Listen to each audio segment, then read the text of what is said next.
first thing I want to do is just press 7 to go into top view, tab to go into edit mode, and we're going to start moving some of these vertices to better match the shape of the car. So just press Z to go into wireframe. I'm going to select one vertex, and then press B to box select the rest of them, and just drag them up until they match basically the shape of the car. And do the same thing here in the center. Select one, B to box select, and then drag them basically into place. And the next thing I'd like to do is this vertex actually should be further back. You can see here it should be a bit further back, so pull it back. And I'm also going to move all of these vertices here. Just make sure you're not in wireframe, because there's actually, this one's on the bottom of the car and you don't want to select that one, so it's easier if you just make sure you're not in wireframe and select these vertices and these as well, I guess. Actually, we'll just do them one at a time. So just select these outer vertices and pull them back some to basically match where this curve is. And then do the same for the center. Select all three, drag it till it matches, and that's that. We'll take a look at it. So we got a little better shape on the back of the car now. And another thing I'd like to do is from side view, we actually want to move these vertices right here, because these are actually the highest point on the car, because after this point, this is when it starts to go downward. So these vertices are going to be the highest point from the side of the car. And right now that's not where they're lined up. So just select them one at a time, press 3 to go into side view. And actually, well, we can see the center. This is the center of the car. So we kind of want to put these where the center of the car is.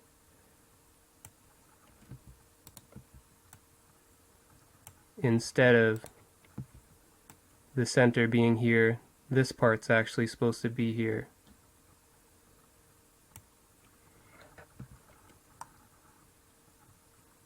Oh, so I was moving the center. Anyway, I'm going to Control Z to undo that. Just press Control Z a bunch of times till it undoes all those. I was selecting the wrong ones. It's these ones we want to move.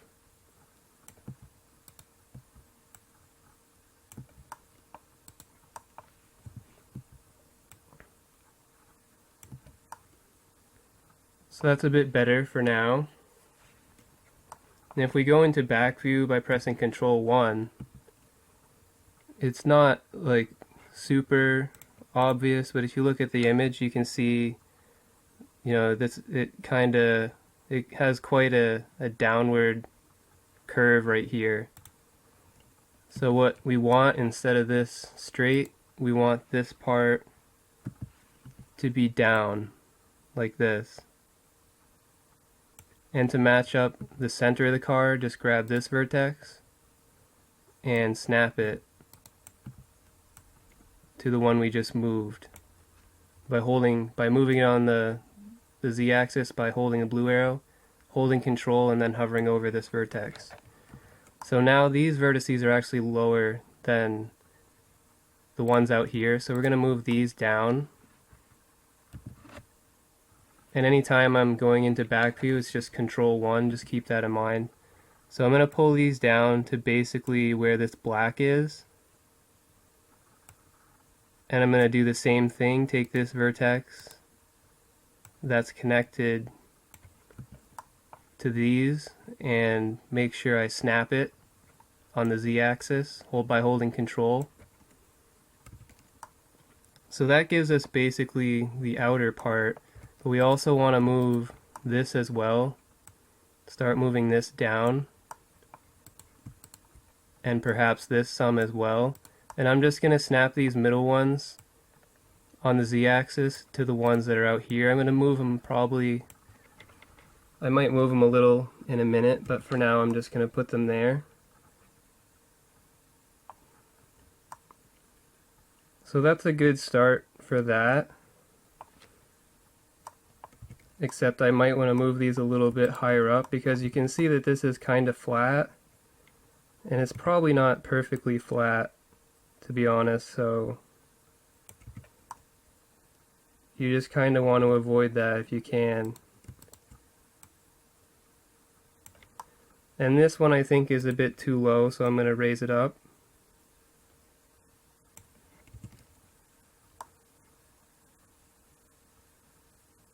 That looks okay for now. And one more thing that you'll probably notice, or actually I already talked about it, so I'm sure you'll notice, is that like right here is basically where that curve is for the part that gets pushed down, and then it starts to come back up again, back to where it should be. So if you just follow it with your mouse, it kind of connects in right here. At least that's what it looks like. So we're going to make that part by going back into edit mode, switching to edge select, and we want it to connect up right here because it doesn't connect at the end, it connects right here as we saw in the picture. It connects before we actually get to the end, it connects right here. So we're going to select these edges here, just select one, hold shift and start selecting the rest of them.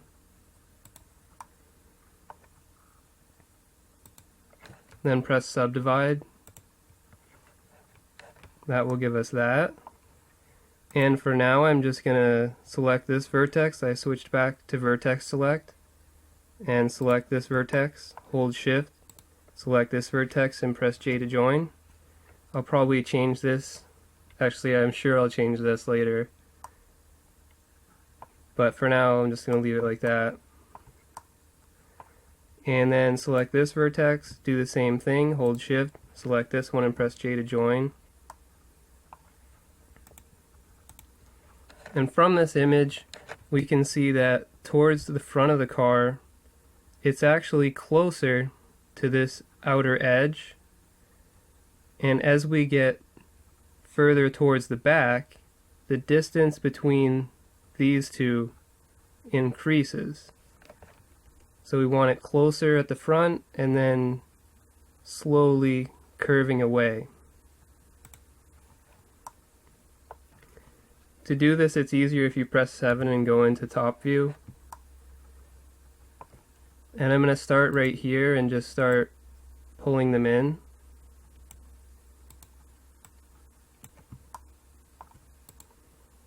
That one might be okay right where it is.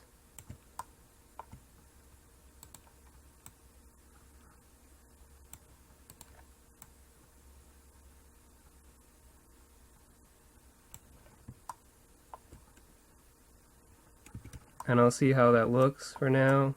We still haven't pulled them down yet, but that's what we're going to do right now.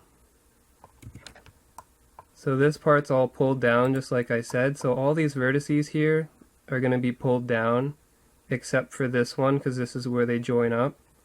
So just start pulling these down some and we'll adjust this if we need to, just to try to make it look a little nicer if it doesn't look nice to begin with. But you just want them to be lower than the outside vertices, of course.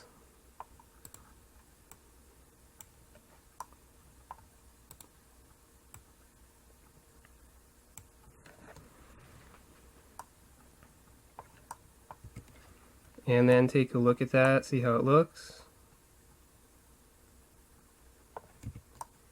I may need to adjust some of these.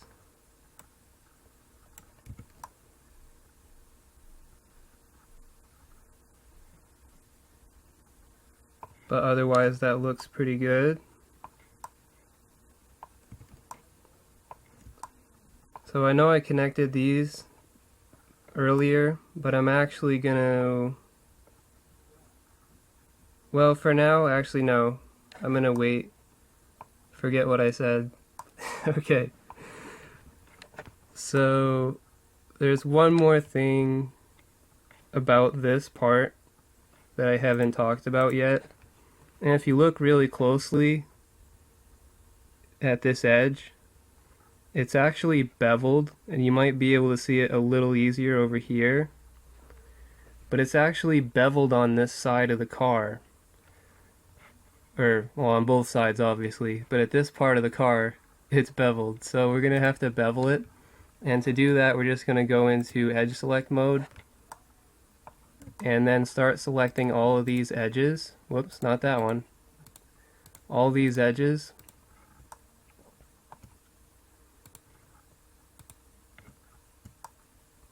So I have from the back all the way to this point here.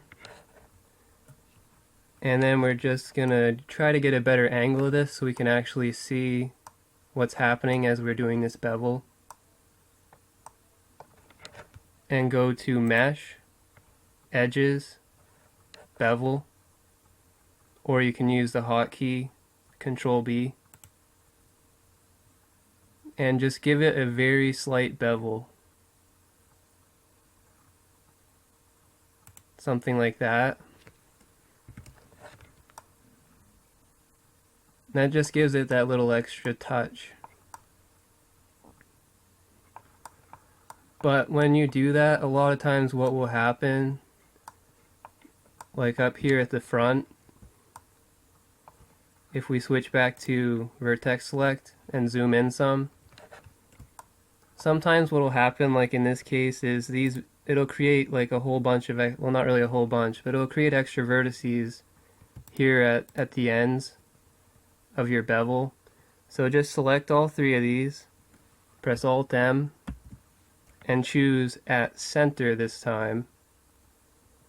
Because what happens with a bevel is it will move the vertices away from where the center would be.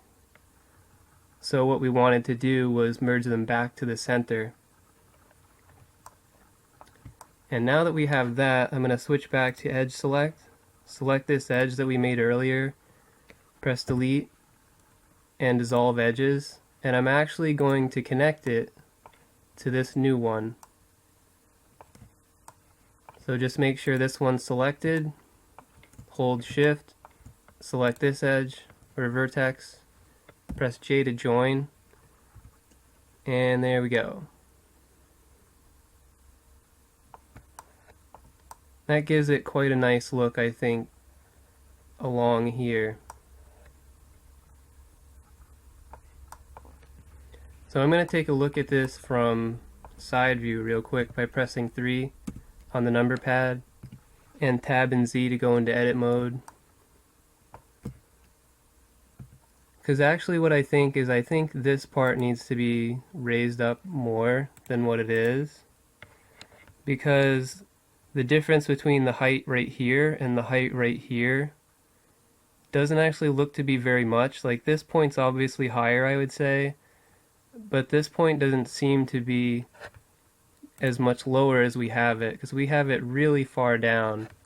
So we should probably bring these up, this one included, to better match where it is. And if you look at this, like obviously these are supposed to be higher up than where these lights are.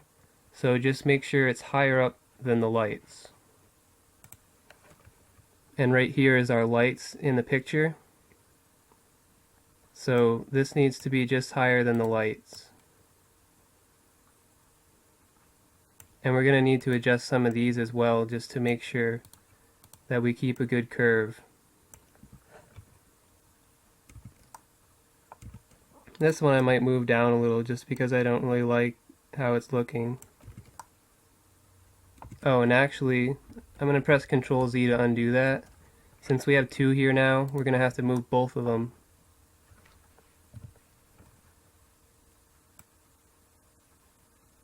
Or, looking at this now, I think maybe what I should do is move these up more. So I selected one, press B, box select, to get both of them. Move it up some, and then do the same here. Select one, B to box select, move it up a little. And I think that's good for now.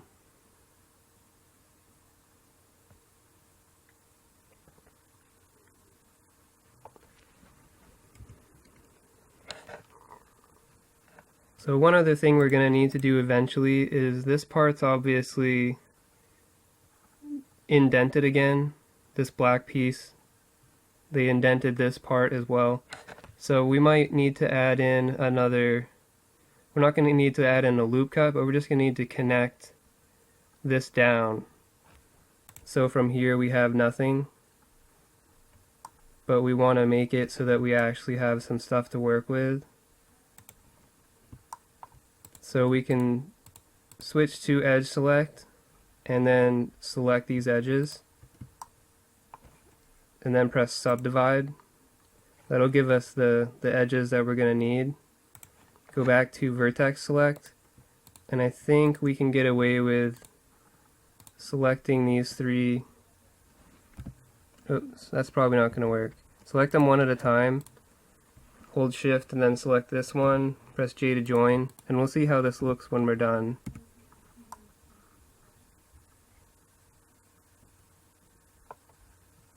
If I don't like it, I can change it. And on the bottom we created an n-gon so we can get rid of this pretty easily. It doesn't really matter which ones we join, but I guess for now I'll just join these. The bottom's less important because most people aren't going to look at it, so you can always get away with a little less effort in that area, I suppose. But since we have these new vertices, we can actually use them to curve the car a bit more. So I'm just going to select all of the ones that we just made and go to top view by pressing 7 and just give it a little more curve, because if you make vertices, you should be using them, because if you don't need them, you really should just get rid of them, because you're trying to keep your model as low poly as possible. So if you're not using the vertices, you really should just get rid of them. So from that point, I think we have a good starting point. We will have to work more on this part here, but that's fine. So for now I'm going to save this, and then we'll continue working on the back.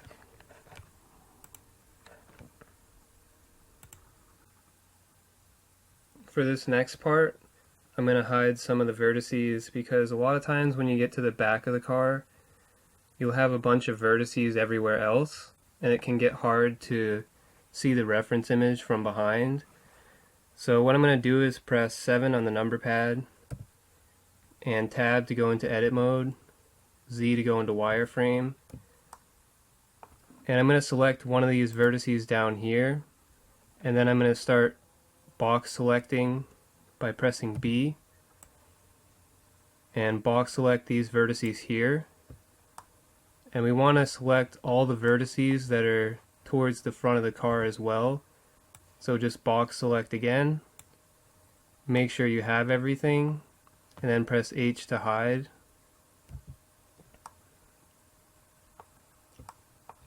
So now just press 3 to go into side view, and there's one thing I want to change real quick, and that's the position of these two vertices.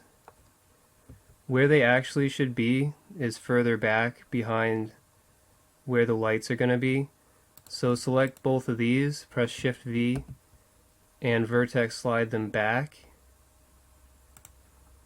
And to give this a better angle, I'm just going to select this one, press Shift V again, and pull it up some, pull it back towards where it was. Now I'm going to press Control 1 to go to back view. And the part of the car that we're going to be making now is this part here that curves around the back and then eventually comes back to the side where the wheel is.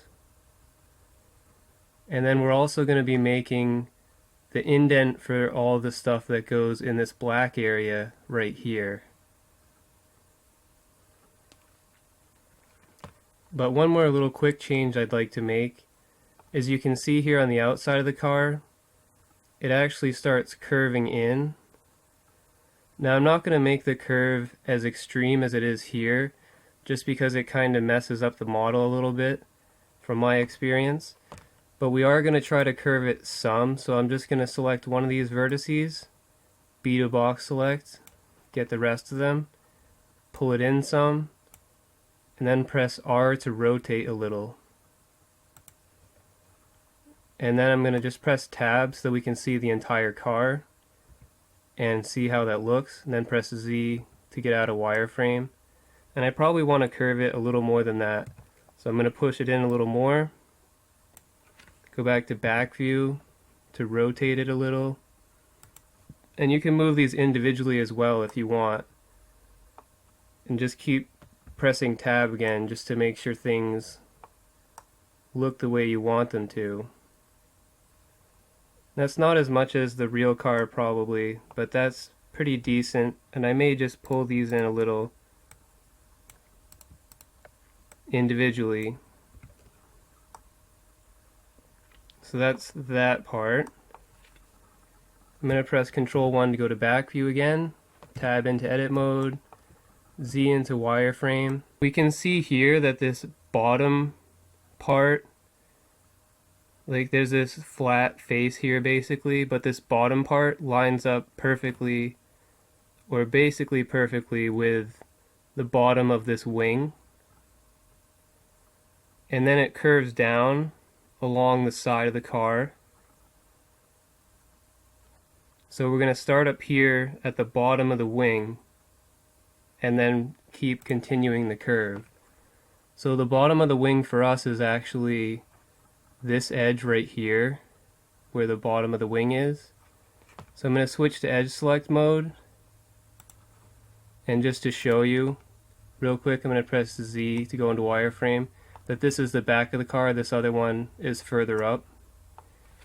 So just press Control 1 again to go into back view, Z to wireframe, and we're going to start creating new vertices along this path to get the shape, or to get the vertices that we need to make this shape. So select this edge, hold Shift, and start selecting all of the edges that are going to be intersected by this line here that we're going to be making. So just keep going through, and where this line is, we're going to be making some subdivisions. Now here, some of these edges are actually behind where the back is, so just be careful, make sure you're selecting the correct ones. This goes down here again, down to here. And although it looks like it actually ends at the bottom of the car, which would be over here for us, it really doesn't. This blue part actually ends before this black piece. This black piece is lower down than the blue part. So because of that, on our model,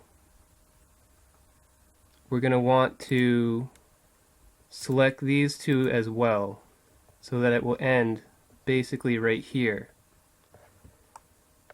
And now that we have all those selected, just make sure you have the same one selected that I do. We're going to press subdivide. And that gives us a strange curve, but it gives us closer to what this curve is.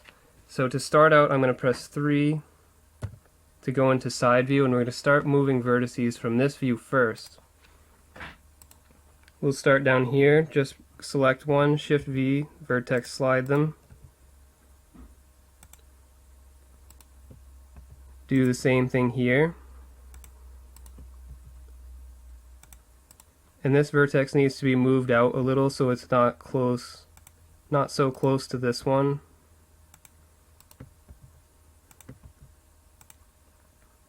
Same with this vertex. Actually, with this vertex, what I'd like to do is just merge it to this one. So select this one, hold Shift, select this one, Alt M at last. Back to side view by pressing 3 on the number pad, and continue moving these around a little.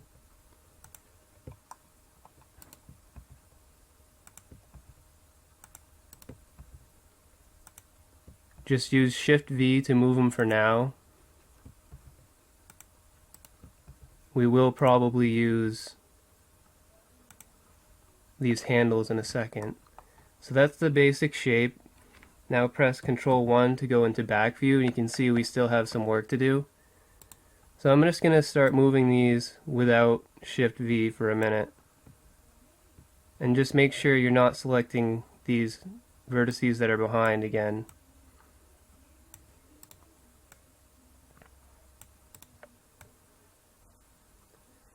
And remember, since this part's not lined up, you don't want to line up everything. Just get it to what you think would be somewhat close.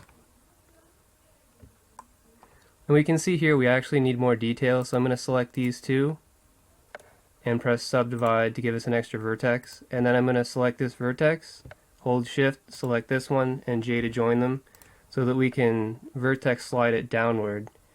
So now I'm going to press Shift V to vertex slide and bring this down some, and bring this one up some. That one's probably fine there. And just to make sure these two are perfectly aligned, I'm going to grab it on the X, hold Control, and snap it to this vertex. Because I do think these are both supposed to be perfectly aligned, essentially. And then I'm just going to bring them down a little, because remember, this part of the car was actually a little higher up than the outer part.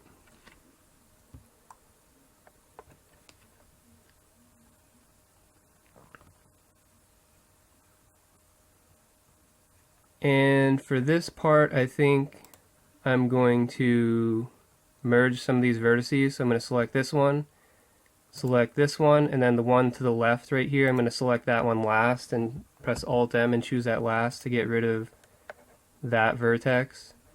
And I think we can get rid of this edge too, perhaps. So go to Edge Select, select this edge, press Delete, and dissolve edges. And let's take a look at what we have now. It is going to be a little messed up, don't worry about that. We'll fix things in a minute here. These two vertices are probably going to need to be pulled back some because they're sticking out way too far now. And you can move them individually as well if you need to.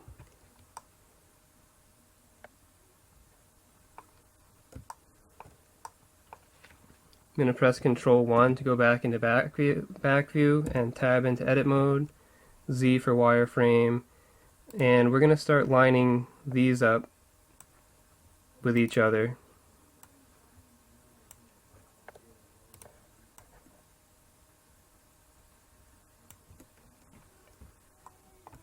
And I'm going to bring these into line as well, and then bring them up and snap them to this vertex over here.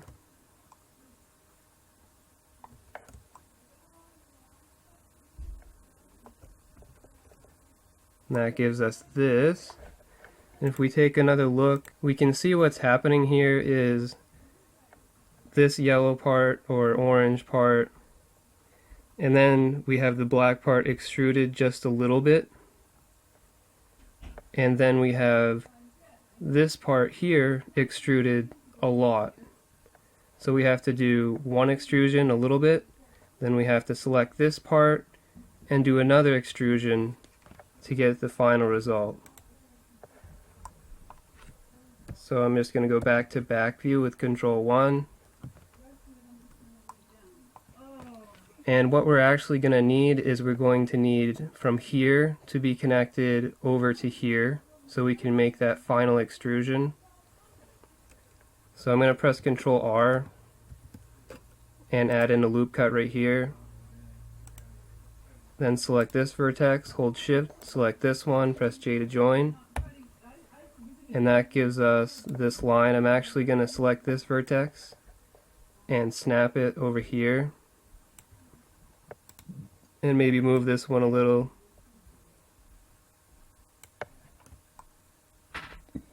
So that's that. Whoops. And we're going to switch to face select. I'm going to get out of wireframe just so we don't select anything that we don't want to select. And we're going to start selecting the part that we want to indent, which is basically the entire back except for over here. So, and we also want to do down here as well, because remember from this picture, this black part is actually lower and it's also indented, so we need to indent this as well.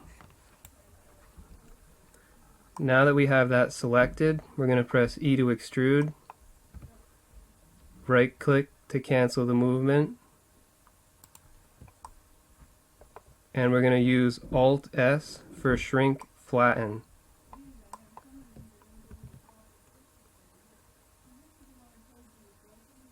And just bring it in a little. If you need to, try to compare the depth of this to the depth in the real world. And I think that's relatively close. We do have some vertices at the bottom we're going to have to deal with in a minute, but for now I think that's relatively what we're looking for. So that's the initial extrusion, and we still have to extrude this other part that's right here. So, and we also see that this black part's a little higher up than the orange, and it continues on until here. It doesn't go up, it just continues on till here. So we want to make sure we have that, and for that we can use these vertices. So I'm going to press Ctrl 1 to go back into back view, and I'm going to, and Z to go into wireframe. Actually, I don't think I need wireframe, so we're just going to start moving these down.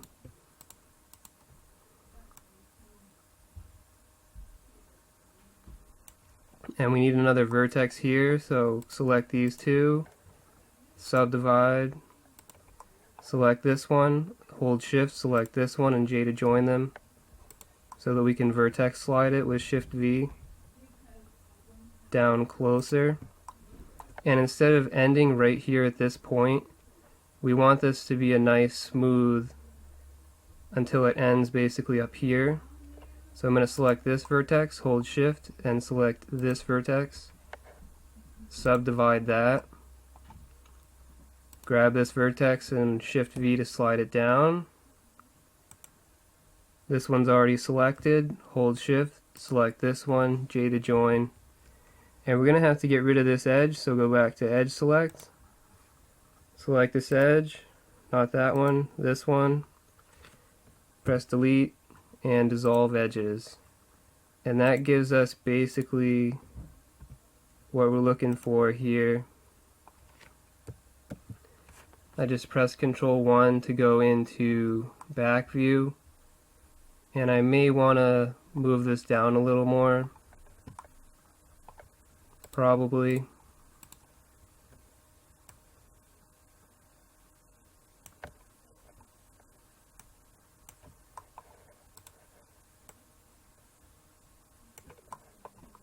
And slide these down a little as well.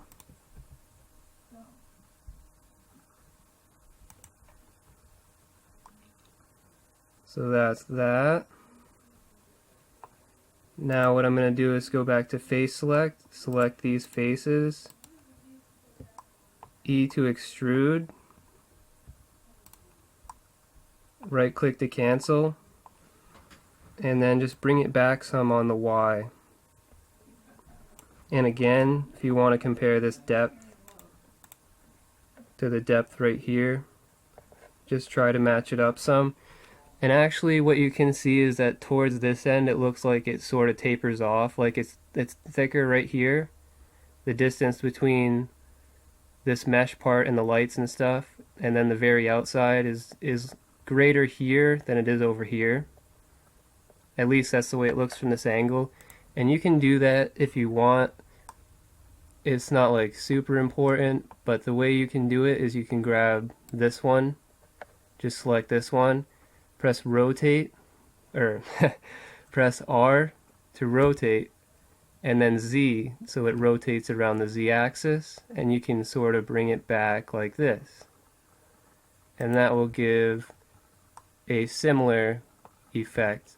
And if you even want to, you can bring it back a little more on the Y, and that'll help give it that effect, sort of. And that may be a little too much. I mean, it's up to you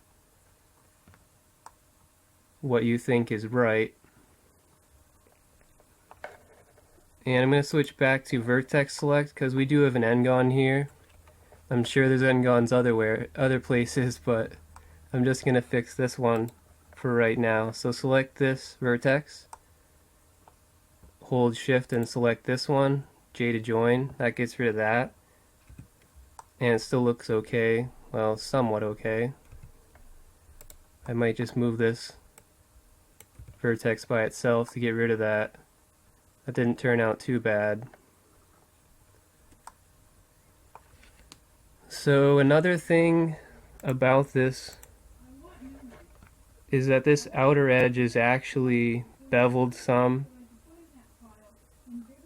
and it looks better when it's beveled, at least a little better, I think. So we're gonna do that because right now it's pretty sharp and dull. So I'm gonna stay in vertex select, and actually what I was gonna show you real quick is that the bevel sort of starts here if you look really closely, and then just continues on throughout the whole thing. So we want to start up here. That's the important part. So we want to start basically here. So I'm going to hold Alt and right click. That's going to give us these vertices. Then I'm going to hold Alt and Shift and right click to get these. And then just continue on down, hold Alt and Shift, right click. We actually don't want these two, so I'm going to press B to box select, middle mouse and drag, let go to deselect. And that gives us those vertices there. So now to bevel it, we're going to go Mesh, Edges, and Bevel. And you just want to give it a very small bevel, just enough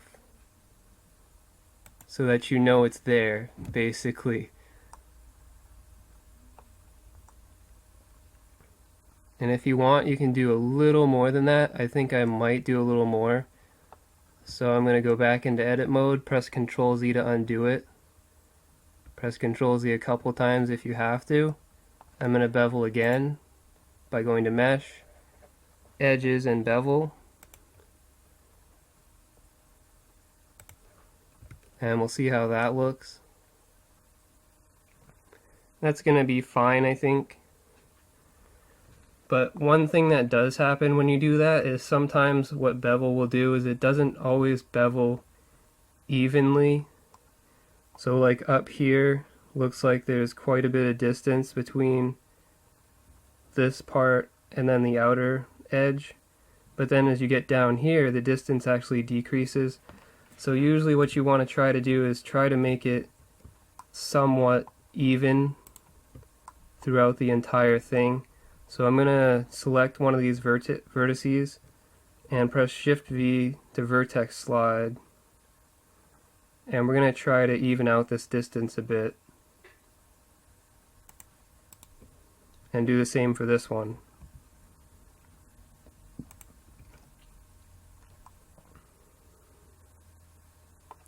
That looks a little better. And if you want to get rid of sort of this light color, or at least reduce it, you can always select both of these vertices and then drag them back a little. Or forward, actually, I think.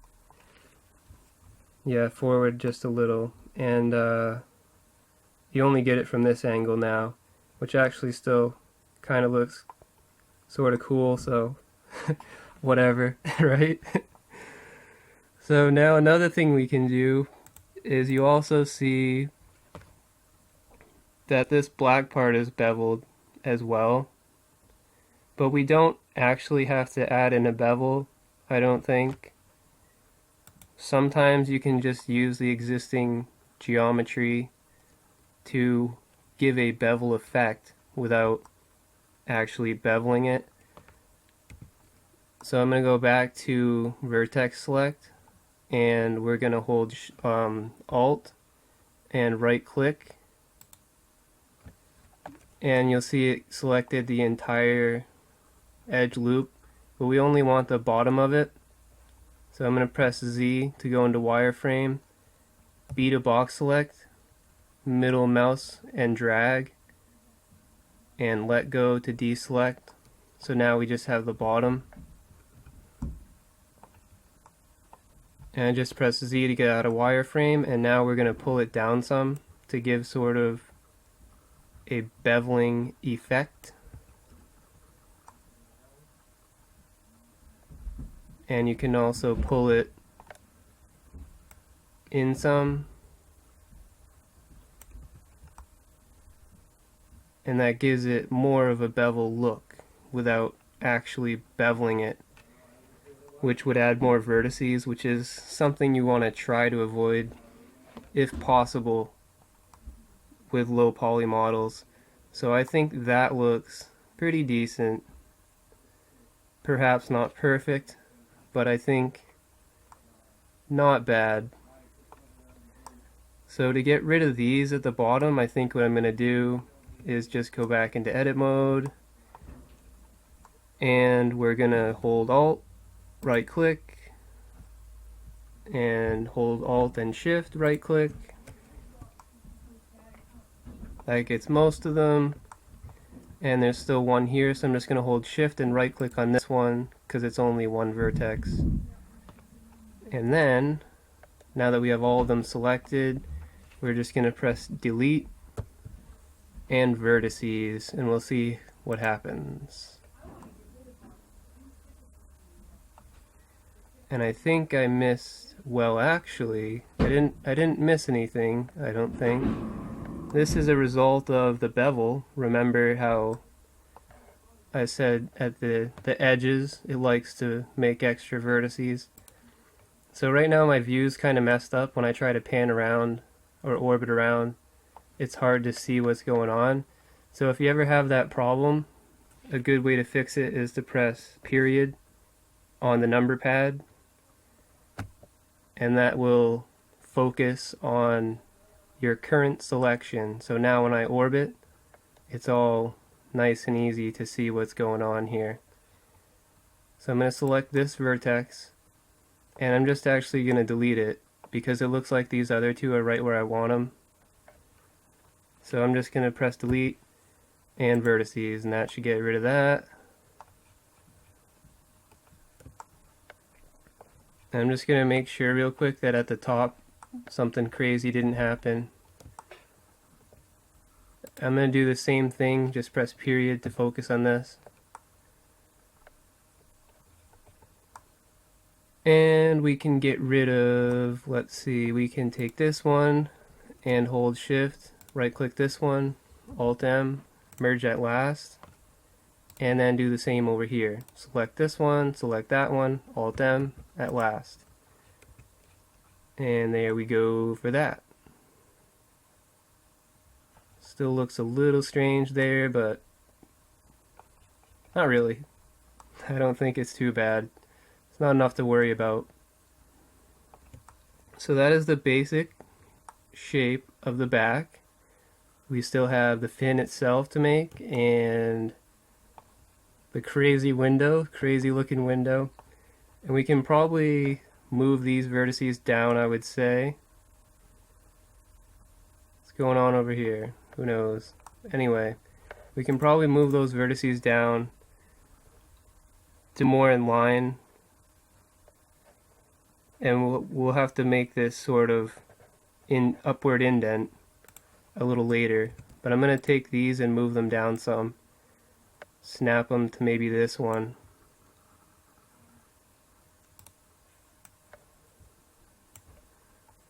And do the same for these, I guess. Just to line everything up.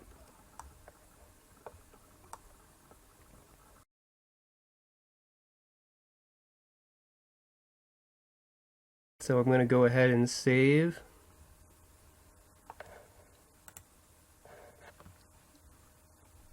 And we'll work on the rest of it. When we deleted the vertices that were on the bottom, we actually deleted some of the geometry down here as well. You guys probably noticed it, but I was focused on the rest of the tutorial and I didn't notice it at the time. But it does give me the chance to show you how to fix something like this, if this ever happens to you. And believe me, it's happened to me more than once. So what we're going to do is I'm just going to go press tab to go into edit mode. And I'm actually just going to delete these vertices as well. So select one of them, hold shift, select the other, press delete, and choose vertices. So the general concept of how you fix something like this is you're going to take your outside vertices, extrude them, pull them towards the center, and because we have clipping on, when they actually get to the center, they will merge together to create our center line. So to show you, I'm just going to select this vertex, hold shift and select this vertex. Just make sure you have this top vertex that's furthest towards the center. Then press E to extrude, right click to cancel, and I'm going to grab it on the X and just bring it all the way in until they meet together, and then let go. That's going to merge those vertices together. And we're going to do something very similar on the bottom. We're going to select all of these vertices, select one, hold shift and select the rest of them, press E to extrude, right click to cancel, grab the red arrow, which is the x-axis, and pull them together, then let go. Now what happens when we do that, at least in this case, is that over here, where we did two different extrusions, if I go into wireframe by pressing Z and then select one of these vertices, press B to box select, and basically try to select the same vertex again, even though it looks like there's only one vertex there, you can see up here that we have two vertices selected out of 477. So what that means is there's two vertices here, so we want to press Alt M and choose at last, or any of them since they're basically on top of each other. But that will merge them together, so now we have one vertex selected. And back on this side, we still have a gap right here, and to fix that I'm going to select this vertex, hold shift, select this one, Alt M, choose at last, and that will fill in that gap. And to make this right here, I'm going to show you a slightly different approach.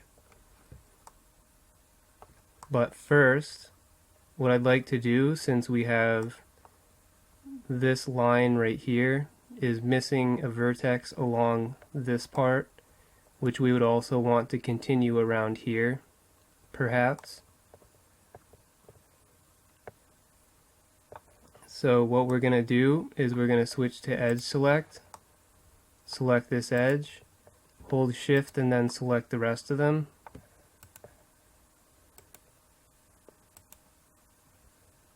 And click subdivide. And now that we have that, let's go back to vertex select. Select both of these vertices, and then hold shift and select these two, then press F to make a face.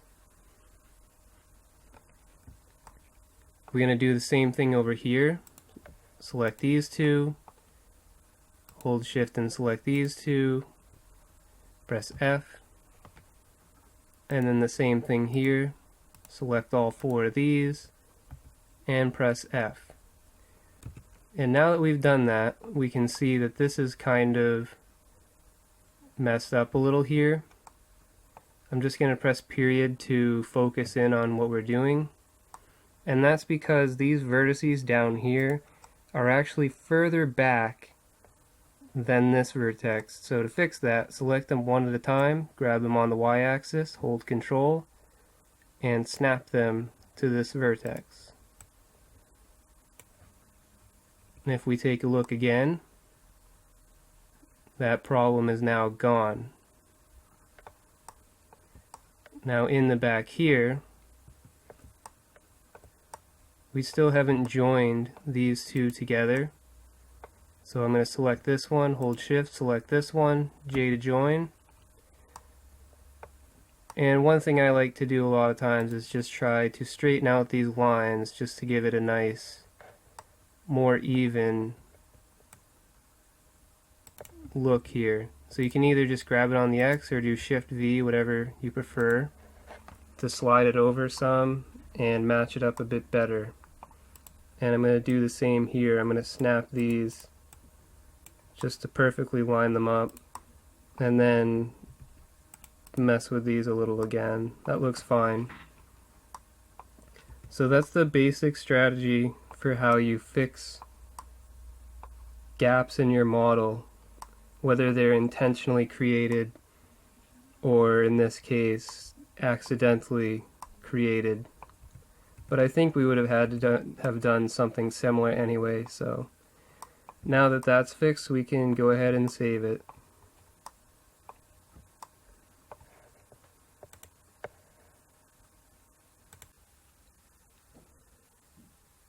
The next part I'd like to work on is back here, as well as where the license plate goes. I've got this image already loaded up here that we can take a look at. This indent here is the part that I want to make first, and then we'll make the part that's indented where the license plate goes. So for this first part, I'm just going to press tab to go into edit mode. And what we want based on this image is we want this to be very close to the end of where this part is. Right now we have a line already, but it's not quite close enough, and we don't want to move it because this is that bevel effect that we gave to it earlier, so we don't want to mess with that. So instead what we're going to do is I'm going to switch to edge select mode and select these two edges, then press subdivide, and I'm going to switch back to vertex select, select this vertex, hold shift, select this one, and J to join them, and that will give us this edge that's closer to where we want it.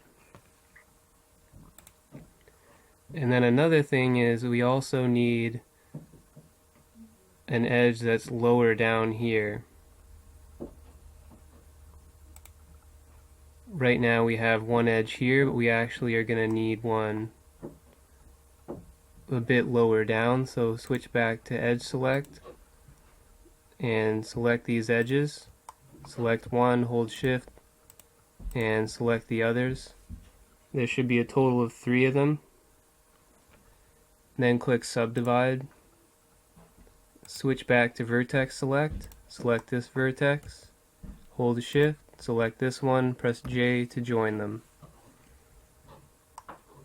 So that gives us the lower line.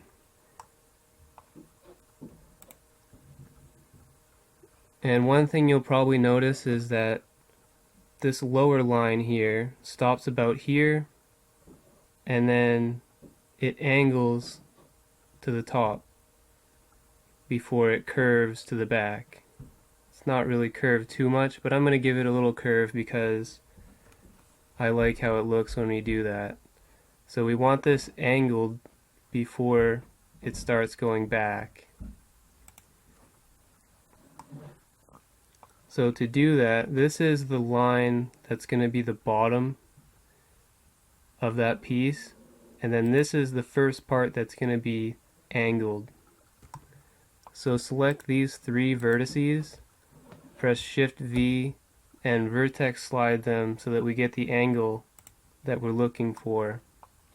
And if we go into back view by pressing Control 1 and then Z for wireframe, I'm not sure if you can really see it, but this will give us a reference, this light will give us a reference, because it's not really a light, but this part will give us a reference because it's actually reasonably far away from this part.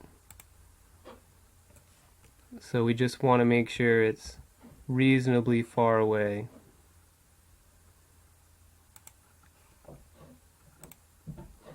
And I think that's going to be good enough for our purposes here. So I just press Z to get out of wireframe, and I'm going to try to curve this a little more just to give it a bit of a nicer look here.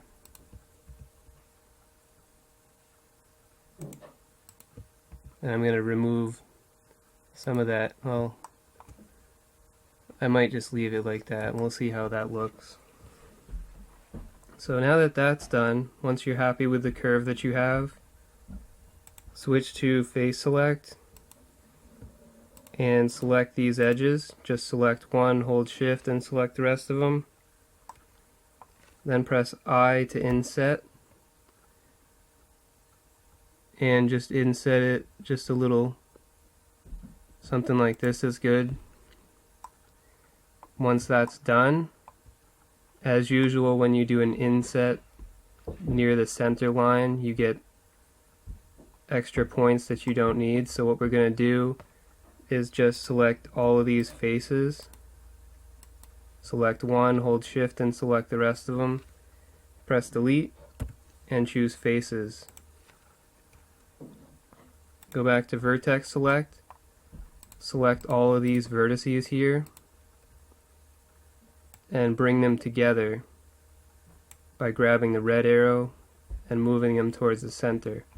And I also should have done this one as well, just to get rid of the gap that we made. Now that that's done, we're going to select these faces again. And looking at the image, what's actually happening here, as far as I can tell, is that we have this outer part, and then this part right here is sort of indented, and then this big black piece is, it's higher up again. So basically this part in here needs to be indented, and that's what we're going to use these current faces for. So we're going to indent these, we're going to press Alt S for shrink flatten, and we're going to indent these a reasonable amount.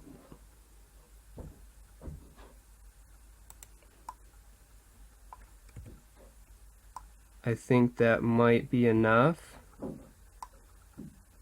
So now that that's done, we're going to press I again for inset, and inset it again. Just try to make sure that it's fairly even. These two are basically the same in terms of their width. And we're going to have to do the same thing again over here. Select these faces, press Delete, and choose Faces. Back to Vertex Select. Select all these vertices. Drag them to the center. Then back to Face Select. And we want to select these faces that we just barely created, not that one. So make sure you have the right ones. There should be 4 of them. And we're going to press Alt S. And this time we're going to go in the other direction. Instead of in, we want to go back out again. And then just confirm it once you're happy with it. And we'll take a look at that. It looks okay.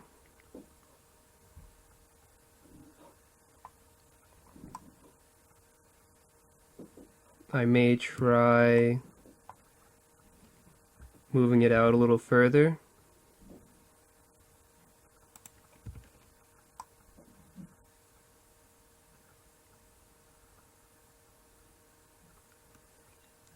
And that's good as far as I'm concerned. So I'm going to leave that the way that it is.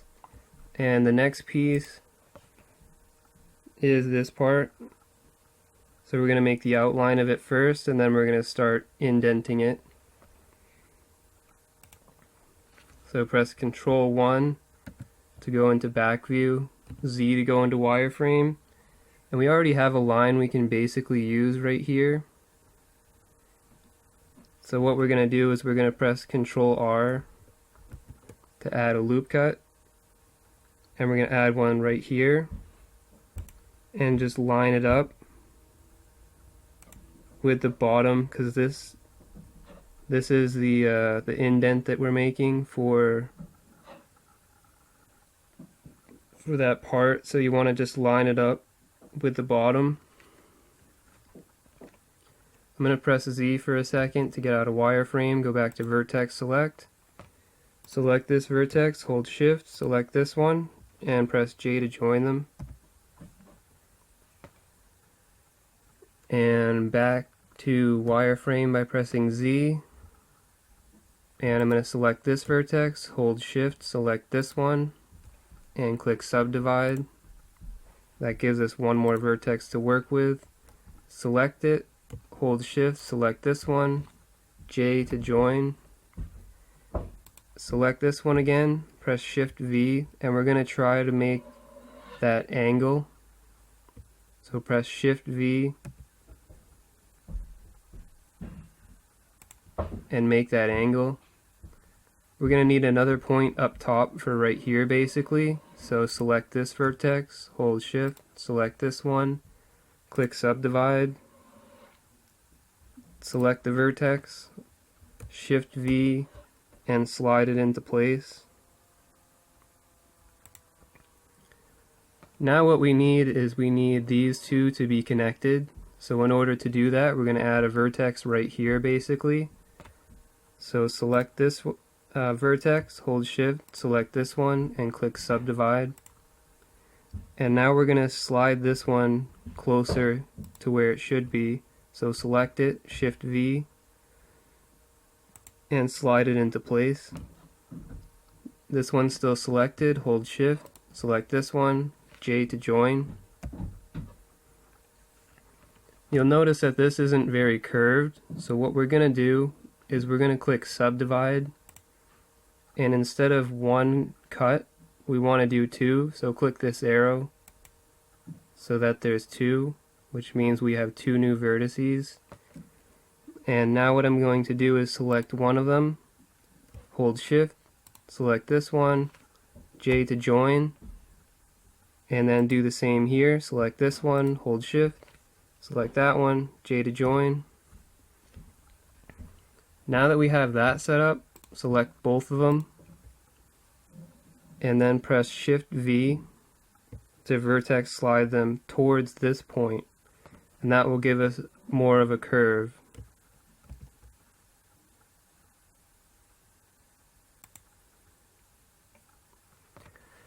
So there's that. That's basically all we need to do, except if we press Z to get out of wireframe, you'll notice we have this big n-gon here.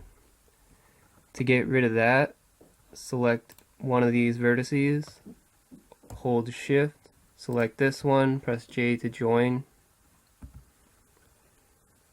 Select this vertex, hold shift, select this one, and J to join. And that gets rid of that. I'm going to go back to face select and select all of the faces that we want to indent, which is these three. And we're going to use inset again, so press I and inset it just a little bit.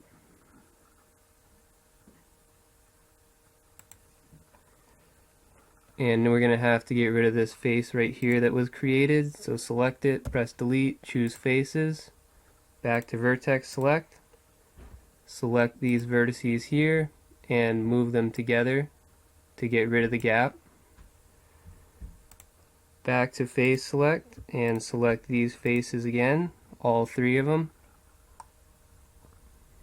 And we're going to just indent this a little, and that will give us sort of this bevel effect that's here. So we're just going to pull it on the y-axis in a little bit.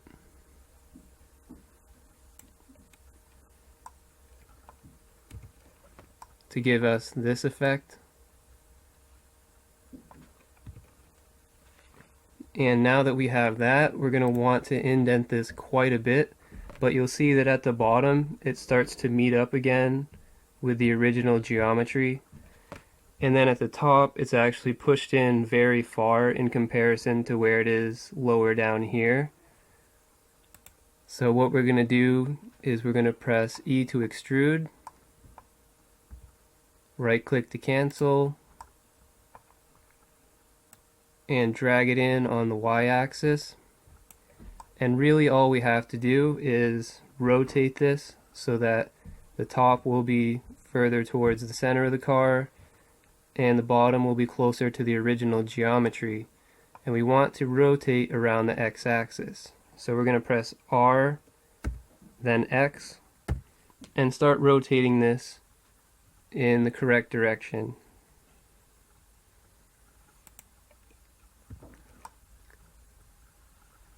And if you feel that it's not indented enough still, or if it's indented too much, all you have to do is go back into edit mode and move it more, and then rotate on the x-axis again until you get what you want.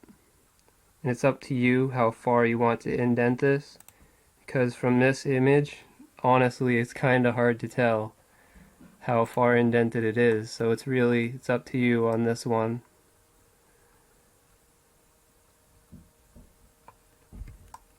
So I'm just gonna make a small change because I think maybe that's a little too much, but it's not bad.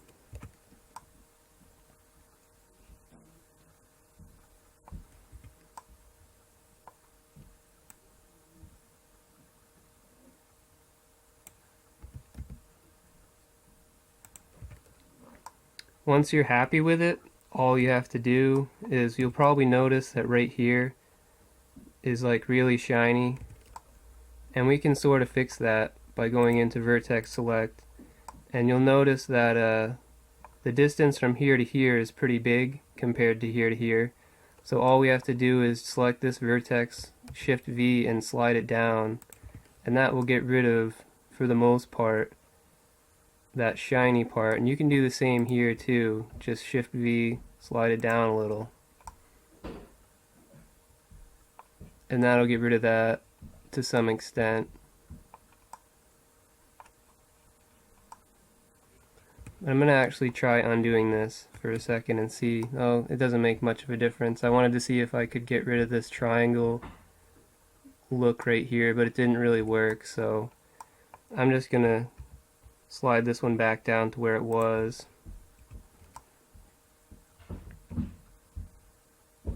So that looks pretty decent to me. I mean, you can make some small adjustments if you want, but that's good enough for now.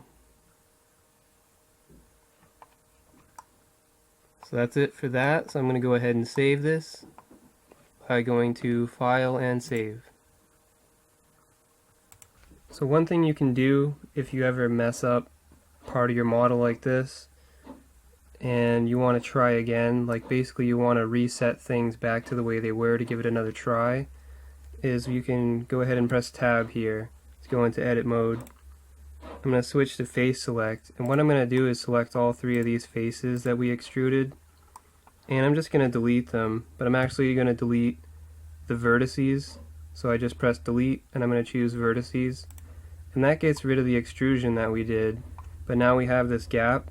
So I'm going to select vertex select, hold Alt, and right click on this edge, And in this case it gives us all the vertices we want. So I'm just going to press F to make a face. And now we're basically back where we started before we extruded.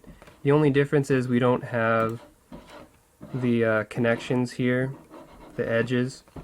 So what we're going to do is I'm selecting this one, hold shift, select this one, press J to join, and then do the same thing here. Select one, hold shift, select the other, J to join, and now we're basically back to the point that we were at before we started.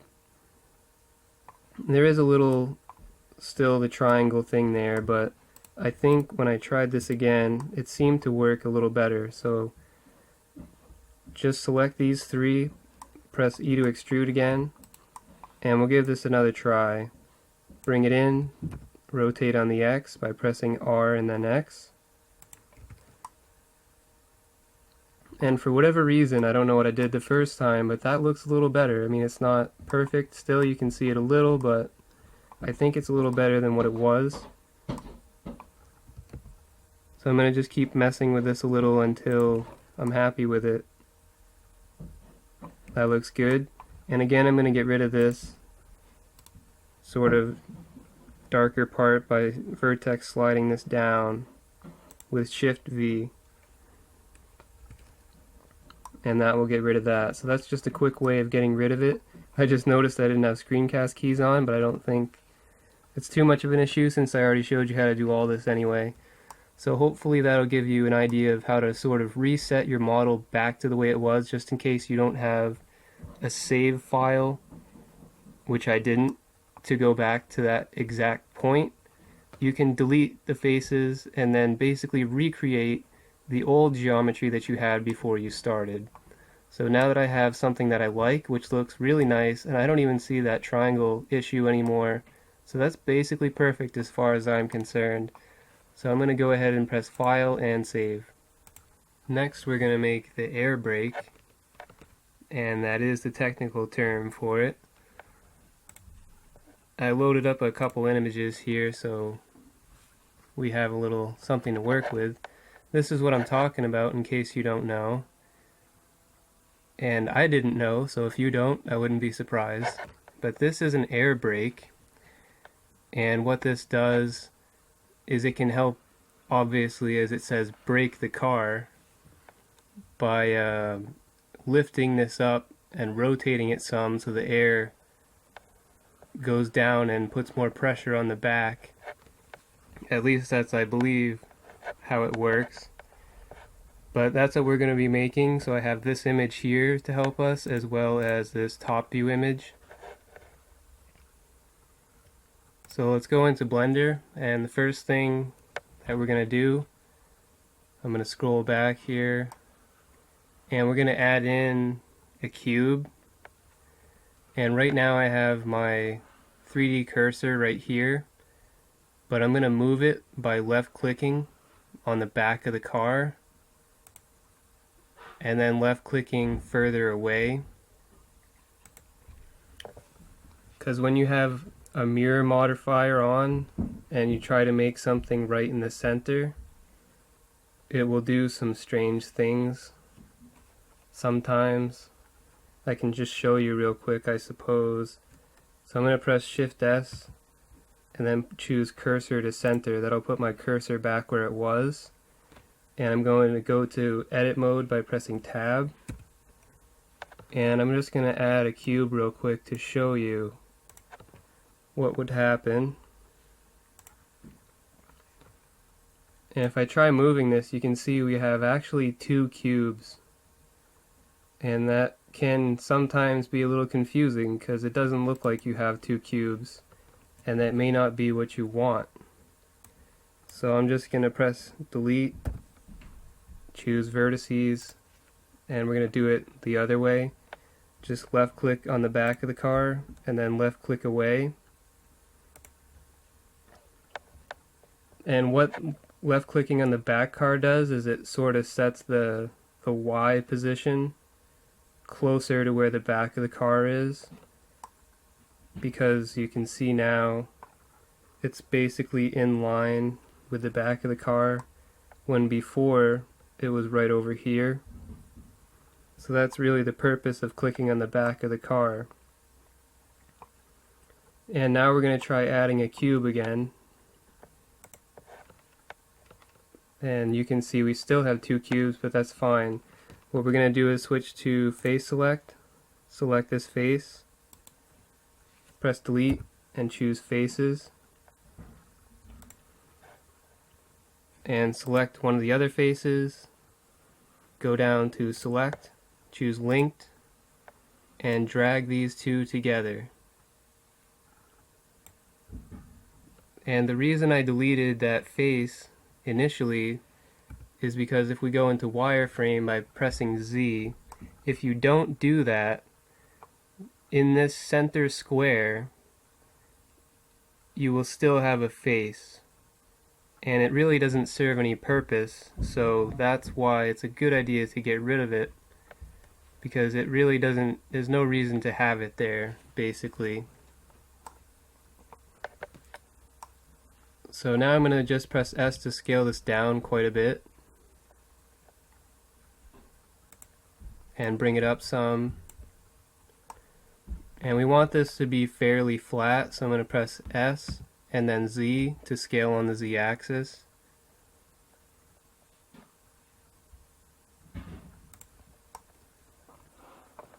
And bring it in some to sort of shorten it a bit. And I'm going to get out of wireframe by pressing Z. And we're going to try to position this better to match up with the car. Because the way this is shaped, if we look at back view real quick by pressing Control 1 and then Z, well, it's kind of hard to see here, but it's a little easier here in this picture. So this bottom part is just a continuation, and the top part is basically a continuation as well. So that's kind of how we want to line this up initially. I just press Z to get into wireframe, and I'm going to select this face real quick and drag it on the x-axis and try to snap it to this vertex, and then do the same with the y-axis. Just grab it, hold Control, and snap it to this vertex, because that's basically where we want that one to be starting. And what I'm going to do is I'm going to press Z again and select this bottom face if I can find it. It's this one. Okay, this is the bottom face of the cube, and I'm going to drag it up some because it's too large.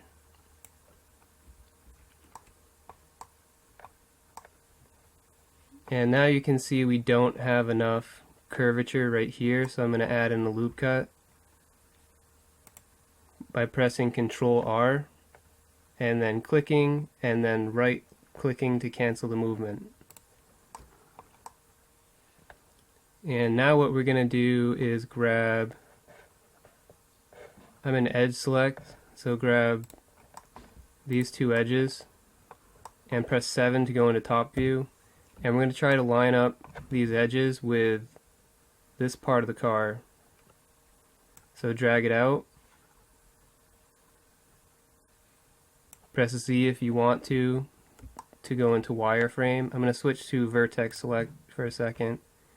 I'm going to press Z, B to box select, middle mouse click for box deselect, and deselect these vertices. And I'm going to get out of wireframe by pressing Z, grab this one on the y-axis, hold Control and snap it to this back vertex. So that should give us basically the shape that we're looking for.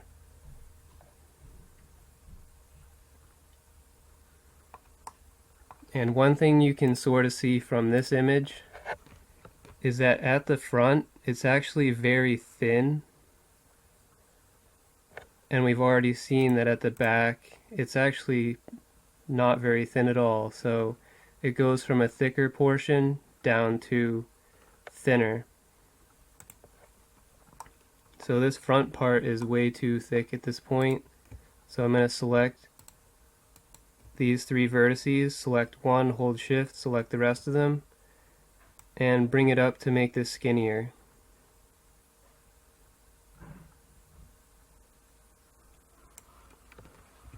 How skinny is up to you, but just try to make it skinnier. That looks pretty good, I think.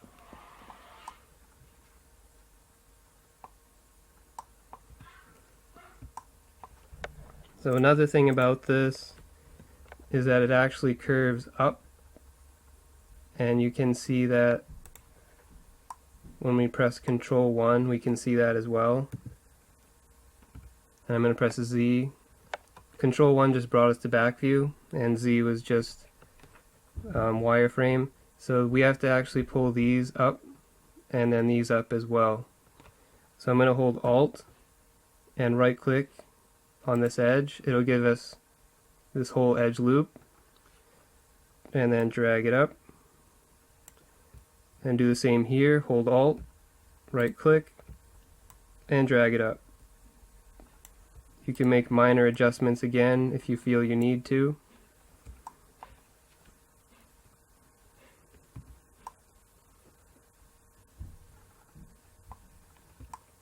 And one thing about this, when you look at this, is sort of, they don't actually line up. Like the air brake and this part of the car doesn't actually perfectly line up. So we're going to have to pull it a little bit forward to offset it some. So I just press Z to go into wireframe, select these 2 vertices, and all we're going to do is pull them forward some to offset it. And I'm going to just move this bottom one by itself. And I may move this top one forward a little more as well, or back towards where it was, just to, it gives it that little offset so that they're not perfectly lined up.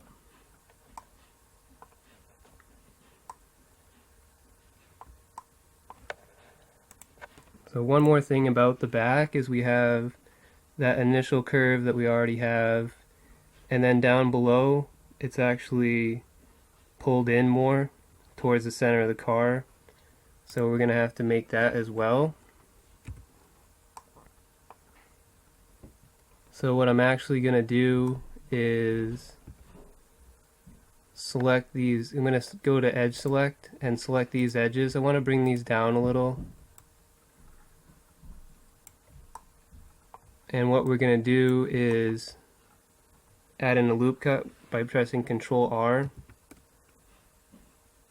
and add one in here. But before I do it, I just want to explain that we're trying to sort of line this up because that's basically how it looks in the image. So you want to line it up. If you want, press Control 1 to go to back view to give you a better look of it. And then press Control R to add in your loop cut, and actually it looks pretty good right from the start. So I'm just gonna right click to cancel because mine lines up pretty nicely, but just try to line it up just like that. I'm gonna select these 2 edges and then bring them in. That will give us the look that we're looking for.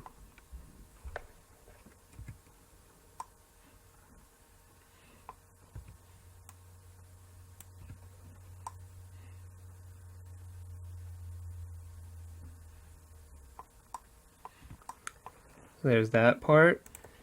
And if we look at the top, we can see we have another line that we need to make, and then it goes down just a little bit to this part where it's darker, and then it goes down again to where this line is, and then it goes down again to this line, which is, they're kind of hard to see, but believe me, they're there. So down once, down again, down again. And we need this initial line as well. So I'm going to press Control R to add a loop cut and put one basically here. Press Control R again, add another loop cut. This time we're going to get close to the other one.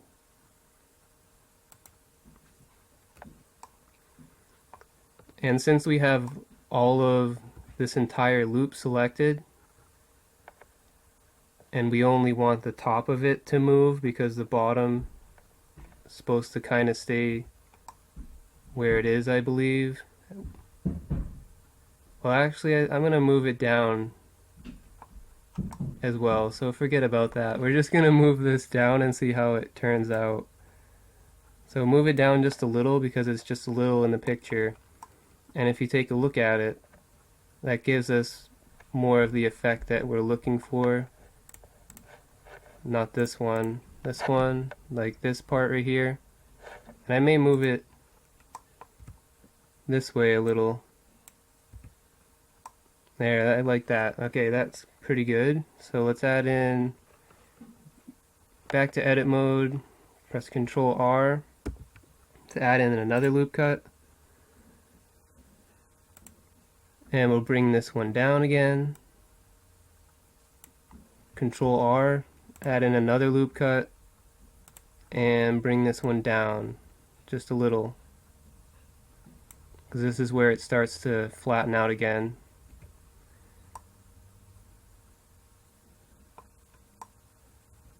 So that gives us that. And I may just move down. I'm going to switch to face select, and I may just move down these faces right here just a little. See how it looks, because I'm not entirely happy with the way it looked.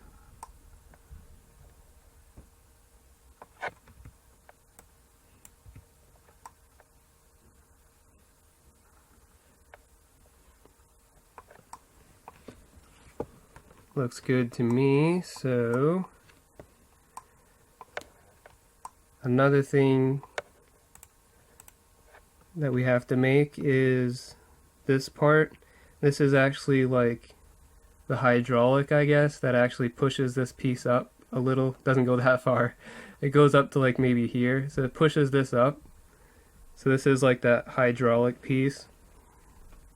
And there's actually another one just in front of it.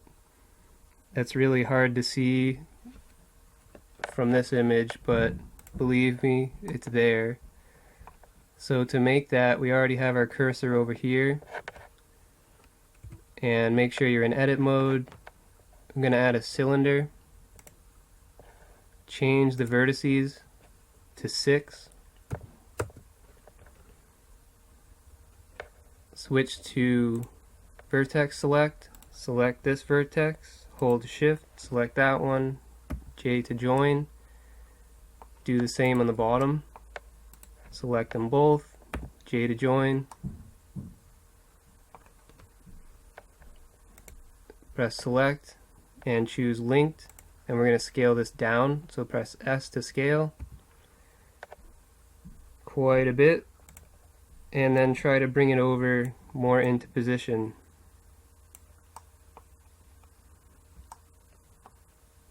And scale it down more if you think it needs to be scaled down again. I'm going to just press period on my number pad to focus the view,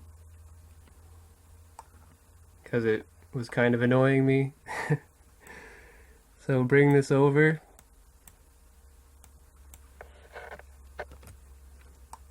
And to give this a little more interesting look, I switched to face select. And I'm going to select these top faces and press R, then X, and 20.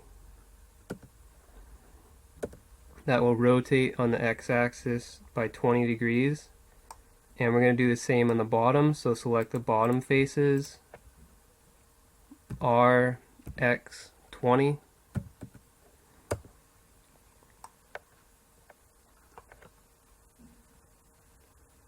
And now that we have that, I'm going to go select and choose linked again, because I still think this is a bit too big, so I'm going to scale it down some by pressing S.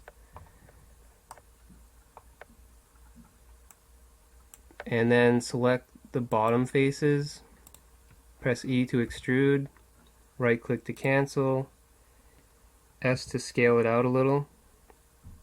Once you're happy with that, drag it down a little bit,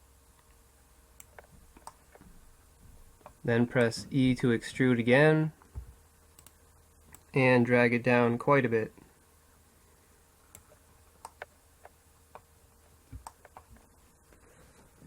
Now what we want is to line up the top of this with the bottom of this this air brake here. So just select the top faces. I just press Z and select these two top faces and drag it up. And what I noticed while I was looking under here is that we pulled this first face down, or this first edge loop down, but I forgot to do the rest of them. So I'm going to do the rest of them real quick. So go to edge select and select these two edges, drag it down, and I'm going to snap it to this vertex, I guess, and see what happens.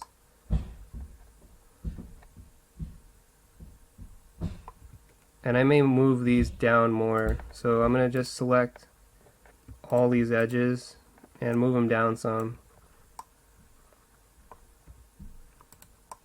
And just continue tweaking them until you're happy with it, basically.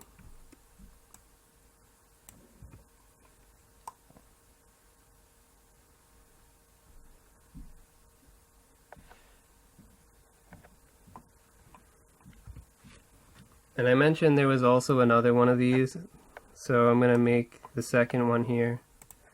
So go back to face select and hold Alt and right click this edge. That'll give us the whole loop of faces. And we want these two top ones as well, so select these two top ones. Press Shift and D to duplicate. So Shift D, duplicate, right click to cancel the movement, bring it forward some. And we actually don't have a face on the bottom yet, or two faces like we're supposed to. So go into vertex select, select these four faces, press F to make a face, select the other four vertices, and press F to make a face. And then go select and linked. The one that's in the front is a little smaller, or actually quite a bit smaller. So I'm going to press S and then 0.5, which will make it half the size of this other one. And then drag it down back to where it's supposed to be, sort of. And I'm going to rotate this on the x-axis, so press R, X, and I'm going to see what 10 degrees looks like, so press 10 on your number pad, move it back into position, go to face select, press Z to go to wireframe, select these two faces, and I'm going to drag them up until they go through the bottom here. And I think it should be a little more angled, so I'm just going to drag it forward as well.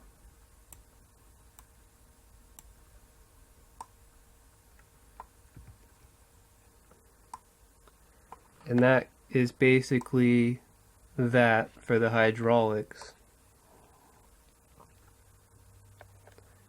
So I'm going to save it at this point, I think.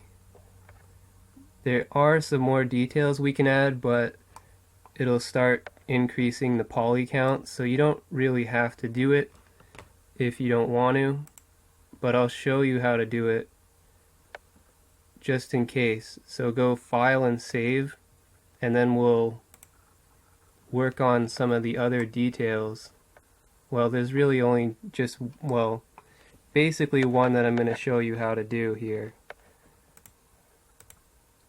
And you can't really see it from this picture, but you kind of can right here.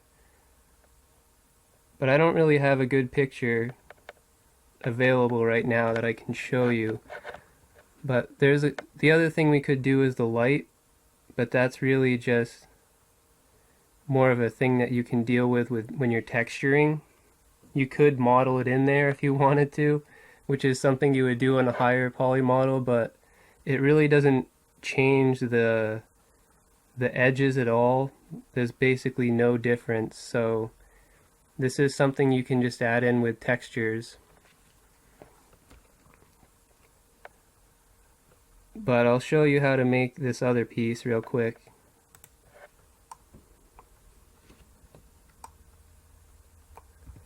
So I just press tab to go into edit mode. And what we're going to need, actually, I just noticed that this is too far over. It should be, so select this one, hold shift and select this one. Select linked and drag them over, because what I was going to say is this actually should be closer to right here, because if you look at the picture where this line is, it's basically right next to it, so this needs to be right next to it.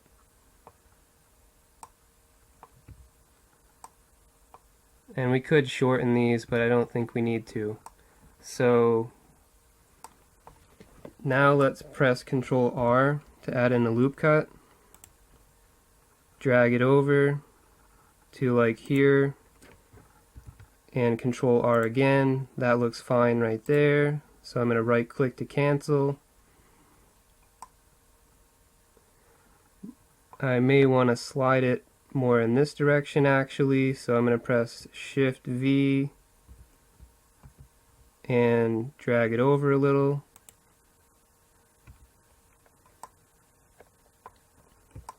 Control R again, add in the loop cut here, back to face select, select all these faces,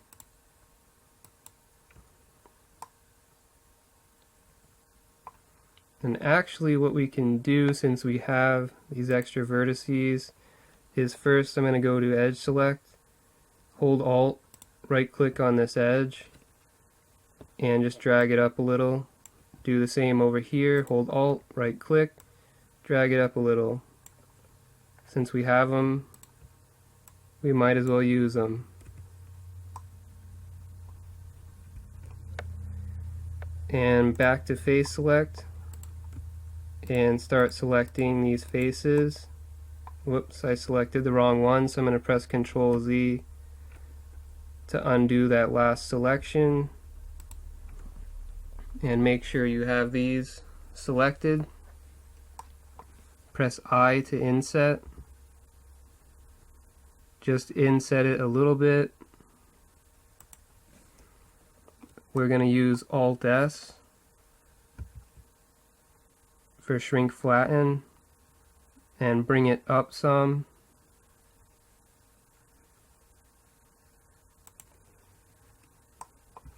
That gives us this. It's just a nice little extra thing. And we're going to press E this time, I guess, for extrude. S to scale, maybe.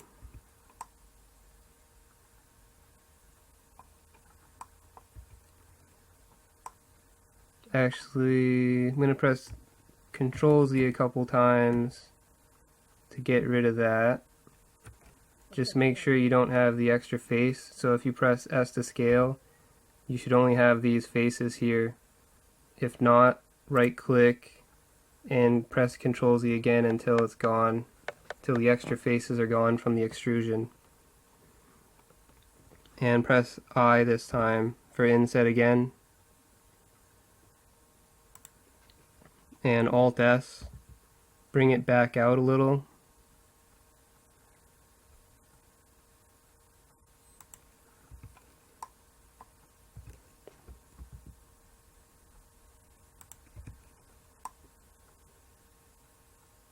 just so you can tell that it's sort of indented a little on the outside. And press I a final time, and this time we're going to make some adjustments. We're going to go to vertex select, and I'm going to B to box select, middle mouse click to get rid of these, Shift V to vertex slide this, and I want this just a little bit further out than the hydraulic piece, and do the same over here. Select all these, Shift V, get it close but not too close.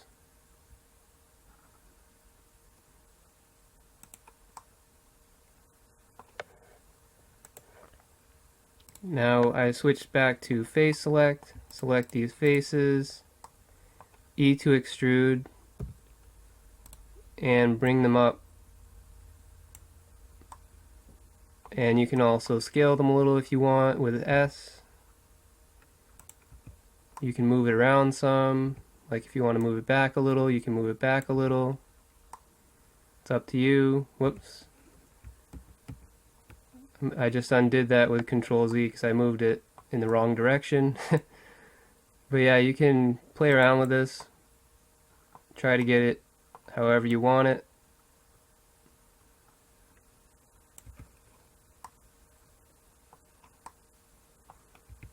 And this just adds a little extra detail if that's what you're looking for. It certainly does increase the poly count, but it's up to you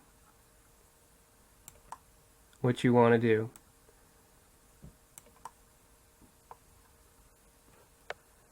I think this vertex is giving me a little problem here.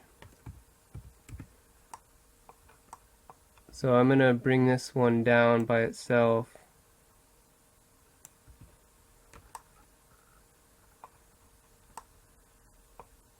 I've tried this a few times and honestly it looks different every single time, so I mean I don't know what I'm doing, but that's alright. So that just gives you a little extra detail. It's more like what it is on the real car, I think, but and I probably should have made it a little bigger. Well, maybe not. It just looks weird right here for some reason.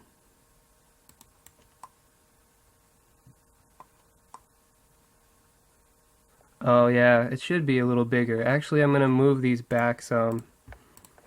So select at least one vertex on both of these and then go to select linked and bring them back some, because I think that'll sort of fix this minor issue here.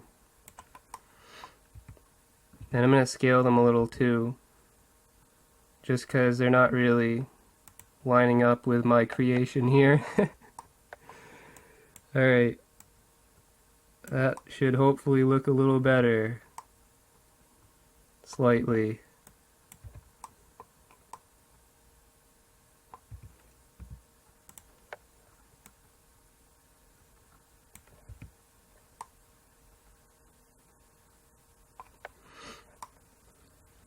That gives you the idea of what you can do to add little details. So I don't know if I'm going to use this or not, because it did add a lot of vertices, but it's up to you what you want to do. And you could do something similar with the light. You could add in more vertices and you could model it. It's a very simple shape, so that shouldn't be too difficult if you want to do that.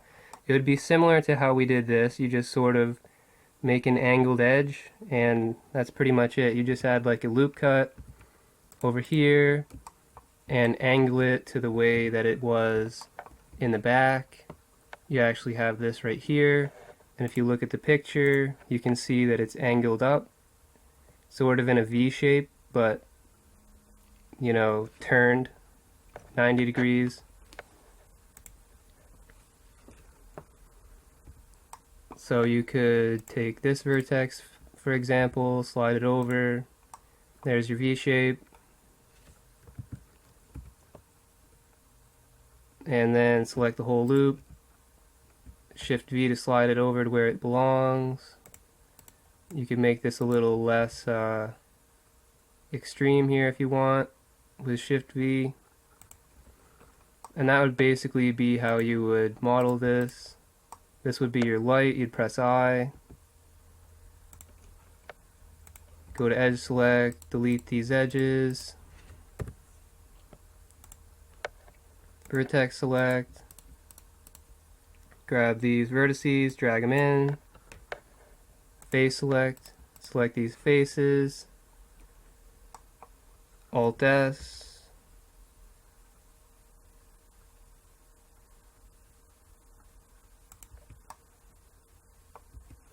Do it again, press I.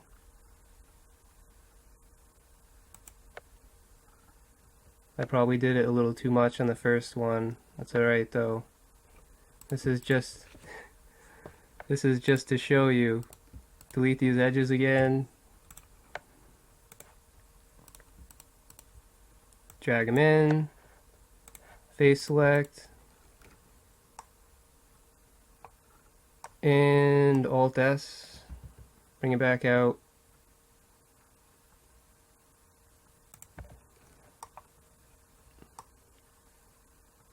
I don't really think there's like an indent there, but yeah, if there is, it's very small. So, I mean, you don't have to do the indent thing if you know, but I've just given you the basic idea of how to do it. So you could just skip this second step and just make the shape if you want. But that gives you an idea of what you can do if that's what you want to do.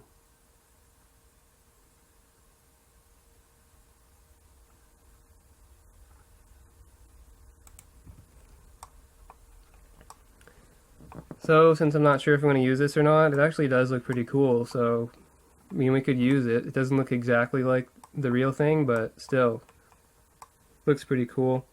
So, I'm going to save this as a separate file, because like I said, a lot of times it's a good idea to save separate files, especially when you're not sure what you're going to do. And in this case, I'm not sure, so I'm going to go to File, Save. I do believe we already had a version 2, yes. So we're going to make this version 3.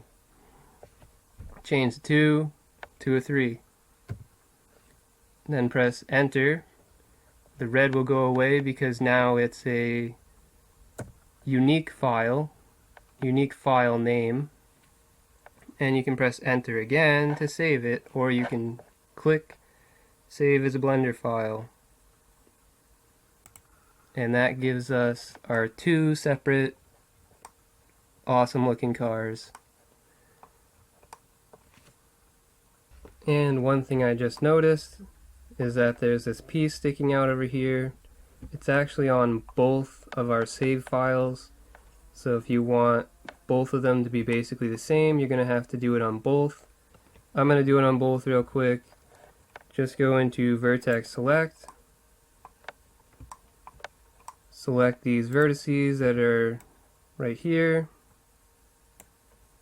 Select one, and I just use B to box select the rest of them. And drag them on the x-axis to hide them inside the car. And that's basically all you have to do for that. And while I'm thinking about it, let's go into top view by pressing 7, Z to go into wireframe, and yep, I forgot to do something. Because right here is the outline of our air brake, and I forgot to match up these vertices with that outline. So, gonna go into face select, grab all these faces, B to box select, I guess. Just make sure you get all of them. 7 to go back into top view and start lining these up. I'm going to switch to vertex select, B and middle mouse to box deselect. drag it up, do the same thing, box deselect, and I accidentally missed that one. We'll deal with that in a second. Box deselect, box deselect, select one of these vertices, B to box select, and left click this time to select them, and drag it up. And I'm going to move this as well, same thing. That's a little closer to what I think it should be. So since that actually took longer than I thought, I'm probably just going to do it for this one model. And what you can do is, if you think you need to, you can move some of these as well with Shift V to make it a nicer transition from one to the other.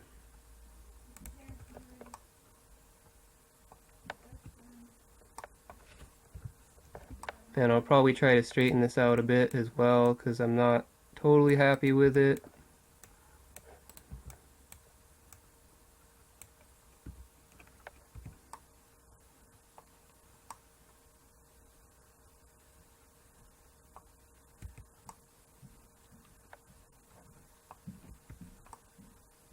And I'm probably going to bring these down as well. So I'm going to select these faces again.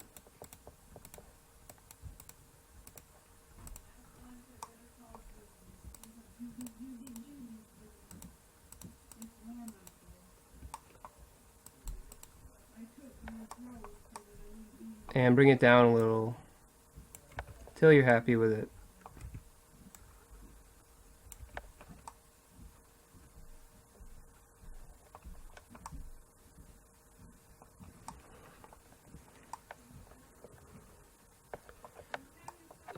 And if you want, you can do it with the other one as well. I'll probably do it, off the camera, just because it actually took longer than I thought, because I forgot about the top view. I was just going to move those other vertices, and that wasn't going to take very long.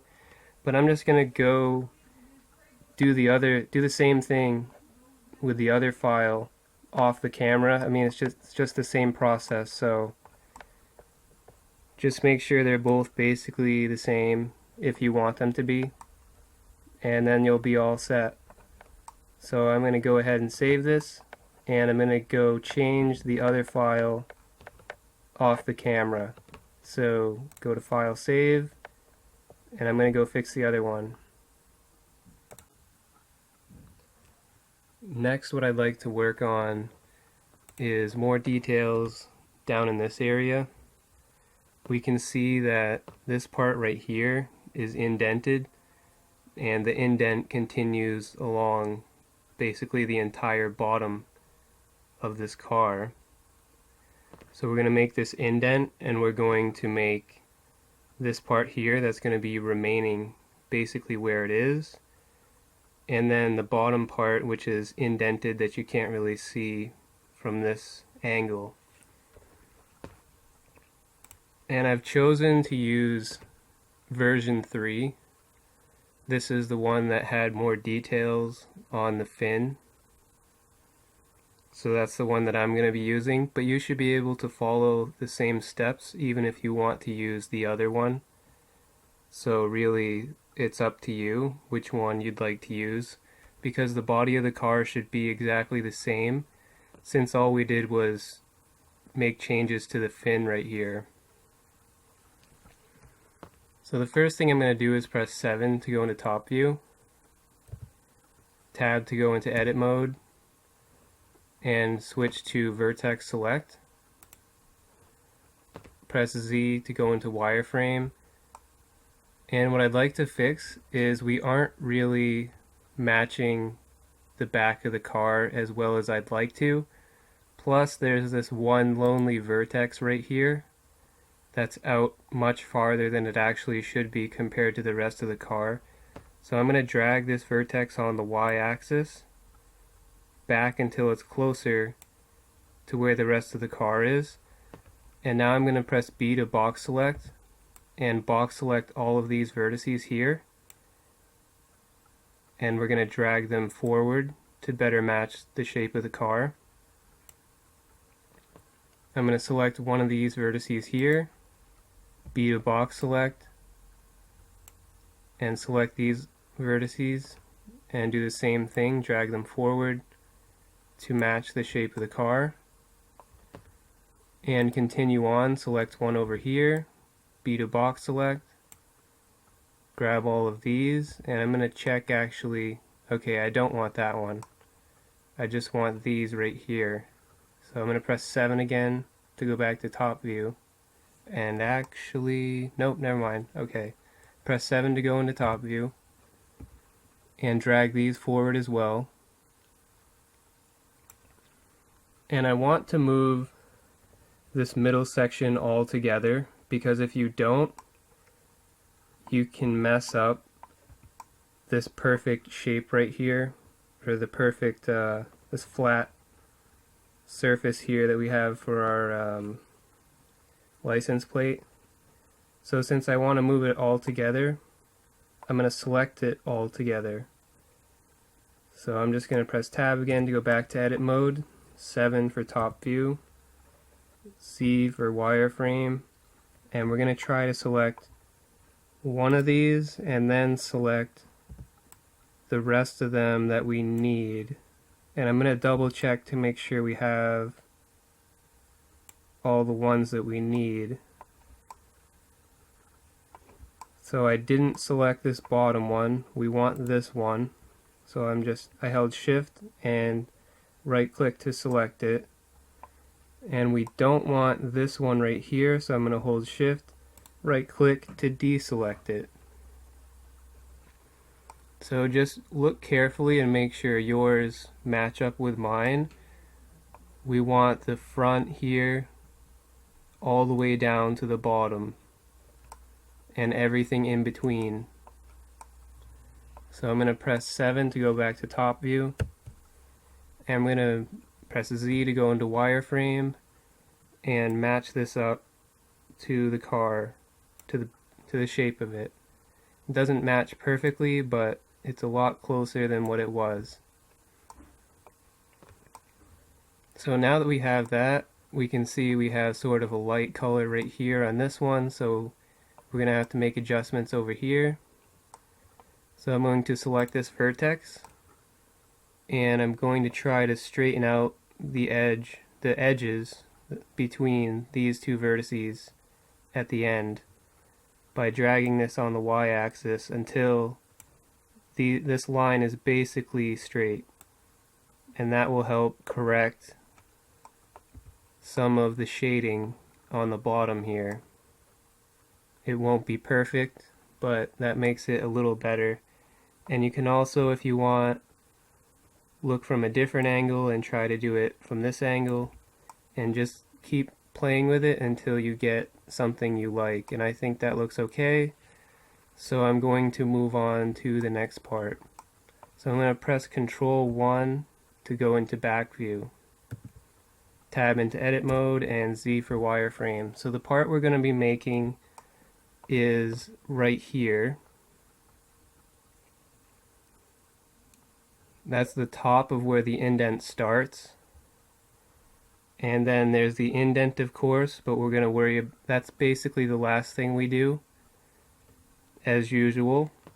And then we're going to do this part right here, which is the bottom of the indent, and the part that basically stays in place.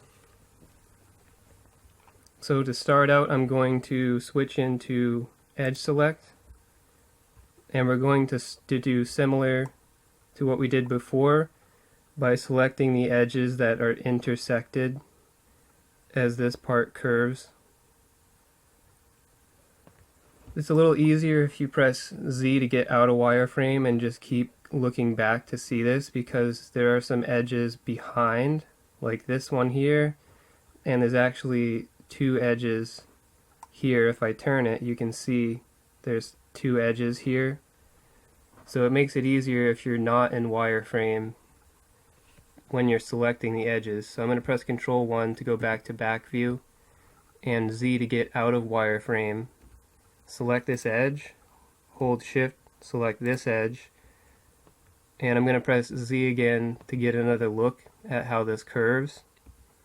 And it goes down here, so I'm going to press Z, hold Shift, and right click this edge, and select this edge as well by holding Shift and right clicking, and I just press Z again, and now we can see that we have basically what we need, because what I'm going to do is connect these down to this one. So I'm going to go to Tools up here, scroll down some, and click Subdivide. Go back to Vertex Select, select this vertex, hold Shift, select this vertex, and press J to join them. And one more thing I think I'm going to do is, I know before we didn't really match these up as well as we probably could have with this curve. So I'm going to select one of these, hold B, box select, and B to box select again, and select these. Just drag them over some to better match the curve of this part of the car. Select one of these, B to box select. This time I'm going to press G for grab, and I'm going to bring them closer to where they probably should be. I'm not going to match it up perfectly, but that's going to give it a bit better of a shape there. Control 1 to go back into back view, Tab and Z to get back into wireframe and edit mode. And actually, I forgot to move these as well, so I'm going to press 3 to go into side view. And what I'd like to do, we do have this curve here, but I think it looks a little better when we move it down. So I'm going to select one of these, B to box select all of these, and drag it down some, because there is another line right here, and I'm not entirely sure which one's the side where it's supposed to be and what the other line is, but I like how it looks when we do this, so I'm going to stick with it. But actually I think I'm going to move these down a little more, so select one, B to box select, move it down a little more.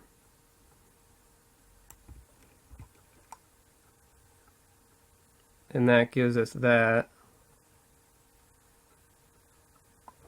So I'm going to press Control 1 to go back into back view, Tab and Z to get into edit mode and wireframe. And we want to start moving these vertices into place. So this one's pretty much going to stay where it is, and the rest of these are going to have to move. So I'm going to select this one, hold Shift, select this one, drag it up,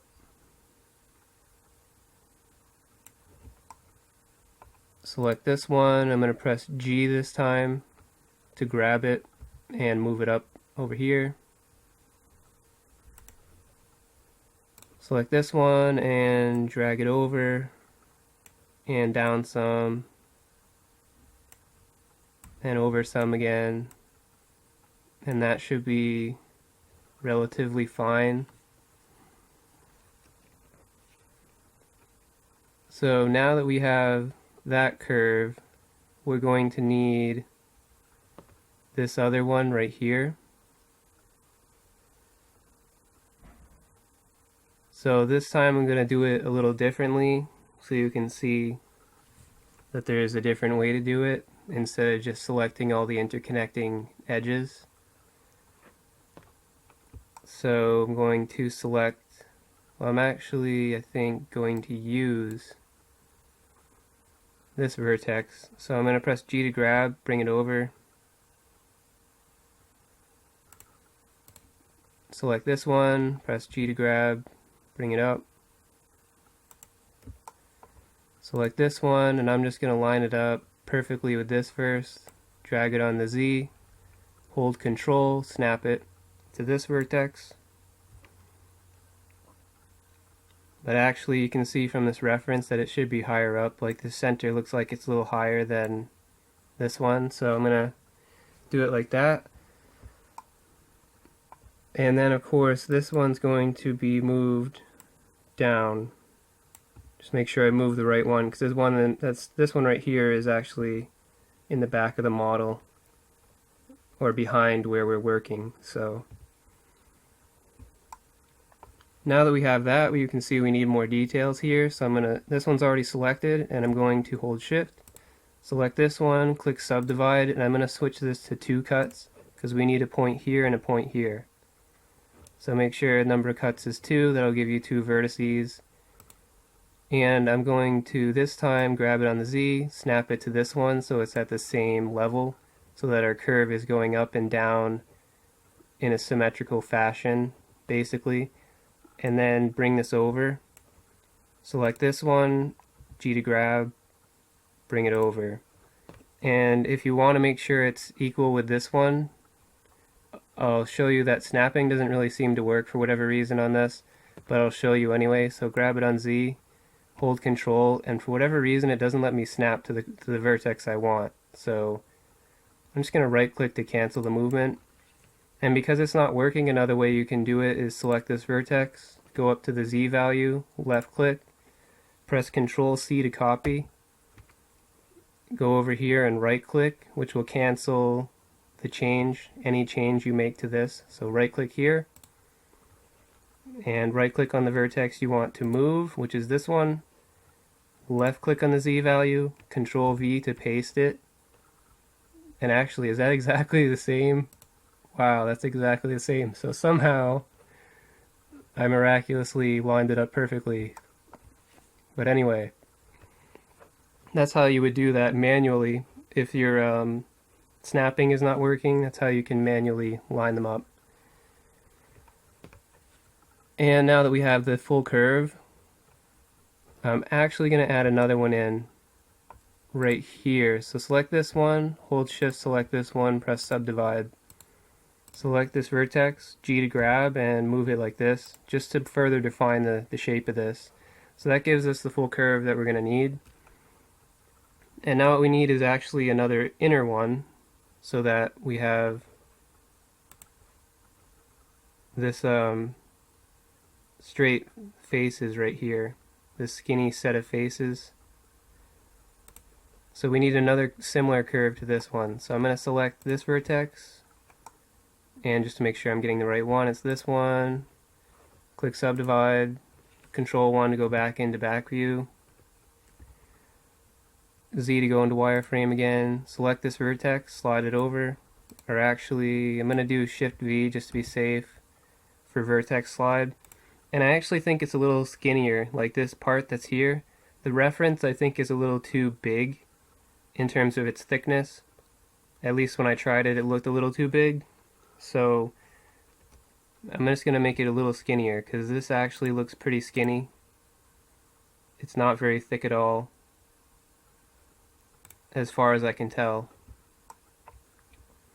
And we need another vertex, or 2 of them actually, so we need one here, one here. So I'm going to select this vertex again, click Subdivide, switch the number of cuts to 2, select this vertex, Control 1 just to make sure I'm in back view, and I am, and Z to go back to wireframe. Press G to grab and line it up basically where this one is. Do the same with this one, right click to select it, G to grab, line it up with the other one. And we're going to need another vertex, so I'm going to select this vertex, hold Shift, select this one, click Subdivide, that'll give us this one. Or actually, what I could do, never mind, press Control Z to get rid of that. Select this vertex and just slide it up. I think I can just use this one. I'm going to snap it to that one first and then drag it up a little more, because remember the center's up a little further. Now what we're going to do is, this one's already selected. Hold shift, select this one. And I think I selected the wrong one, so I'm going to deselect it by pressing Control Z a couple times until I only have this one selected. And I'm going to select this one because that's the one I want. So these two, make sure those two are selected. Control 1 to go back into back view. Z for wireframe, and we need 2 again. So click subdivide, change the number of cuts to 2. Select this one, G to grab. Grab it on the Z to snap it by holding Control to this vertex. And adjust it on the X if you think it needs to be adjusted. And then select this vertex and do the same thing, just line it up.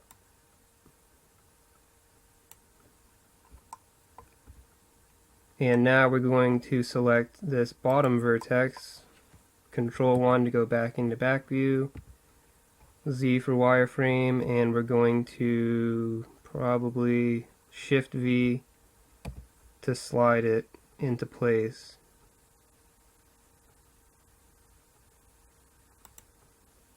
And now that it's basically in place, I'm going to grab it on the Z and hold Control to snap it perfectly in line. You can see all this weird shading here, and really what that means is we have one giant face here, and it's not really possible for the program to make one face out of like 8 vertices here.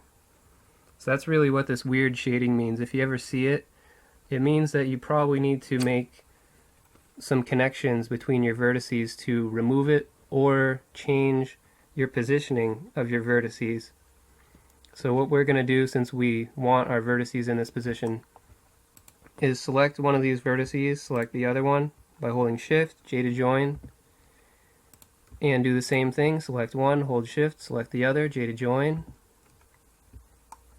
Same thing over here, select this one, hold Shift, select that one, J to join. Same thing here, select one, select the other, J to join. That doesn't fix this one, that just means that there's another face, which happens to be this face down here, that has an issue as well, and that's because it's trying to make a face out of, you know, whatever this is, 6 vertices. We'll deal with that in a second. For now, I'm going to select this vertex, hold Shift, select this one, J to join. We're not going to need this edge anymore, so I'm going to go to Edge Select, select this edge by right-clicking it, press Delete, choose Dissolve Edges. That edge is now gone. And to fix this last problem, I think that's what I want to do next. Let me take a look at this. I suppose, so I'm going to press Control 1, select this edge, and press Subdivide, change the cuts to 2. Back into Vertex Select, select this vertex, hold Shift, select that one, J to join. Do the same here. And I guess that's good. We still have a face that's an n-gon, which means it has more than 4 vertices. To fix that, select this vertex, hold Shift, select this one. What's going on here?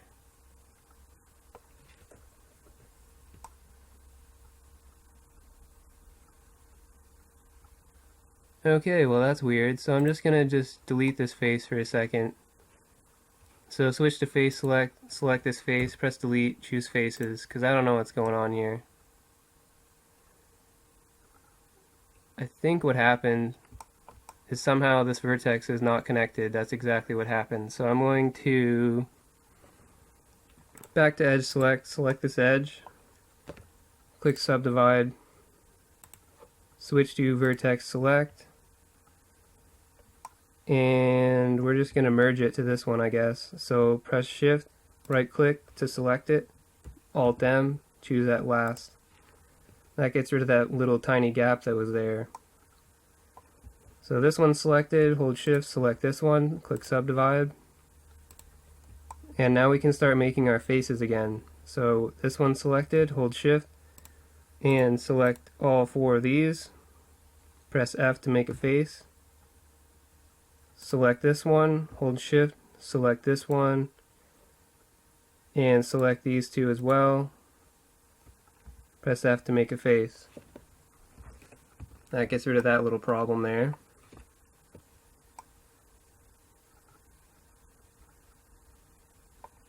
Okay, and you can see that we have this sort of indented, like this bottom curve is indented more than this top one is. And if you look at the actual image, these are basically supposed to be flat. They're supposed to be right up next to each other. There's no indent on this bottom part compared to the top part of this little piece here, so we need to make these basically flat. So to do that, we're just going to start snapping these on the y-axis. Select one, grab it on the y, snap it to the one that's above it. Same here, grab it on the y, snap it by holding control. Same here, grab it on the y, hold control, snap it to this vertex, and just continue until you get to the end. And if you have the problem again where you can't snap it to the center vertex, I think it's just because it's mirrored. I'm not entirely sure why you can't snap to these, but snap it to the other one over here for a minute. Nope, that didn't work. So we're going to use the other method. Select this one that's in the correct position. Go to the Y value this time. Control C to copy. Right click to cancel. Right click to select this vertex. Left click to go up here. Control V. And that'll paste the value in so that now we basically have this. It still may be a little too thick compared to this. I think it is. So we can change that.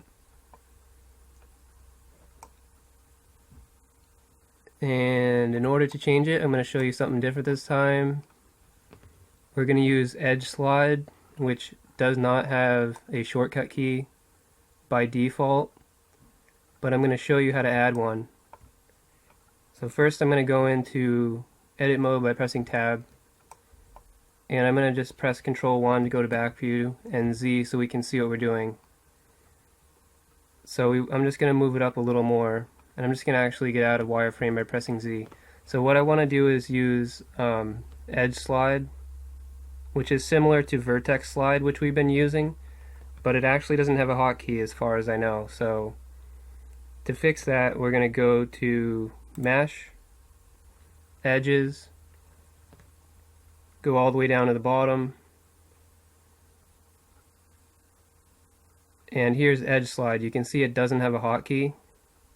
And one of the cool things you can do in Blender, and some of you may know this, some of you probably don't, because for a long time I didn't know how to do this, but you can actually right click on the one you want, and the one we want is Edge Slide right here. So right click on it, and you can see the first option is Add Shortcut. Left click on Add Shortcut, hover over this A, and it'll say press a key. I'm going to press Q on my keyboard because that's one of the hotkeys that's not assigned yet. So press Q once it says press a key. You can see now that it has a hotkey of Q. You can do that for any of these that you want. You can probably even change the ones that already have a hotkey, but I don't really recommend doing that, especially if you're new, because if you're watching a different tutorial or someone else's tutorial and they use a hotkey that's different than yours, it's probably going to confuse you a bit. So I recommend using the default hotkeys, but the ones that don't have a hotkey, you can consider adding a hotkey. But this doesn't permanently add it to your hotkey list. You would have to save your preferences by going to File, Save Preferences right here, but you don't want to do that when you already have like a model loaded. You'd want to first go to File and basically make a new file, and then change the shortcut, and then save your preferences. But I'm not going to do that now, because I know how to change. It's pretty easy to change your hotkey by just going here, scrolling down, right-clicking, and clicking the one that was right here to add the shortcut. And you can see you can also change it or remove it once you have a hotkey. So now that we have the edge slide hotkey as Q, make sure you have this vertex selected, hold shift, and start selecting the rest of these edges, these vertices, which are also making edges. And now we can press Q and move them up some to make this a little skinnier. That's probably good. So I'm going to left click to confirm that that's what I would like to do. And take a look at it, and I think that's probably closer to the actual thickness of this part right here.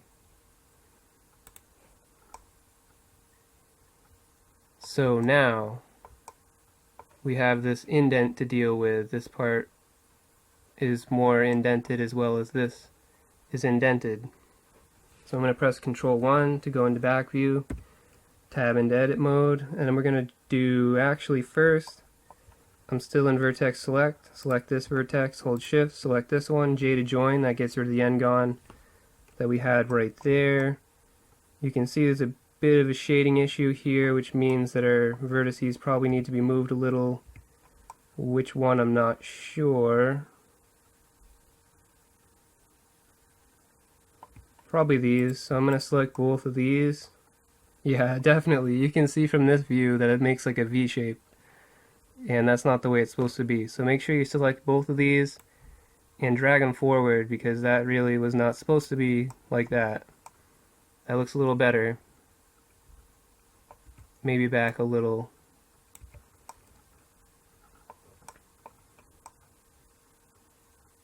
And I think maybe pull this back a little too, see what happens.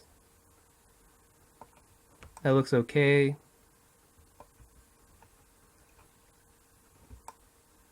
We do have some strange shading here, so I might just select these two, click subdivide, and see if this helps at all.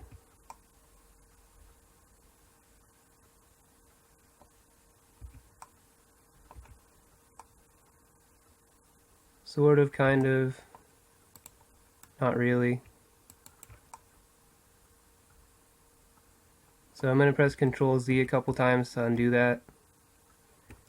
And I'm going to try moving these. Whoops, I didn't get rid of this. So if you still haven't gotten rid of this, just keep pressing Control Z till it's gone. There we go. Alright. I'm going to move these a little bit more. See if we can make this a bit nicer. And maybe move these forward as well.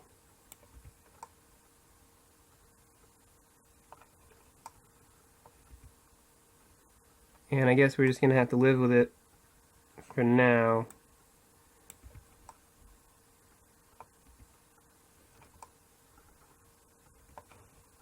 So what I'm going to do is press Control 1 to go into back view.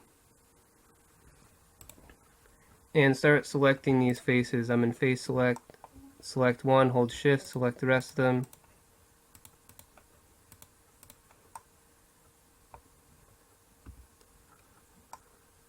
And press E to extrude. We're going to bring these backward. So right click to cancel, drag them on the Y. Yeah, that's going to be a problem. We're going to have to fix that. I was hoping it wouldn't be too visible, but I guess it is. So it's actually pulled in pretty far. I guess that's sort of where it is compared to the reference.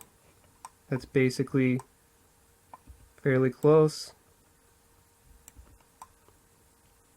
So yeah, we're gonna have to try to fix this because this is not working out. This face right here. Alright, try to select this vertex and just play with it. Move each of these if we need to a little bit. I mean, really, ideally, I think this needs to be... Alright, so I'm going to press Control Z to undo that. So we're going to make some changes. Select both of these. Subdivide like we did before. Bring it up. I'm actually going to snap it to this vertex here. Select this one. and both of these are selected. Just make sure they're both selected, J to join. And go to edge select, select this edge, delete, and dissolve edges. So that's basically, that's more like what we want. I mean, I didn't really want to do that initially, but it's alright. And now select this edge, click subdivide, back to vertex select, select this vertex. Shift V to slide it over. You want to try to line it up with these, so Shift V, slide it over, try to line it up. This one's already selected. Hold Shift, select this one, J to join. So that basically, that cleans it up a little. But now we're going to have to select this one. And actually, you know what? We have an n-gon here as well. This is 5 vertices. So we're just going to go back to edge select, select this edge, subdivide. Back to vertex select, slide this over to line up with this one. Basically, more or less. Or actually you can even move it over a little this way, because it's going to be connecting like this. So once that's done, this one's selected, hold Shift, select that one, J to join. Select this one, hold Shift, select this one, J to join. Alright, so that gets rid of the n-gons. It also makes the shading better right here. Everybody's happy. So we fixed 2 problems at once. We fixed this n-gon and the shading over here. That's good. So we have this already indented as well. That's nice. We gotta play with this some more. Control 1 to go to back view and Z. So we can see we have this line here. And I'm going to try to line this up a little better. Select all 3 of these, drag them down. And slide these over to make this line match up. But actually, first,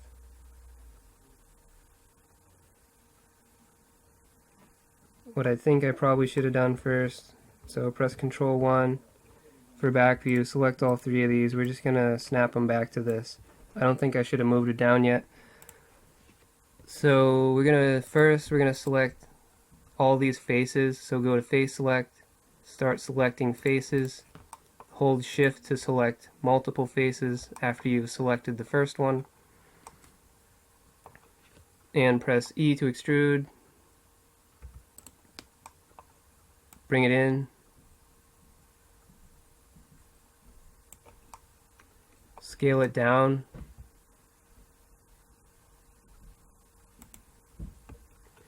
Control 1 to go to back view.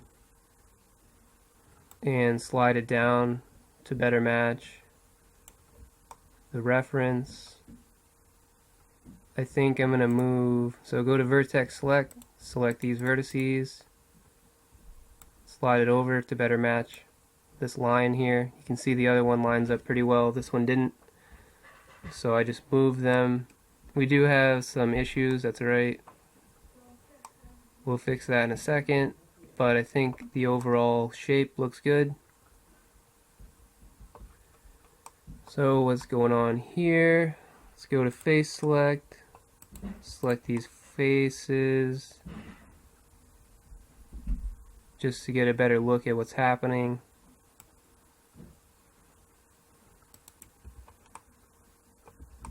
And I'm just going to select all 3 of these and delete them by pressing delete, choose faces, and let's see what happens. See what we're left with.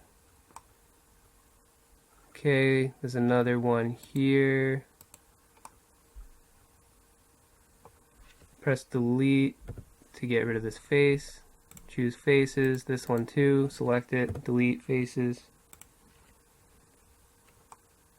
That gets rid of most of it, except we have something right here that's hiding. What is going on? Something right here. Alright, okay, I selected it somehow. And there's a strange face right there. Alright, just press delete. Choose faces, get rid of that. Looks like we might have another one over here. I'm just going to press period on the number pad to focus in on it. Okay. whatever this is, I think we can get rid of it. Select it and press delete and choose faces. Okay, so we have the gap again. It's alright, we'll fix it. Go into vertex select, and we're going to start correcting this gap. First, we're going to connect these two by selecting one, or select this one actually. Make sure you select this one first. Hold shift, select that one, Alt M, choose that last. So now we're going to need two more vertices to connect this. This one already has a vertex, and we're going to need a bunch more vertices over here. But actually what I think I want to do on this part, we're going to select all three of these by selecting one, hold shift, select the rest of them, E to extrude, bring it down some, because I think this continues on towards the back as well. Perhaps.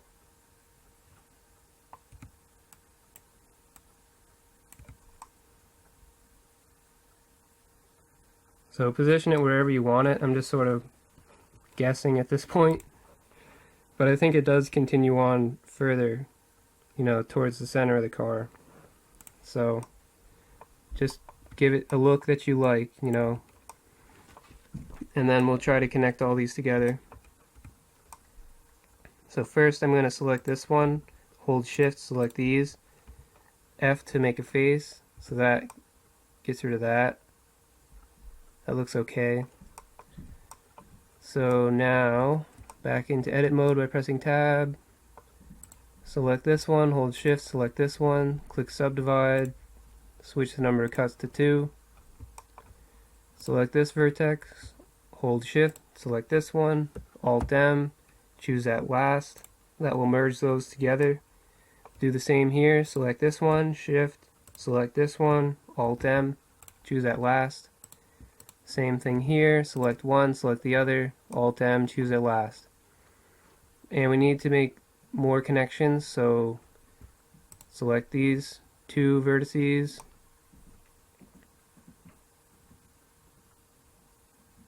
and I guess we'll just do 1, 2, 3, 4, 5, subdivide, change this to 5. You can also left click and enter a number. So if I wanted like 10, I can do 10, but I just want 5, so I right click to cancel the entry. You can always change it back anyway. So this is at 5. And select one, hold shift, select the other one, Alt M, and at last. And we're just gonna continue doing that until we're finished with all of these. If you can't select it, press Z to go back into wireframe, and just make sure you've merged all of them. That gives us that. So we need to make another face by selecting all 4 of these, press F to make a face. And there we go, except this is not supposed to have a face here. So go to face select that face and delete it, and we're probably gonna have to delete this one as well. Yeah, so select this face as well, press delete, choose faces, and we're gonna have to fix this somehow. So select this vertex and hold shift, select this one, and we're just gonna merge them. So press Alt M and choose that last, and then we're gonna make a face here, I suppose. So this one's selected, hold shift, select these two, F to make a face, and we'll see how it looks. Okay. Looks not the best from this angle, so probably gonna have to move this down then to try to correct this.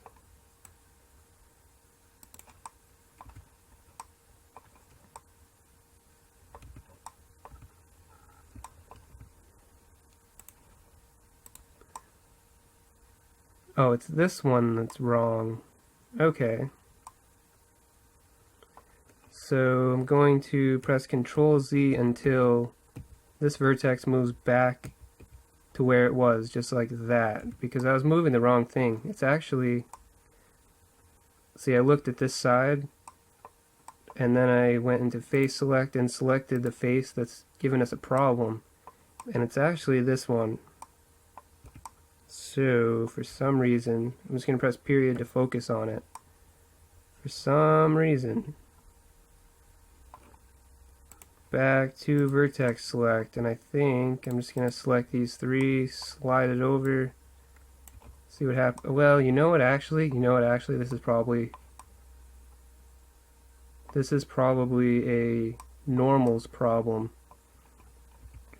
So I'm in edit mode, press A a couple times until everything's selected, go to mash, normals, recalculate outside,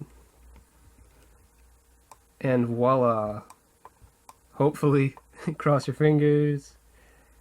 Yay, it looks good. Okay, okay. Alright. High five. Okay, so I'm going to press A again to deselect everything. I think I probably should move this though, so it's not so strange back here. This is kind of odd, but and I'm probably just going to move all three of these back to basically where they were because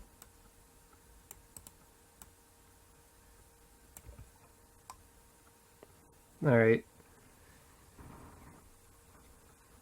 So now we have that, but we still have this giant n-gon on the bottom. And we're going to have to fix that. But since it's on the bottom, we don't need to put too much effort into it. So I have this one selected, hold shift, select this one. Do I want to do it this way or no? We'll just try it. Press J to join. Select this one, hold shift, select this one, J to join. 1, 2, 3, 4, 5. Nope. Select this one, hold shift, select this one, J to join. So we get a triangle, it's alright. Does it look okay? Sort of. So I'm going to try a different way because it doesn't look as good as I wanted it to. So I'm going to press Control Z. We're going to get rid of these edges. Once all the edges are gone, stop pressing Control Z. So I'm going to select this one, hold shift, select this one. I'm going to see how this looks. Just start joining the edges like I am, or actually, what's going on over here? Okay, so we need to make sure that our triangle is here. So select this one, select that one, press J to join, and what I'm talking about is like you see this weird shading that's actually extending beyond where this face should be. That means that, like, again, that this vertex is pushed in too far and it can't really make a face like this with 4 vertices. So we're just going to join these two by pressing J, and you see it goes away. So I'm going to press Control Z. This is what it looks like before, J, that's what it looks like after. So it fixed that weird face problem. We might need to move these at some point just to make this look a little better, but select this one, hold shift, select this one, J to join. Okay. So now we have this. It's a little better, I guess. Probably need to move some of these, so I'm going to select this one, bring it down.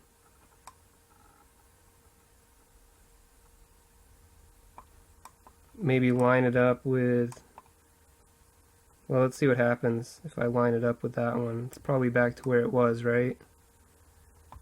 So, yeah.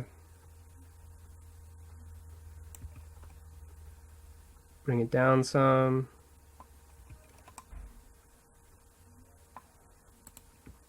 Maybe select these and bring them down some, see what happens. That actually looks better, so yeah, that's pretty good.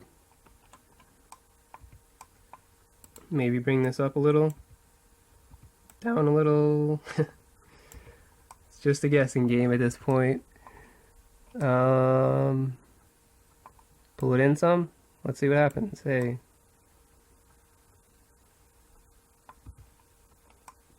Up some.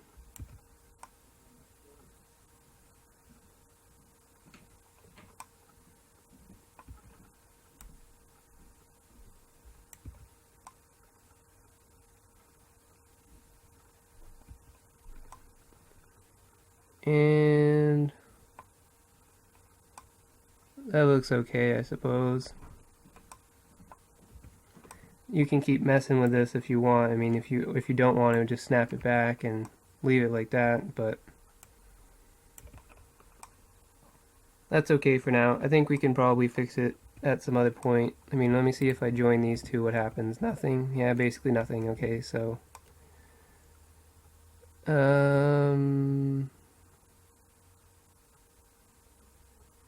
we could maybe add another vertex here and see what happens. Let's see what happens. Select these two, subdivide, see what happens with this. Not a whole lot. Yep, so I'm just going to press Control Z and undo that. Just wait, go until the vertex is gone. Okay, so that's probably good enough for now. I'm just going to save this. We can change it later. But that's it for now, so go ahead and press File and choose Save. So just a quick fix here, and we can see that the shading here on this indented part is actually not very consistent. You can see that this is light, and then the color changes as we go throughout this entire part. So we want to try to make it a little more consistent, because it pretty much should be as far as I am concerned. So let's go press tab to go into edit mode, and what we're going to do is just move some of these vertices. So basically the idea is wherever it's light, we're going to move these vertices back a little. Wherever it's too dark, you can move them forward some, and that will sort of even out the lighting. You're going to have to do some playing around with it to get it correct, but we'll start working on it. So select this vertex, start dragging it forward, or actually backward some to darken it. And just keep taking a look at the overall color. That may be a little too dark. So now these two match up pretty well. This one's probably a little dark, so I'm going to bring it forward.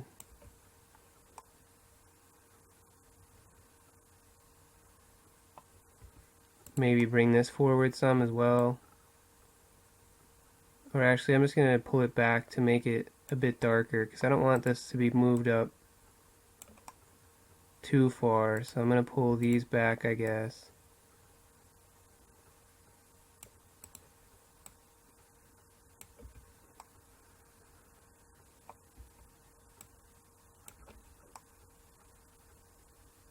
See, these three are pretty well evened out, except from this angle. I'm going to pull this back a little more, or forward a little.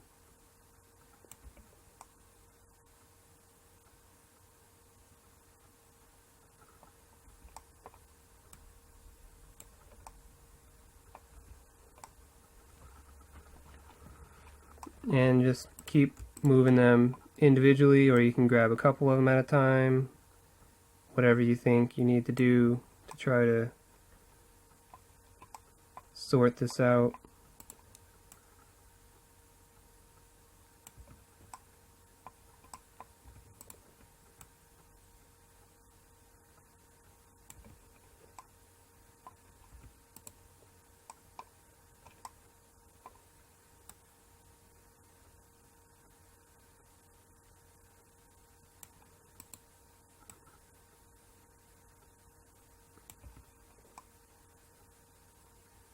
That's looking pretty good right here. These look like they're pretty consistent as far as the shading goes now.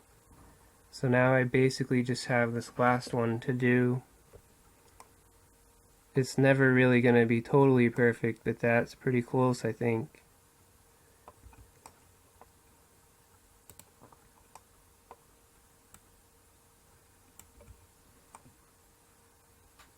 But I think actually having this one a little darker makes a little sense, but it's up to you if you want to try to lighten it up some or not.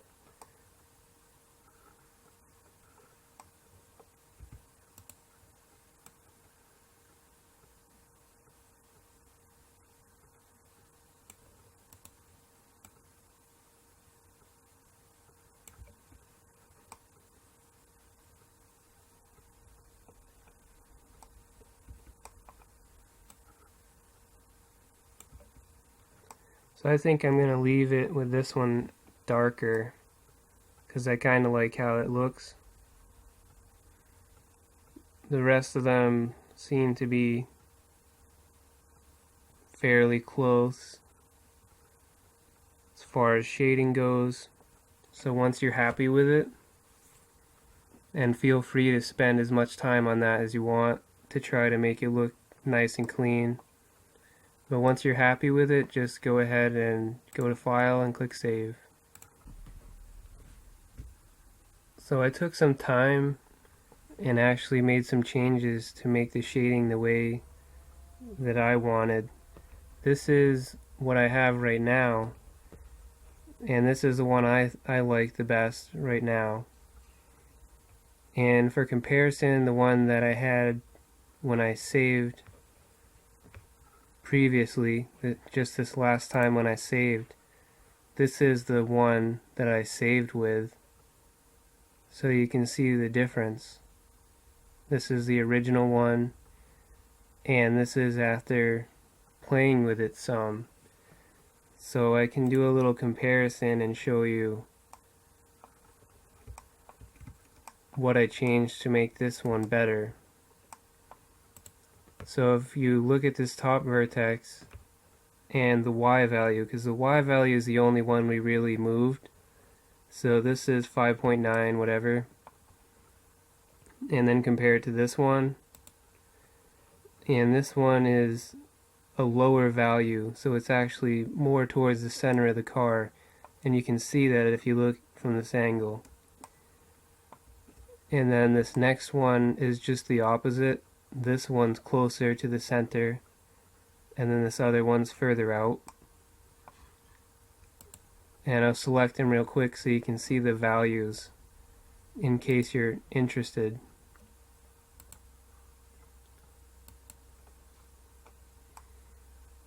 And then the next one is back to where this top one's further out and this other one's closer to the center. So here's the values real quick for the y-axis.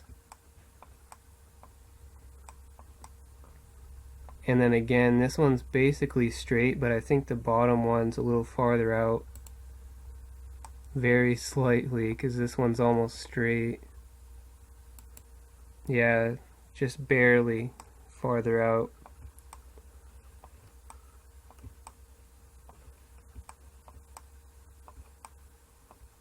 And then these last two, I'm going to select one and press period to focus on it. So here's one, here's the other one. So this one's back closer to the center again, and then here's the last set. And then this last one. So now you have all the values for the Y if you want to match it to mine. Might be a little different because the rest of your car might be a little different, but once you have those values, you can select the whole thing and then move it like this if you want to change it to match what you have for your car. Or you can just play around with it yourself and get something you like, but that gives you the comparison of this one versus the one I had. This is more even shading, I think, particularly down here, than what this one is. So I'm just going to save real quick and we'll continue.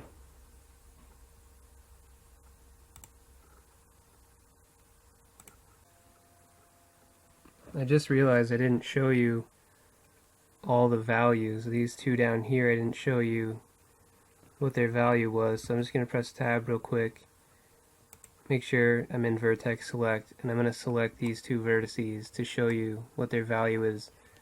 So the Y value for this one's right here, and the Y value for this one's right there. So if you want to copy my exact Y values, you can.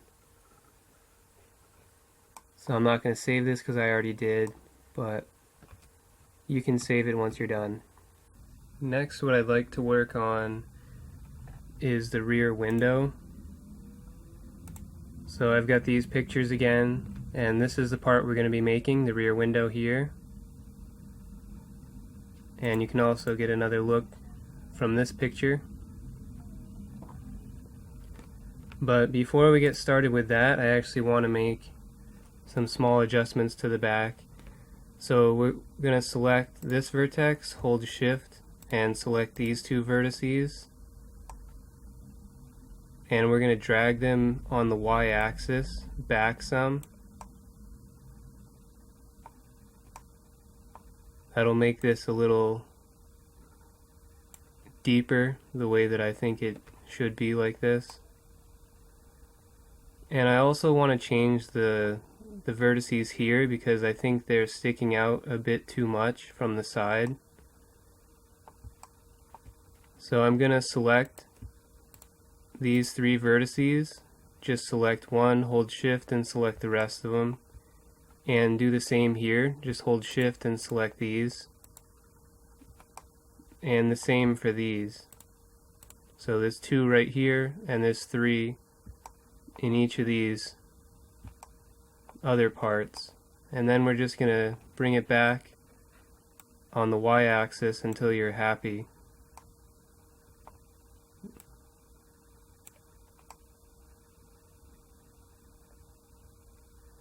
And I'm happy where this first one is, so I'm going to deselect these by holding shift and right clicking them. And I'm going to drag the rest of this back a little. And I'm actually happy where these are too, so I'm going to deselect them as well by holding shift and right clicking them, and then drag this part back some.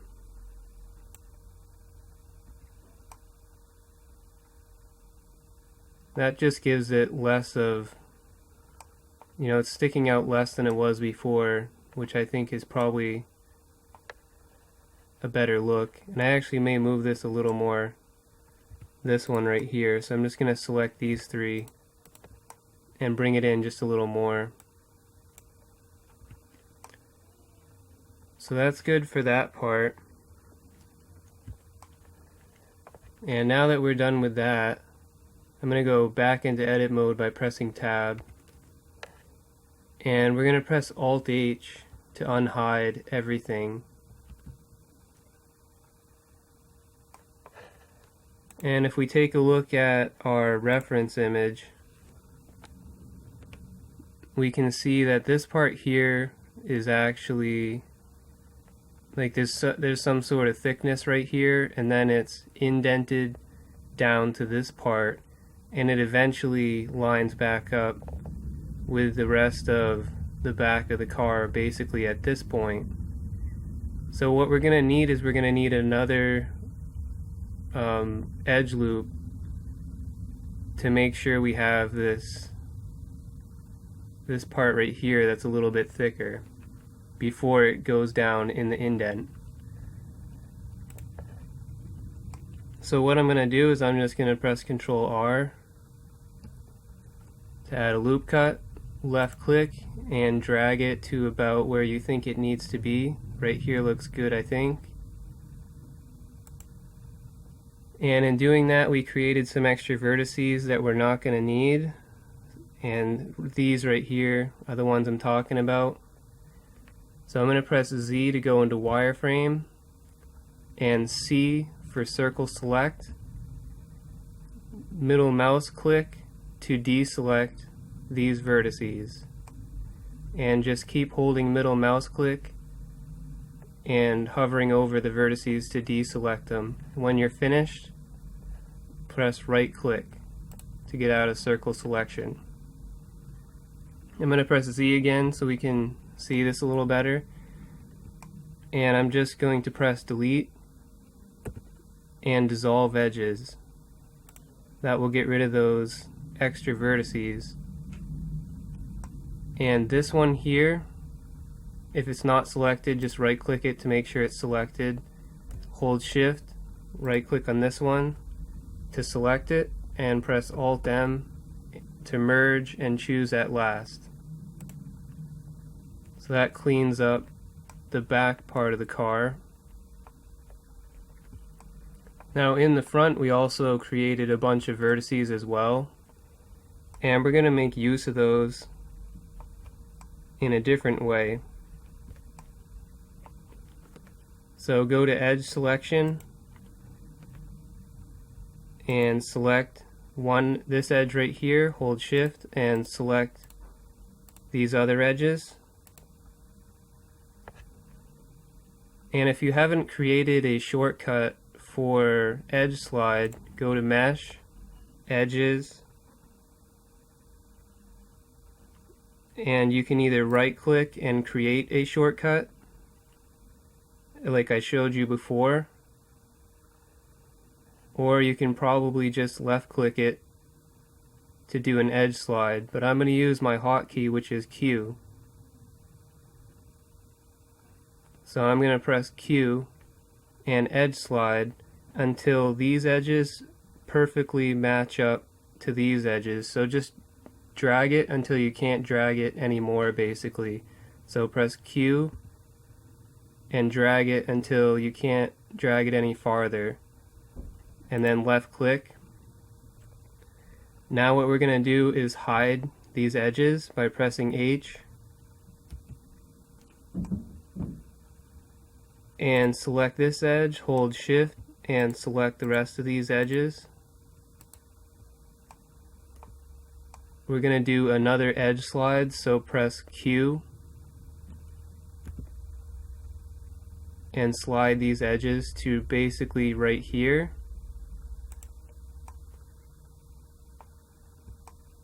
And then pull them up in the Y direction, or the Z direction, sorry.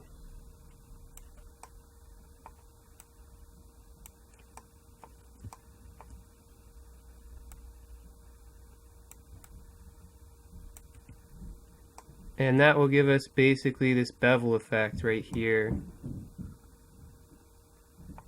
And I actually might want to slide them a little more, so I'm going to press Q again and slide these a little closer.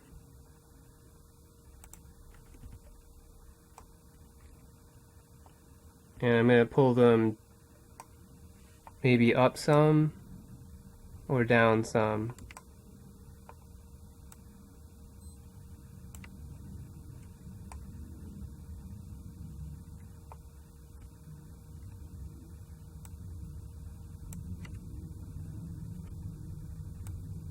Okay, well that's good for now. And I'm going to switch to Vertex Select. Select this vertex. And there's actually two options for this vertex that I found work pretty well. And the first one I'm going to show you is just select this vertex, hold Shift, select this one, press Alt-M and choose at last.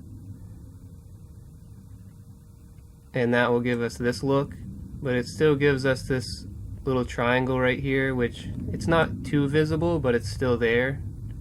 You can tell that it's there.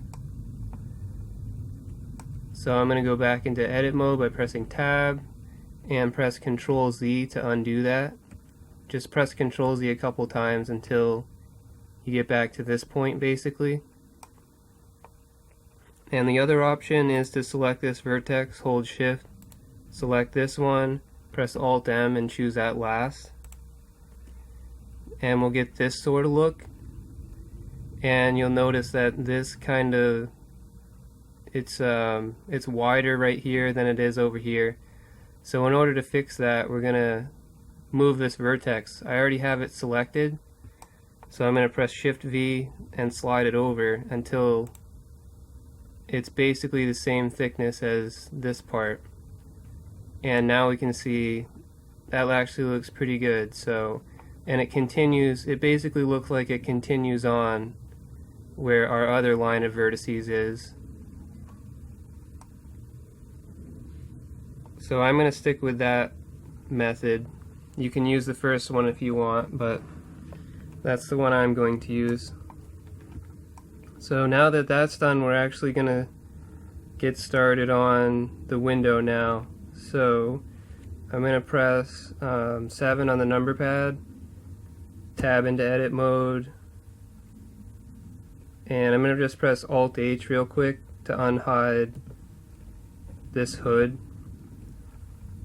And I'm going to press Z to go into wireframe.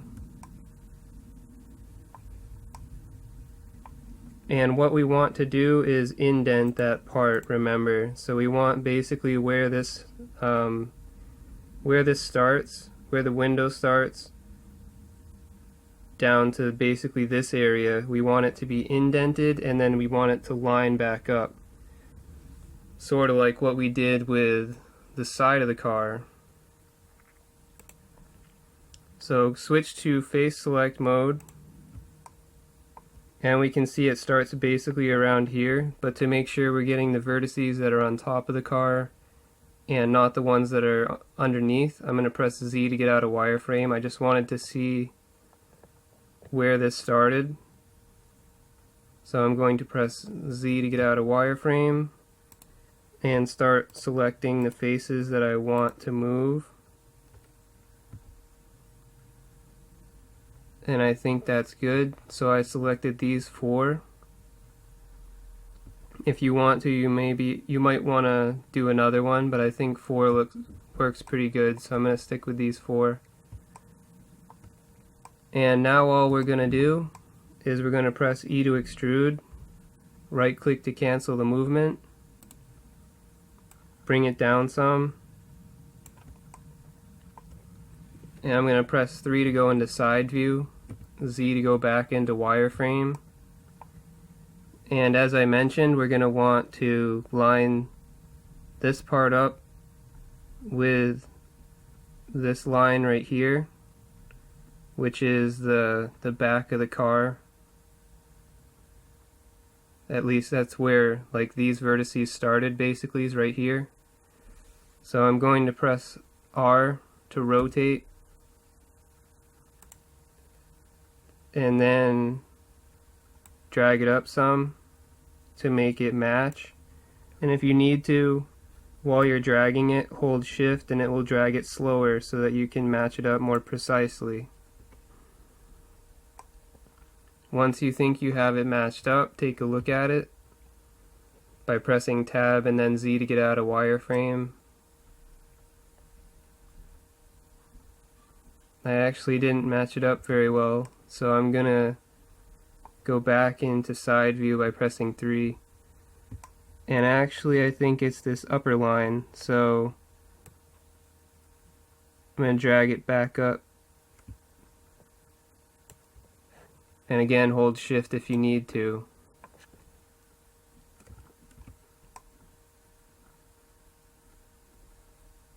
So that looks pretty good to me.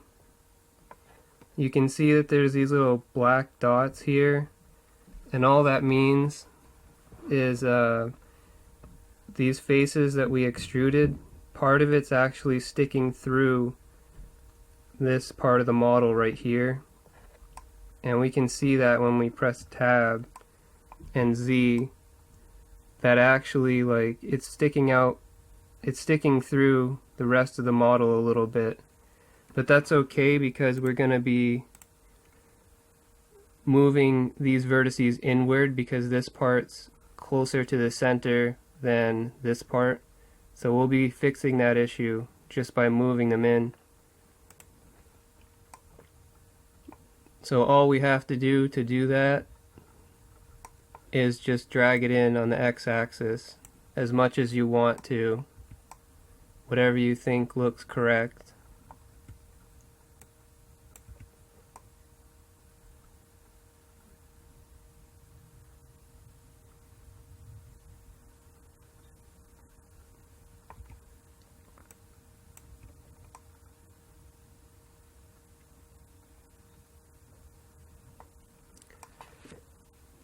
That looks okay, so that's that part. Now we're actually going to make the mirror, or not the mirror, the window itself. So I'm going to press 7 to go into top view, and tab to go into edit mode. And I'm just going to hide the whole car for a minute while we make this separate window piece. So I'm going to press A couple times until I have everything selected, and then press H to hide all of it. And then we're going to go over here, go to Create and Plane.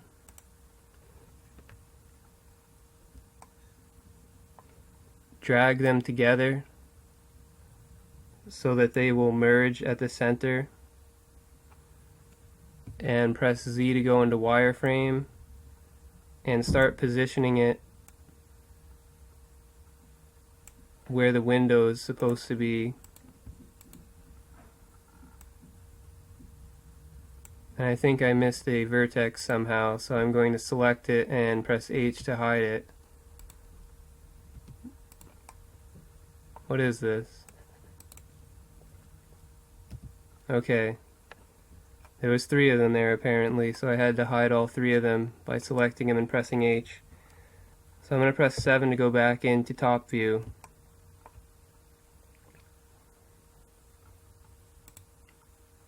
And we can see that we're going to need some more detail here. So I'm going to press Ctrl R to add in a loop cut.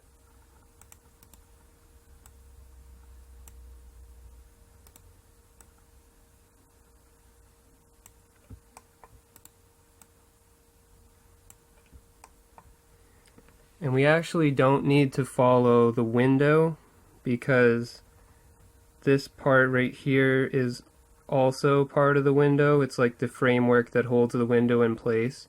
So we can just keep this as a straight line. We don't need to follow the window itself because it's all basically one piece. We can make it as if it's one piece. And then we'll make these little holes a bit later once we're done with the other main shape. And you'll also notice that there is some thickness to this, of course. It's not a lot, but we will make some thickness for the window as well. And we're still going to need another vertex here, so I'm going to press Ctrl R again, left click, and then drag it to line up and move this vertex into position. So that's it for the basic shape. Now what I'm going to do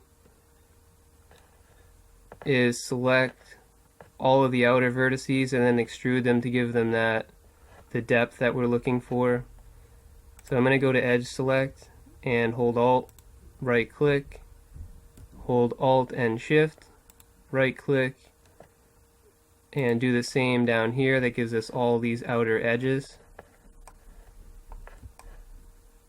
I'm just going to press period on the number pad to focus on this to get a better look, and press E to extrude, and right click to cancel, drag it down slightly on the Z axis to give it the thickness that you're looking for here. You can compare it to this if you want. This is actually pretty thin, it seems, but it's up to you how thick you want it.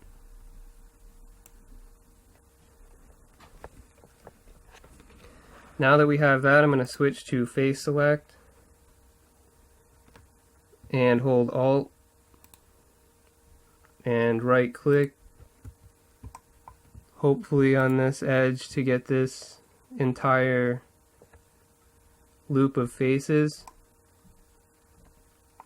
And I'm going to press Control or Shift D to create a duplicate. Right click to cancel the movement. And I'm going to press H to hide it real quick. And now what we want to do is switch to Vertex Select, hold Alt, and right click to select this entire edge loop. And I'm going to press Delete and choose Vertices. And the reason I did that is because it will keep the thickness separate from this shape, because we're going to be adding detail to this shape in order to make those holes that are in it. And if we kept those other edges we would just be adding detail to those that we weren't going to be using, so it wouldn't really serve any purpose. So that just helps reduce the vertex count, basically. So I'm going to press 7 to go back into top view, and we can see this part where all the hole pieces are, and they start right here, and if we count them, it looks like we have 7, and you can count them here as well, and there are 7. So, and you can tell from this picture that they're angled, like this part out here is lower or closer to the back than this other part is, so we want to make these angled.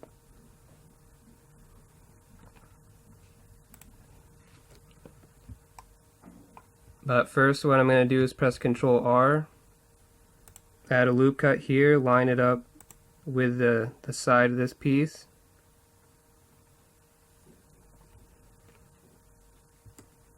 And I'm going to switch to edge select. We already have this edge selected. Hold shift and select this one. Go to tools. Click subdivide. Back to vertex select. And like I said, we're going to want to angle this part. So it looks like that's probably reasonably close to what it should be. Whoops, I just hit E on accident, so I'm going to right click and then delete this vertex. You don't have to do that obviously if you didn't make the mistake that I did. So we have this one edge, and we're going to want to select both of these.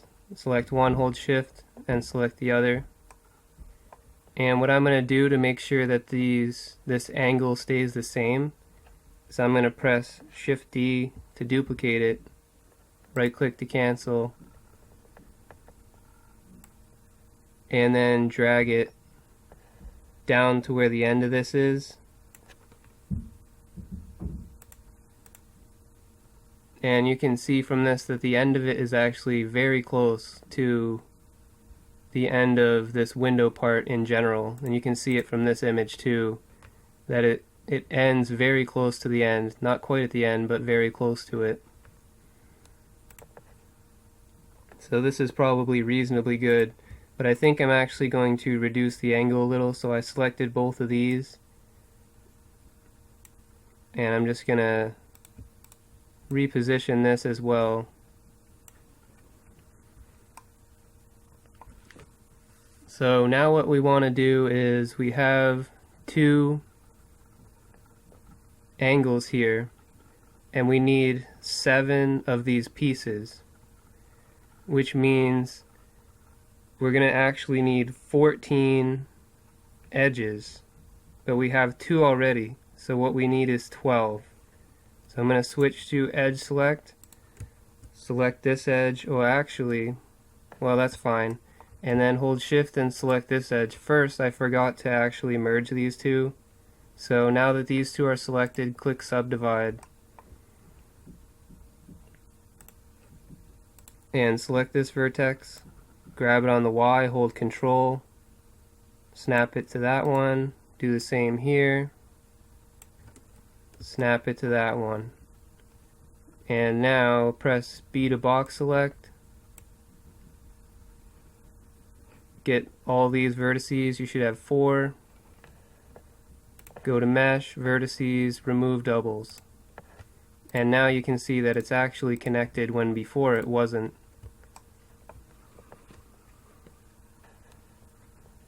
So go back to edge select, select this edge, hold shift, select this one, and like I said, we're going to need 12 more, which will give us the total of 14 if we include this one and this one, which will give us 7 spots to make holes with. And you'll see what I mean in a second. So click subdivide and change the number of cuts to 12. because we did our angle first, all of the rest of these will be angled the same way. So that's why it's a good idea to do your starting point and your ending point before you go and make the rest of these.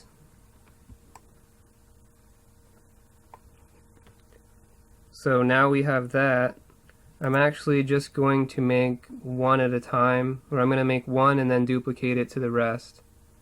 So if we just check to make sure we have enough, so select this one, hold shift and select the rest of them, and just make sure you have 7. Yep, okay. So that's 7. And what we need to do is indent it,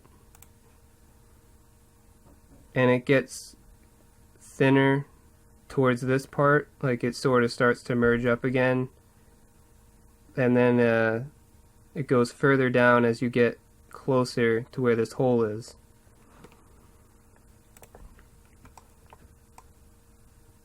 So what I'm going to do is press E to extrude. Well, actually, first, I'm going to right click to cancel and Control Z to undo that. Just make sure you don't have the extruded part. Another thing I was going to point out is that these don't actually start at the very end of that piece. There's actually sort of a little indent here before it actually gets started. So to do that, we're just going to use inset. So we have this one selected, press I to inset this some. That's probably good. Now I'm going to press E to extrude and drag it down some, and Z to take a look at it. So this is supposed to be a hole. So now that we have this selected, I'm going to press delete and choose faces, which will give us the hole that we're looking for. But remember, this part right here is supposed to be further down than this part right here. So I'm going to go to vertex select, and I'm going to try just merging these. So I selected that one, hold shift, select this one, Alt M and choose at last. Do the same over here. Select this one, hold shift, select this one, Alt M at last. This one's already selected, hold shift, select this one, drag it down on the Z to give it some more depth.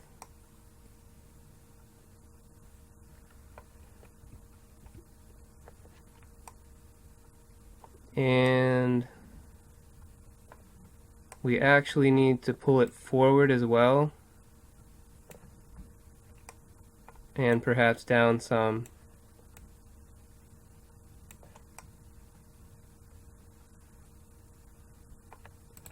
And I'm going to move these, I think. So select both of these vertices and bring them forward some.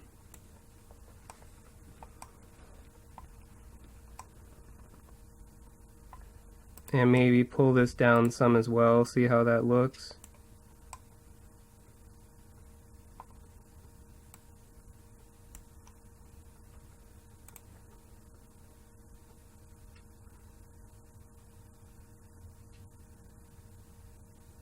Probably not pulled down though, so I'm just going to press Control Z a few times and oops, not that many times. Okay, so if you ever do Control Z too many times, you can do Control Shift Z, which is redo, which is what I just did.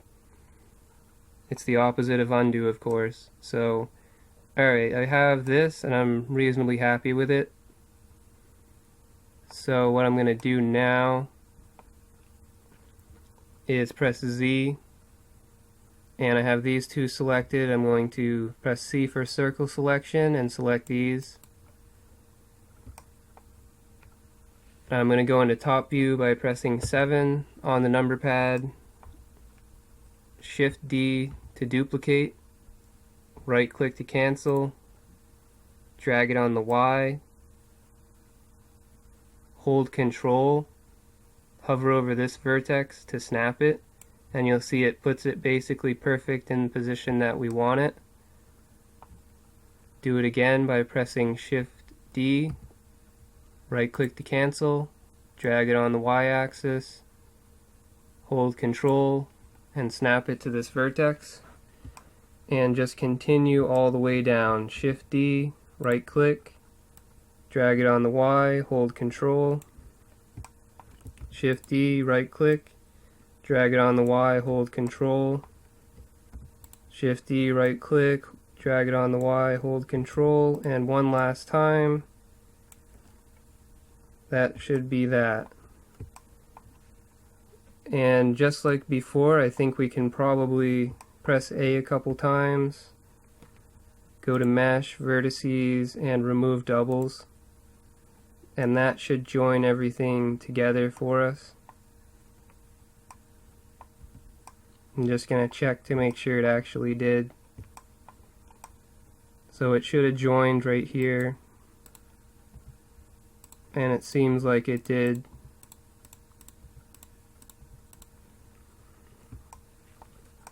So that's good for that. And now what we want to do is press Alt H to unhide everything.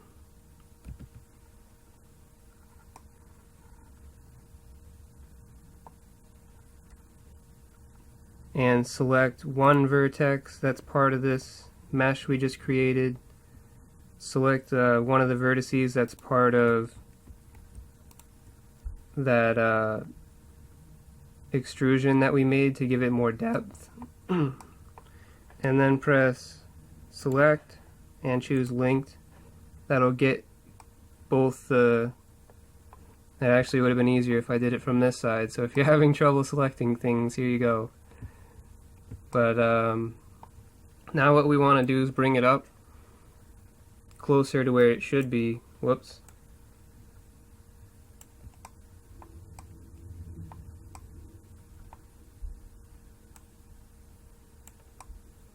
And we're going to actually have to curve it in a minute, but first what I want to do is press 7 to go to top view and put this in position first. It actually doesn't look like... Did we make holes with these? Okay, so maybe this needs some... So switch to face select. Somehow... Okay, so I selected this. Let's see if this works. I'm going to press delete, choose faces. Okay, yep. So there's an extra face on top of this. That's why there's no hole. So just select this face, hold shift, select this one, continue down the line, selecting all those extra faces, press delete, choose face. There's our holes. Okay. Alright. So now we're going to need to select one of these vertices that's part of that extruded part. Select another one here, go back to select, choose linked, and we can continue moving things to where they should be. I'm actually going to try snapping this. Just bring it down, hold control, snap it to that. It kind of worked. Anyway, one thing that's wrong is obviously it's too wide. You can tell here. So I'm going to press 7 to go to top view. And to shrink it down, all we have to do is just bring it in on the X. But it's like part way in the middle of that this part right here that we made. So you don't want it all the way to the end, you want it like part way in the middle. Kind of like this. You can see there's the two edge loops that we used for that thicker part, and you want to have this sort of out further than that. And we're also going to need to angle it, so go press 3 to go into side view and R for rotate. Try to get the angle that you think it should have.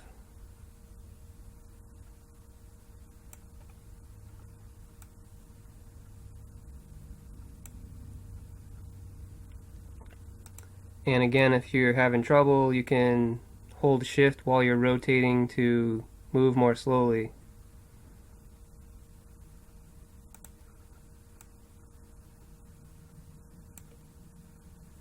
That's probably pretty close.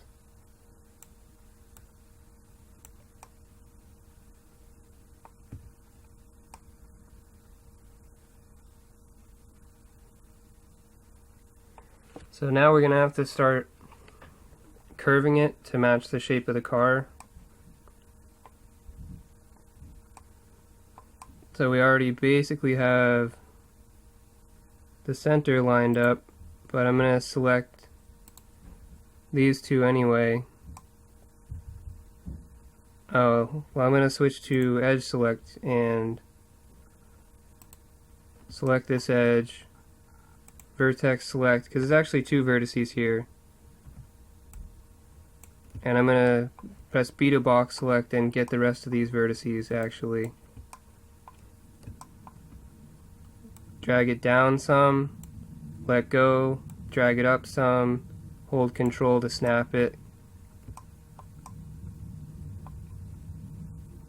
And we're going to have to move it forward some too. So just bring it forward some.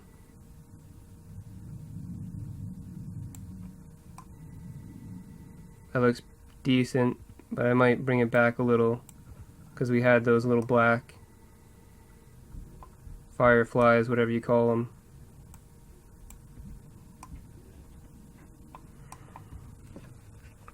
And we're going to do the same thing here basically.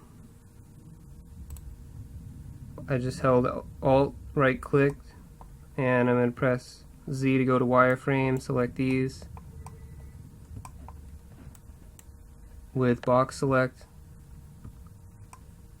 drag it down to match the shape of the car, the basic shape of the car, drag it forward.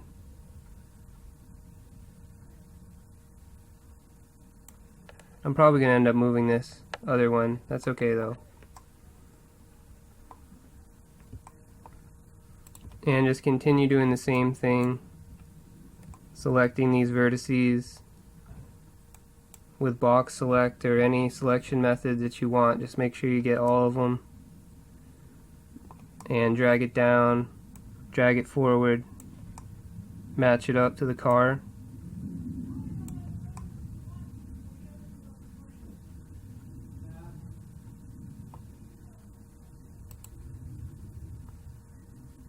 And now we're going to select this whole line of vertices basically. So I selected this one, press C for circle select.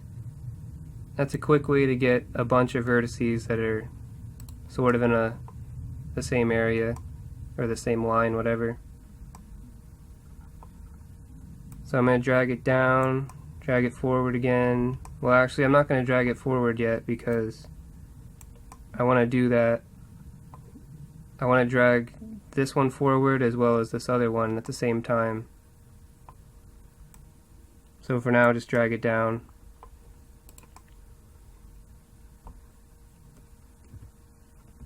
And be careful selecting the rest of the ones on this other side, because it's easy to get other parts of the car that you don't want to get.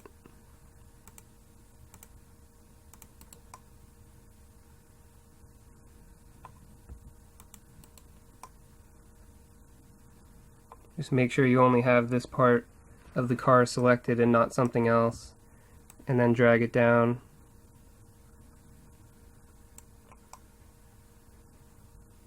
And I already have this selected. I'm going to go back and select these other ones,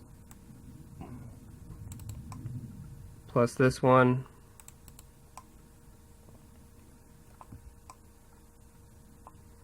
And pull it forward some. And I'm going to do the same for the center again because it wasn't really lined up where I wanted it. See, I selected a vertex I didn't want, so you got to be careful. Especially now that they're close, it's really getting difficult. So I'm going to hold Alt and Shift to get that, and then just be careful here.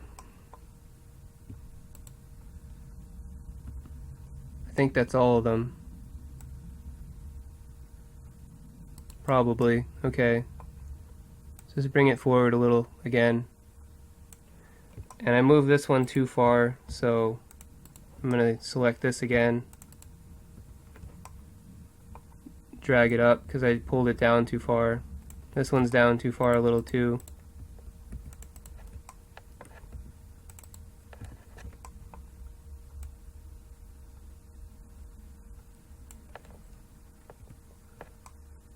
So there's that. Yeah, you can see the little black firefly things.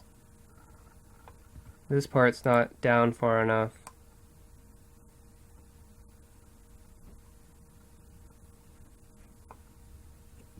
So I'm going to have to move it again.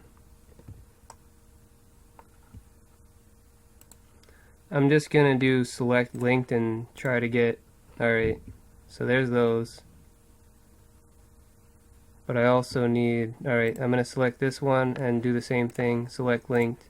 Just get all of it. And all I'm going to do is deselect the parts that I don't want. Because it's getting hard to actually select what I want. So I just use circle select by pressing C. Middle mouse click is deselect.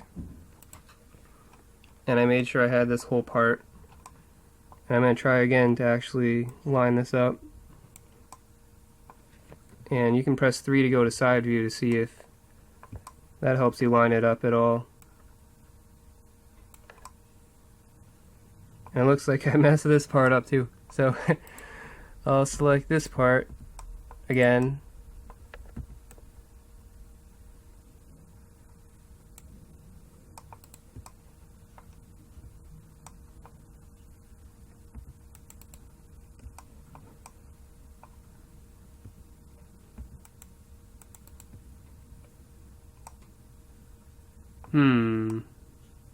Okay.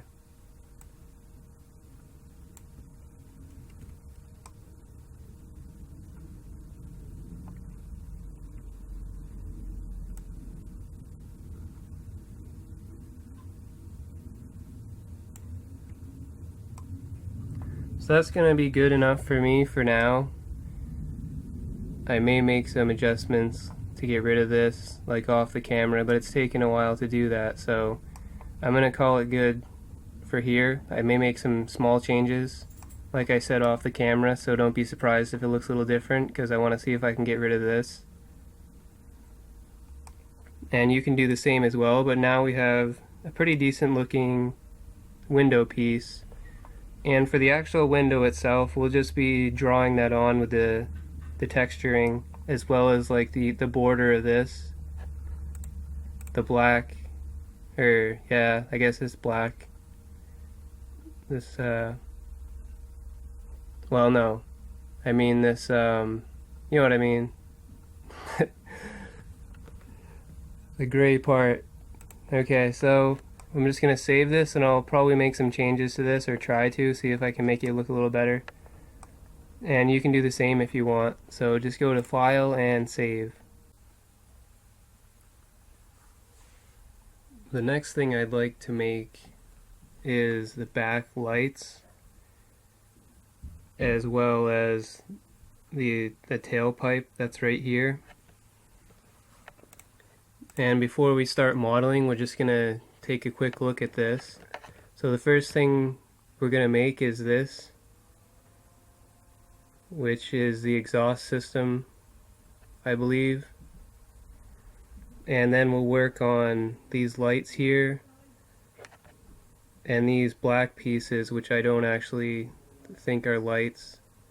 They're just there for the look of it. And this 3 right here as well. So the first thing we're going to do is make this piece.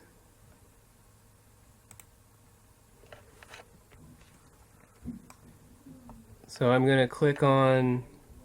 left click on the back of the car right here. That'll put my cursor right here. And then I'm going to left click over here, just like we did before.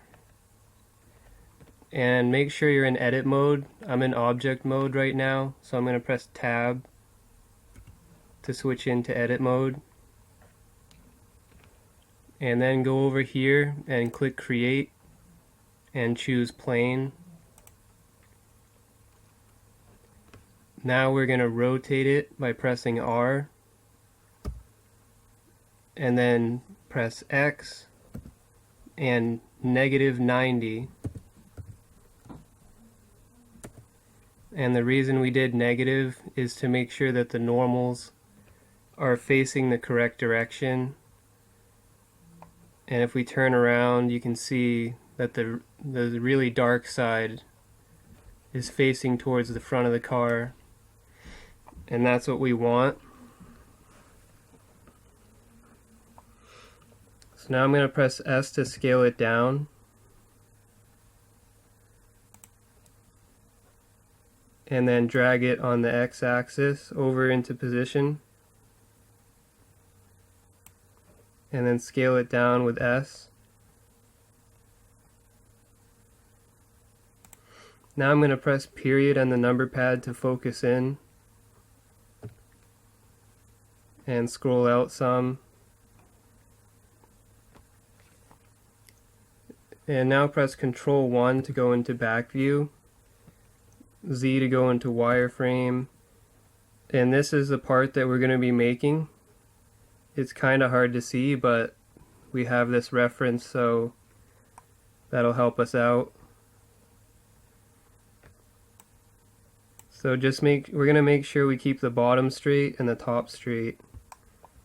But we're going to start lining this up. So start dragging these around. And you'll notice from the reference that this part is quite angled, but this one is a bit straighter. It's not angled as much, so just make sure this outer one is more angled than this one is.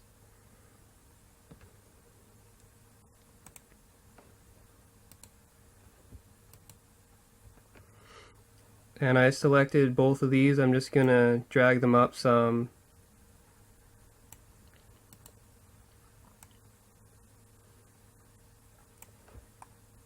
Just keep moving these around, selecting them one at a time or two at a time like I did. And just make sure that this one has less of an angle than this one. That looks pretty good to me. And another thing you'll notice is that these corners are beveled. All four of them should be beveled. So I'm just going to select all four of these. So select one, hold shift, and select the rest of them. Then go to mesh, vertices, and bevel. You can also use the hotkey Shift Control B. And then just drag it until you get the shape that you want. That looks fine to me. So just left click when you have the shape you want.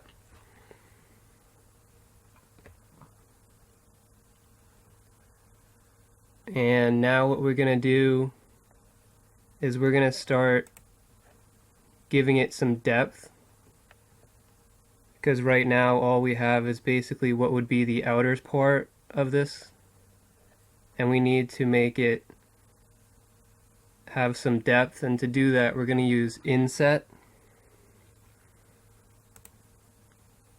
So go to face select and select the face that's for this part.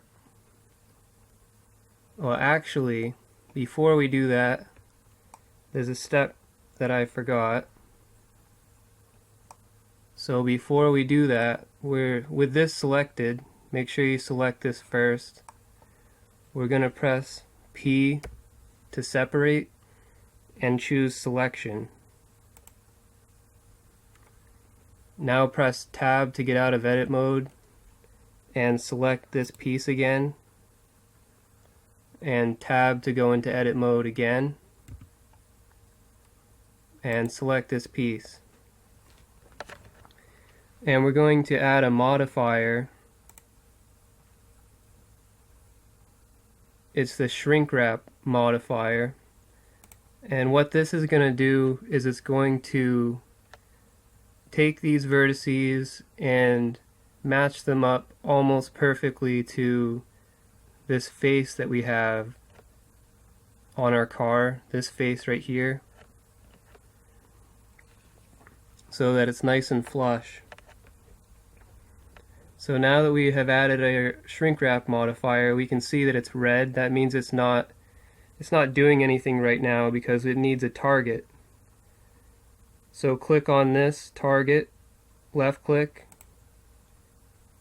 It'll give you a list of all the possible targets, and we just have the cube, so left click on the cube. And I'm going to pull this back a little because mine's a little too close. Well, that actually looks like it's probably going to work out fine. Except for this part. So what I'm going to have to do with mine is I'm going to press R and then Z to rotate on the Z axis. And then R and X to rotate on the X axis. And I'm going to press Control 1 to go into back view again, because now we actually messed up the line a bit. It's going up instead of straight, so I'm going to press R and then Y and straighten this out a bit.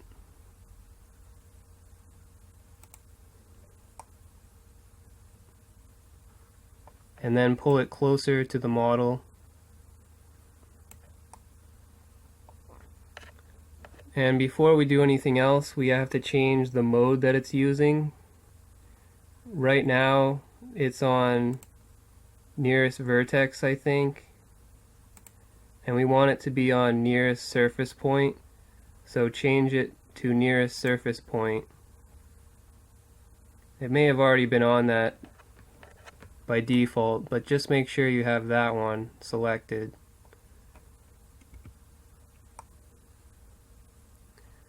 And for whatever reason, this vertex is not going where it's supposed to.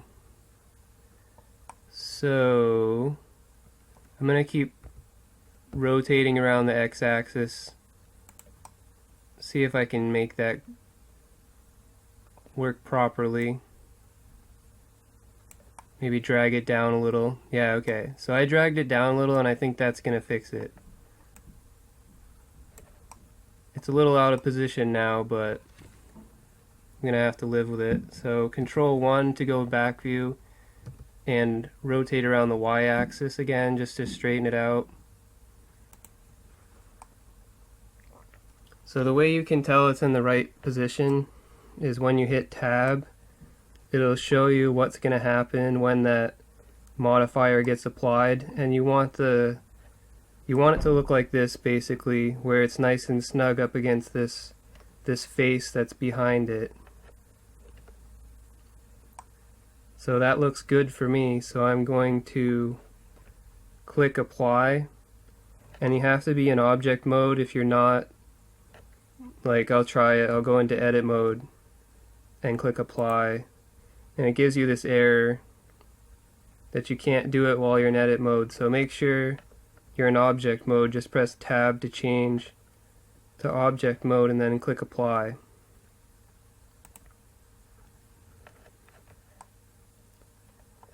And now that that's done, we still have this selected. Hold shift and we're going to select the car.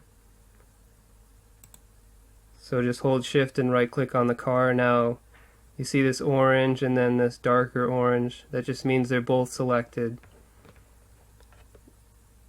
And we're going to go to object and choose join. That puts them back together again. And now we can press tab and we can see it's all together like it was before. So now to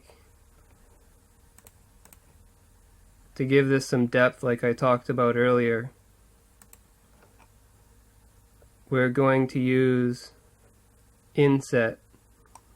So just press I to inset, make sure this is selected and it's the only thing that's selected. So press I to inset and try to match the depth of the reference image.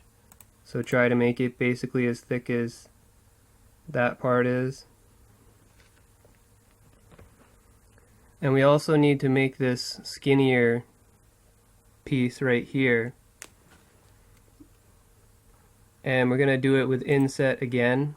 So this one's for the bigger piece. And I'm going to press I to inset. And it's going to go a little crazy. You can see it's going a little crazy, but that's fine. We'll fix it in a second. Switch to vertex select and select this vertex. Shift V to vertex slide. Select this vertex. Shift V to vertex slide. This one actually looks like it did okay, but we want more of a bevel effect. So I'm going to select one of them and do the same. Just Shift V to slide these a little because we want it to look like it's beveled.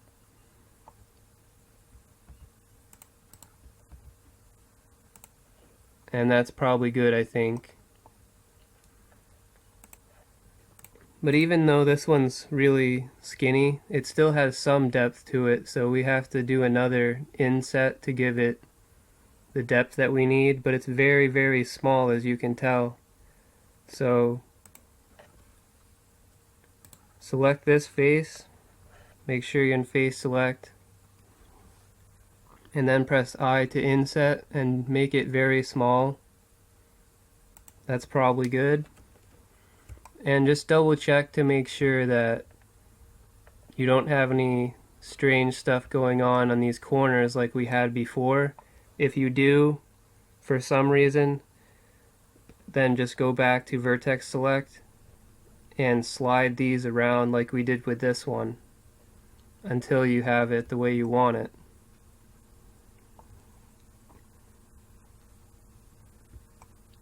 So now that we have that, we actually have this big n-gon here, and we can fix that by going to vertex select, and I'm going to try selecting this one, hold shift, select this one, J to join, select this one, hold shift, select this one, and J to join. We'll see how that looks. Looks okay, but I don't really like this, so I'm going to try a different way. So Control Z to undo that. So the other option is select this one, hold shift, select this one, J to join.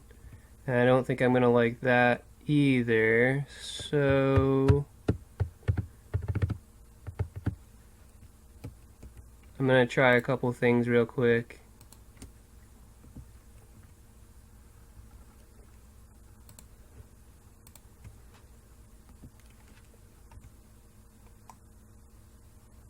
I think I may just leave this as an n-gon actually. So just Control Z to undo that. We'll just leave it as an n-gon for now. It's probably not the best way, but it looks the best, so I'm going to leave it that way. So to give this actually like some length to it, we're just going to hold Alt and right click on this edge. Make sure you're in face select when you do that, and it'll select all these faces. Now press E to extrude, right click to cancel, drag it on the Y axis, and drag it out to the point where you think it should be. I'm not exactly sure where, how far out it goes, but that looks good to me. So, and we're going to do the same for the small one. Hold Alt, right click on one of these edges. That'll give you the whole loop of faces. Press E to extrude, right click to cancel, drag it out. This one doesn't go out as far as the bigger one, so just get it closer but not really as far out. You can take a look at it, see if just do something you like basically.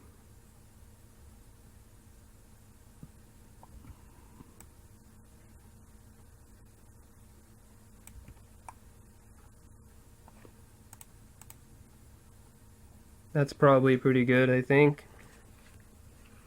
And the next thing's going to be these lights and these black pieces. So you'll probably notice these are basically rectangular in shape. So we're going to start with a cube and we're going to make these into rectangles.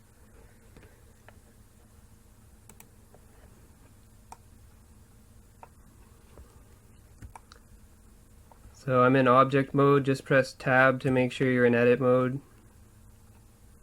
And I still have my cursor over here. If you don't, do the same as before, left click here, left click over here. And now we're just going to add a cube. It's too big, so we're going to press S to scale.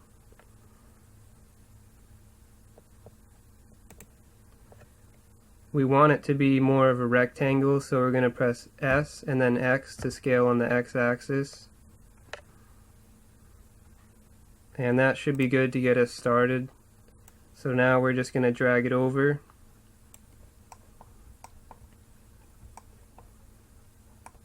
And that's still too big, so I'm going to press S to scale. And drag it up some. That's probably a decent size. You can change the size if you think it should be a little bigger or smaller. So now what we're going to do is we're going to go up here and left click. And we're going to type in 1.18 and then press enter. That's just to give this a nice even number, or a nice round number to work with. It'll make spacing out these pieces a lot easier. So now I'm going to press Ctrl 1 to go into back view. And what we want to do is start making this the correct length, so that it comes close to meeting up with the part of the car here, but it doesn't quite meet up with it. And I assume it's probably similar on the other side. It is kind of hard to see, but it gets pretty close. So this edge is probably fine. But I'm just going to move it over and then press S and X to scale on the X-axis, and you can just do that until you're happy with how far out it is. We're gonna make some changes to this in a minute anyway, so don't get too concerned about it. But now that I look at it, I think I want it to be a little thinner. But I don't want to change the size of the X-axis. So I'm going to press S and then Shift X, which will exclude the X-axis when it scales. And I just wanted to scale mine down a little, because I think it was probably a little too big. So now that we have this one, I'm going to press Ctrl 1 again to go to back view. We need 4 more, and I found that putting the last one at z equals 1 works well. So since we want it to end at 1, we have a total of 0.18 that we need to decrease by the time we get down to 1, which is about here. So we need 4 more, so 4 into 18 is 4.5. So we need to decrease this by 0.045 every time to keep them nice and even. So to do that, we're just going to press Shift D to duplicate, and at this point just take your hand off the mouse for a second so you don't mess anything up. I haven't pressed Shift D yet, but now press Shift D and it puts us in the movement, and we're going to press Z to choose the Z direction, and we want to move it 0.045. Actually, we wanted to do negative 0.045. So I'm going to right click to cancel the movement, and I'm going to do Control Z to undo that, to undo the duplication. Just check to make sure it's not duplicated, and then you can right click to snap the piece back in position. So we're going to try that again. Press Shift D, Z to choose the Z axis, and negative 0.045, and then press Enter. And since we did that all as one command, we can use the redo function, which will redo your last command, which will duplicate it and then move it down on the z-axis by negative 0.045. So anyway, in order to use the redo command, you have to hold Shift and press R. That will redo the last command. So do that until you have a total of 5. And once you have that, we can start positioning these other ones. So just move it over, and then if you want to select a different one, select one of the faces, go to select and choose linked, and you can move the other one.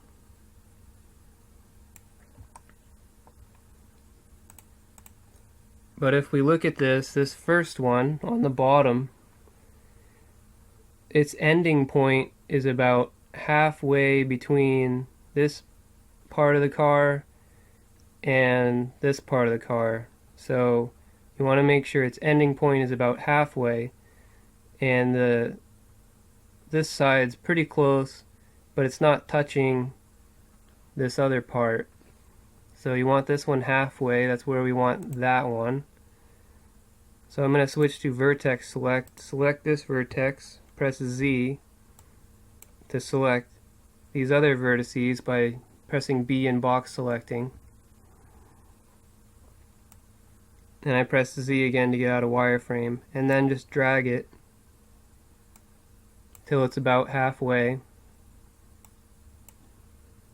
That's that first one. And do the same here. Select the vertex, press Z to go into wireframe, B to box select, and then drag this over. This next one ends a bit after this.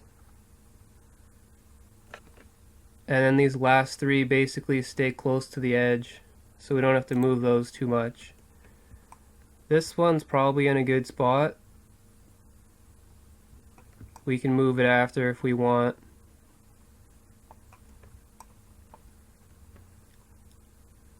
So the other thing is you can see that these are actually angled, but they don't all angle in the same direction. Like this one angles left to right, and then this one angles right to left. This one's left to right again, left to right. So we're gonna try to recreate that, and it also does something similar on this side. So all we have to do for that is select one vertex, Z to go into wireframe, B to box select, to make sure you have both of them. Drag them over. Do the same here, select Z, B to box select, drag it over. Select Z, B to box select, drag it over.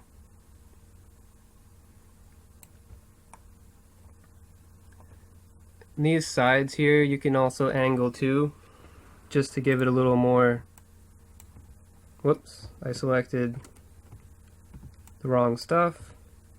But just to give it a little more interesting detail here.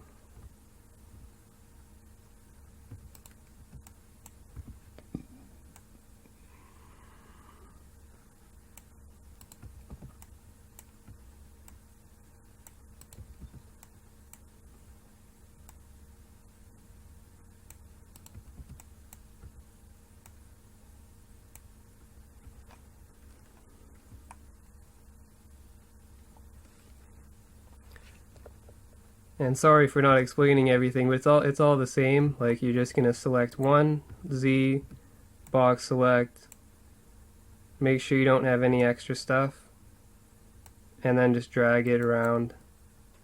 So the process is the same. That's why I don't want to explain it for every single vertex.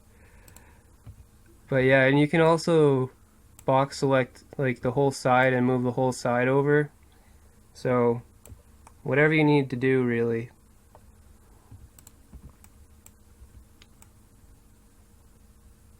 And this one's kind of angled in the opposite direction, like it's angled like this.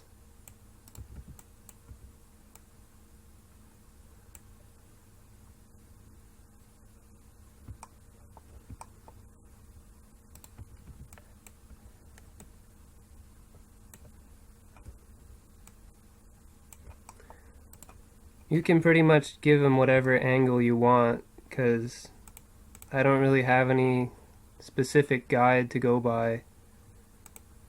Because if you look at the reference image by pressing Z, it's really difficult to tell, so it doesn't help very much.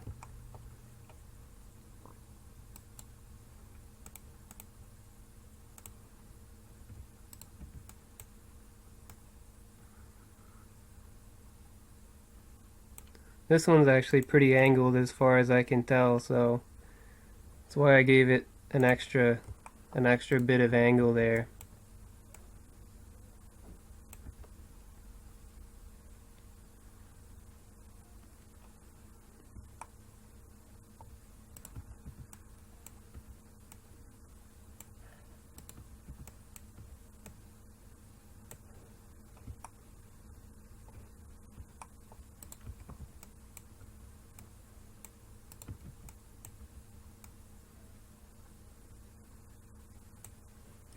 For these, what I try to do is I try to sort of keep the distance between these edges the same, or at least similar.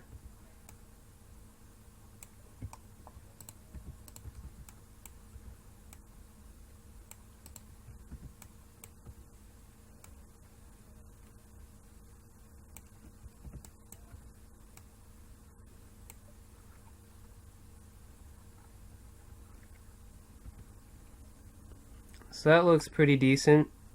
You can make changes if you want to make changes. We also need the three that are in the middle.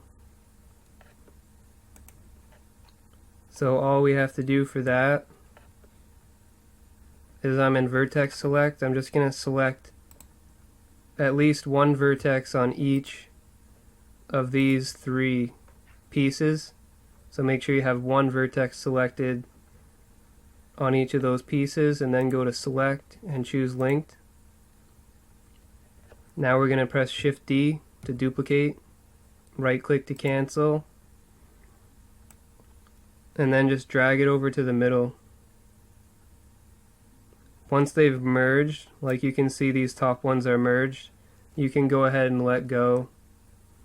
I'm just going to drag these forward some because the bottom one's kind of hiding.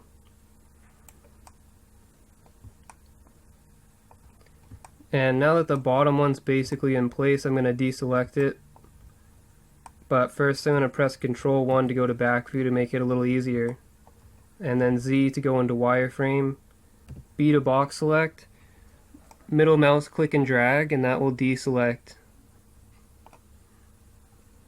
And then continue bringing the others in closer.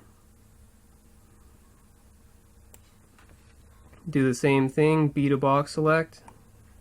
Middle mouse and drag. Continue dragging it over. There's those three, but now we have to angle them. So it's like these two are left to right, right to left.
So that's probably good for that. So now we have all of these pieces set up. The only thing is, they're not in position yet.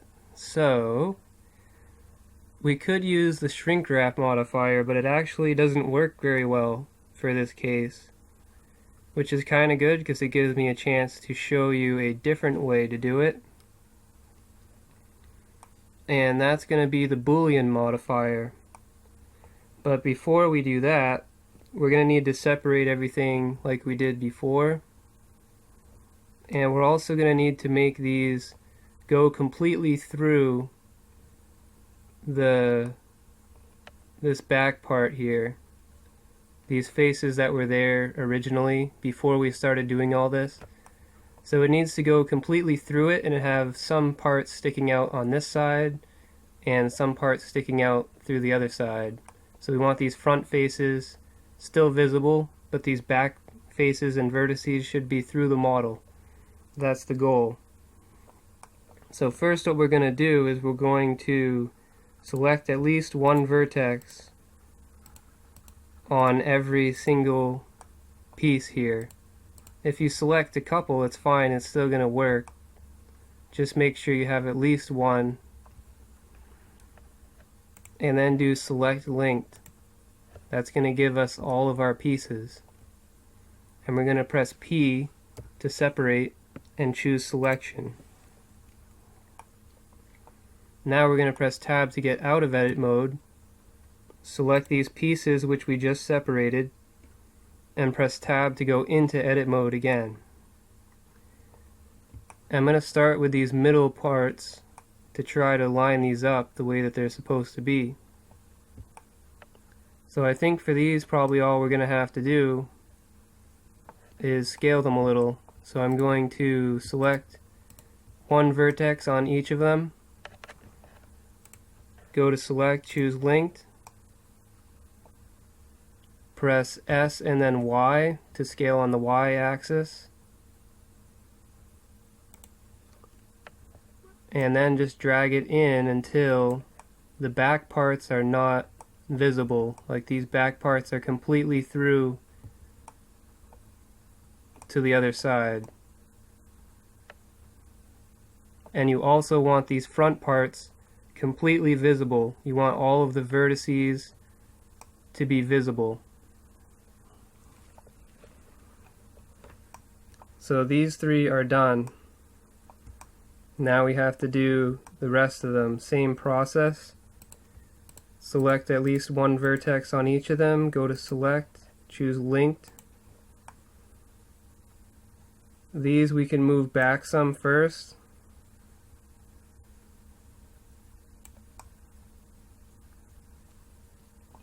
And we can also rotate this since it probably needs to be rotated. So I'm going to press R and Z to rotate on the Z axis.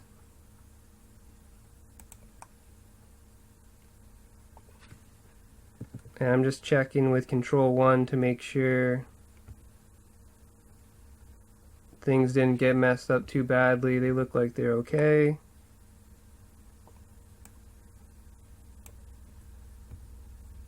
So I dragged it back some more. I pressed R and then Z to rotate on the Z axis again. We can move some of these around if we need to, but I think they're probably okay.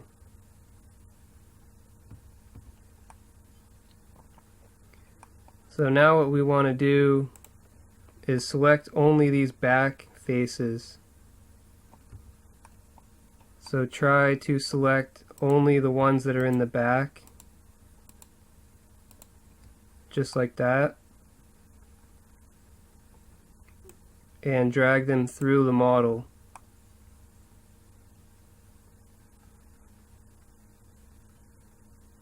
So now the front faces are still visible and the back faces are through the model, so we're all set, ready to go. Now what we have to do is go to add modifier, and this time we're going to add a Boolean. It's red again, and that means that we need to give it an object. So left click on the object and choose the cube.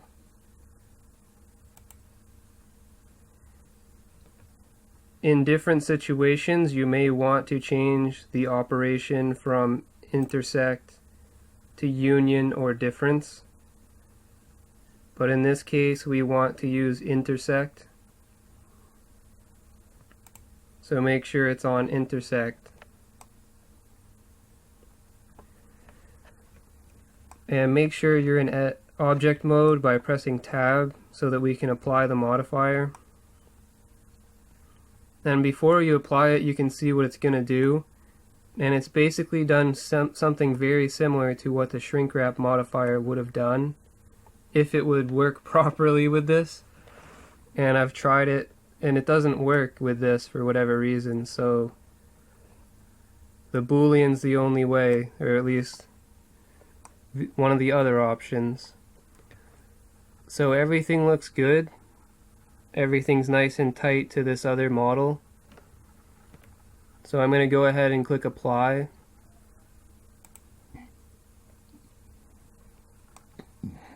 We still have these selected.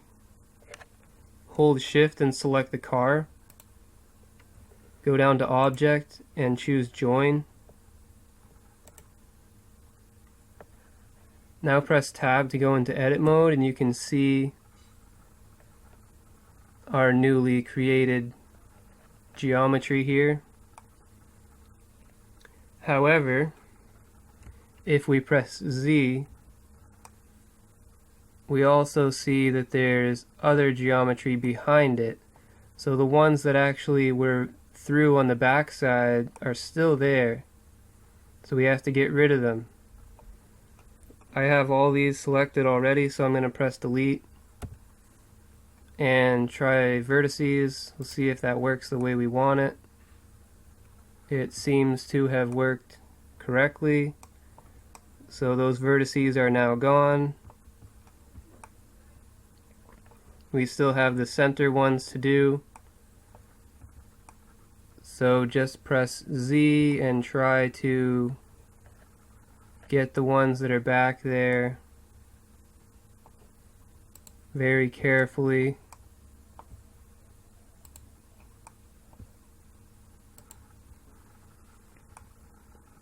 There's a total of 3 of them, and they're mirrored, so it'll be 6.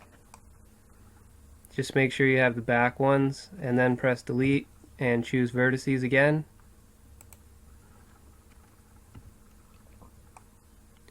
Now we have all of the geometry that we're going to need to make those pieces. So now we're going to select all of them. Make sure you get even these little pieces over here.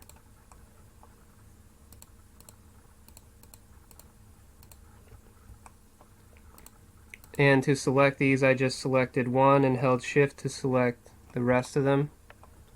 And just continue holding shift as you select.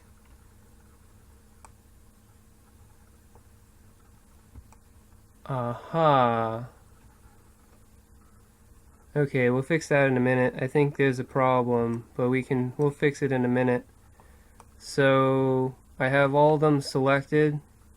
We're just going to press E to extrude, right click to cancel, and then drag it out.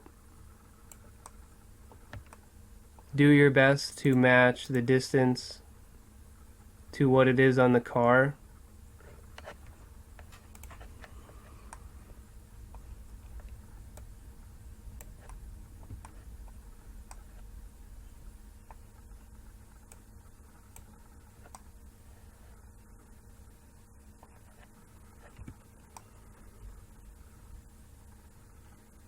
That's probably good, but there's one other thing we can do to give this a nicer look. We still have all these faces selected, so we're going to press I to inset, and you want to just do it a very small amount, like this is probably decent.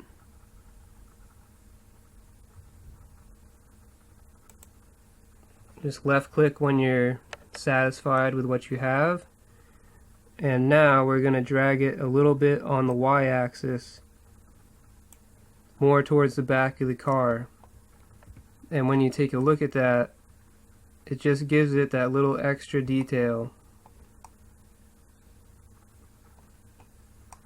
And you can try dragging it a little more if you want, or a little less, whatever you think is appropriate.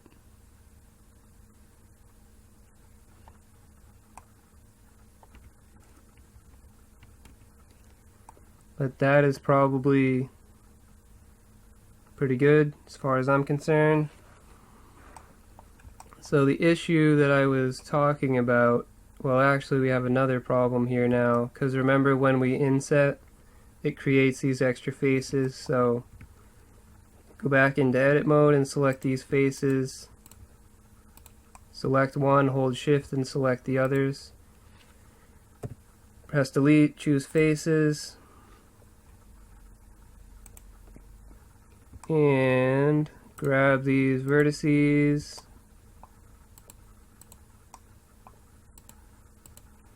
drag them together,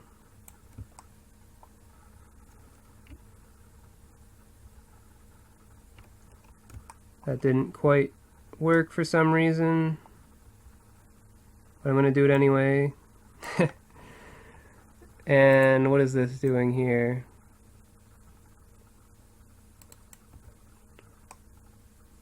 So I'm gonna merge this one. So I have that selected. I'm gonna shift select this one, Alt M, and choose that last. Okay, that's gone. I'm gonna switch to face select for a second because we have an extra face here and here and over here.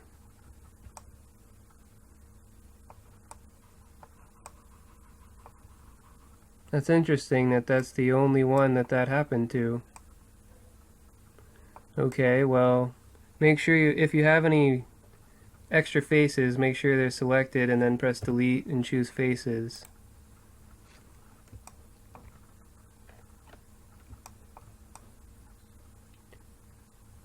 Yeah, it looks like the others are fine, but yours might not be, so just make sure that there's no little squares. Like in the center, there shouldn't be any little squares like I had before.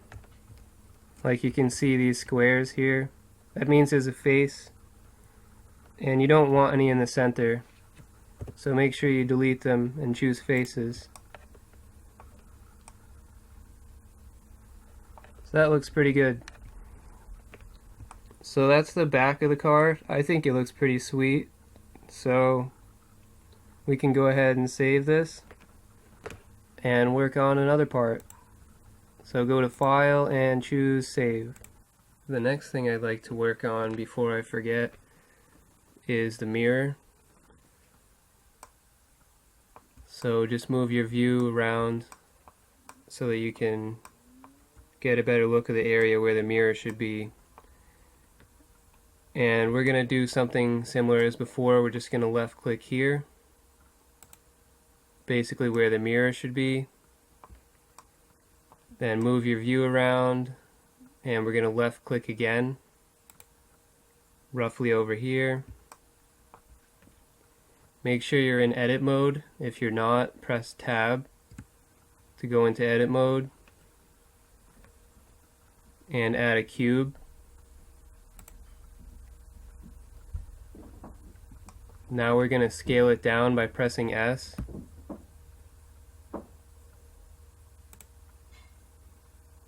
And then slide it into position.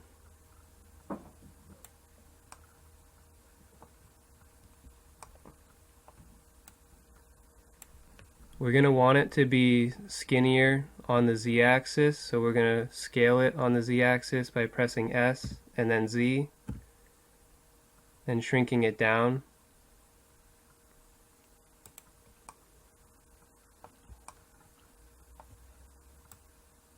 Just make sure these back vertices are actually going through the car so that they're hidden.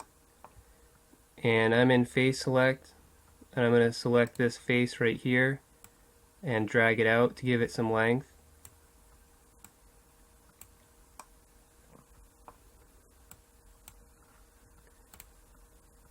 And if we take a look at our reference images here, we can get a better look. And we can see that towards the end it's really skinny and it's not very wide, but closer to the car it's significantly wider. And from this angle you can tell that it's also fatter as it gets closer to the car, and then it gets skinnier as we go along. So since we want this part to be skinnier, we're just going to scale it by pressing S and scale it down.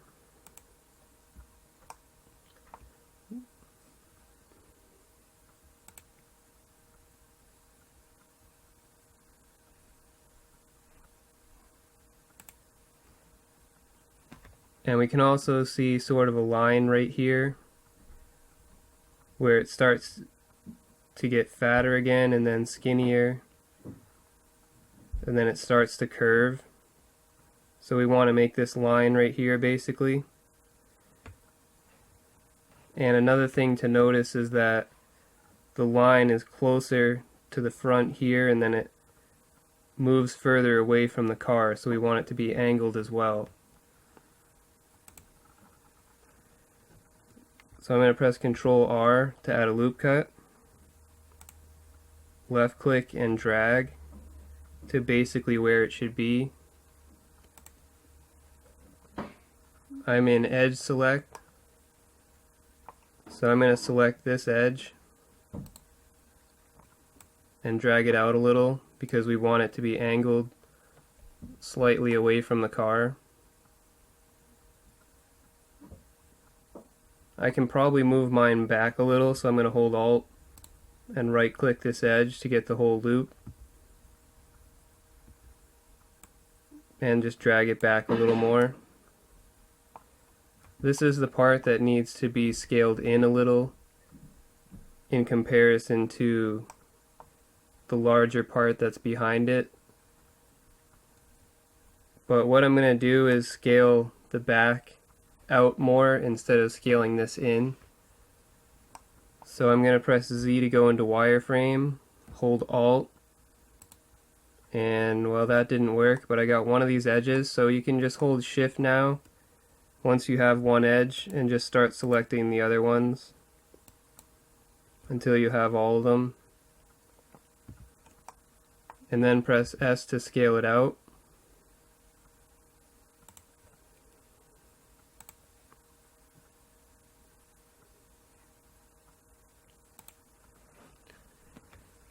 And another thing you'll probably notice is down here is lower down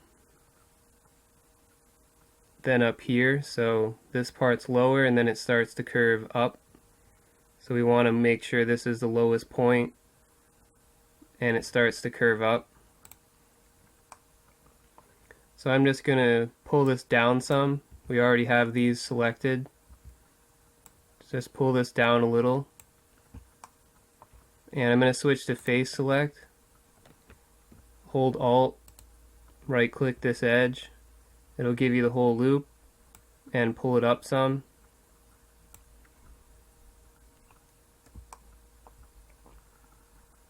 I may want to make the back bigger, so I'm going to press Z, select this back face, scale it up some again, and reposition it.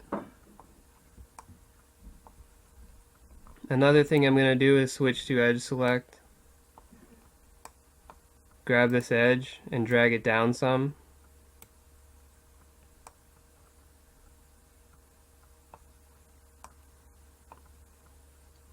So now what we want to start doing is giving it this curve. It curves back towards the back of the car as it continues outward. So I'm going to switch to face select, select this face, and drag it back towards the back of the car.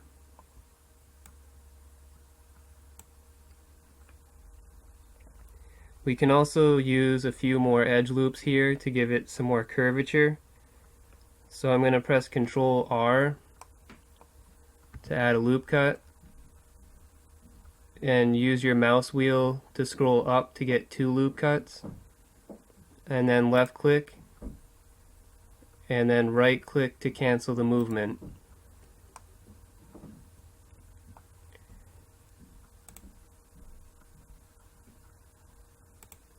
I'm going to move these edges out further, closer towards this part, so that we can use it to make the actual mirror and the part that surrounds the mirror.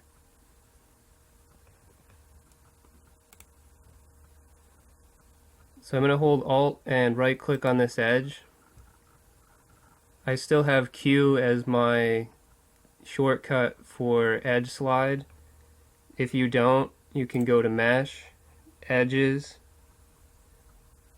Edge Slide, and then right click and create a shortcut. I already have one, so it doesn't give me the option to create it. And just press Q to slide this over, and we're going to do the same over here. Hold Alt, right click, press Q and slide it over. Now that we have that, we want to start giving it some more shape. So I'm going to pull this back on the Y-axis, hold Alt, right click this one, and pull it back on the Y-axis. That will give us a little bit of curvature.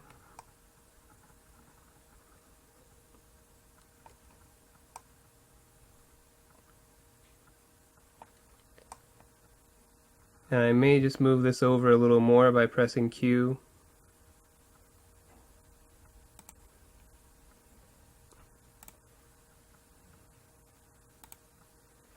And the next thing is we have a really big difference in the curve right here where it goes up higher by quite a bit at this point.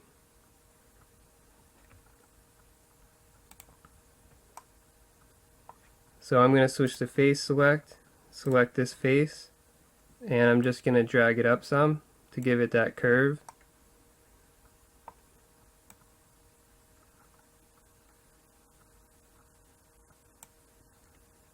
And if you want to, you can probably bring this one up a little as well. So I switch to edge select, hold Alt, right click this edge, drag it up a little.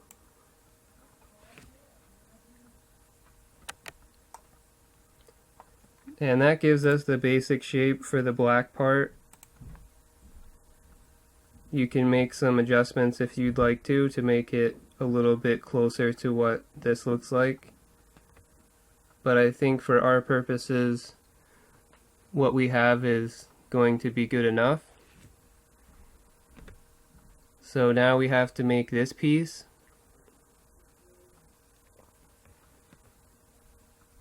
So what I'm going to do is I'm going to switch to face select and select these two faces. We're going to duplicate them by holding Shift and pressing D. That will give us a duplicate. And as always, right click to cancel the movement.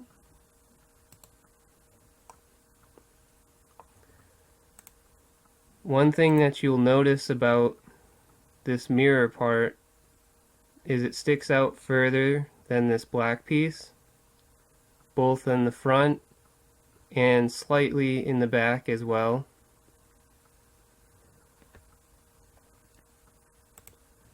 So I'm going to scale this on the Y-axis by pressing S and then Y.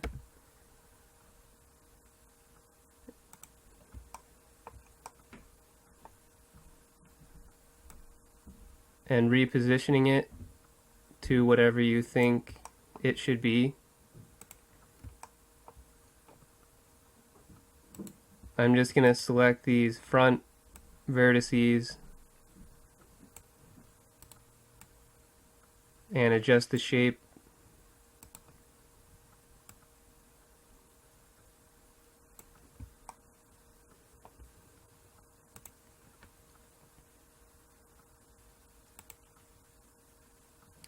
So now we have to make it taller, of course, but a few things to make note of is that we have this angle here where the bottom is closer to the front of the car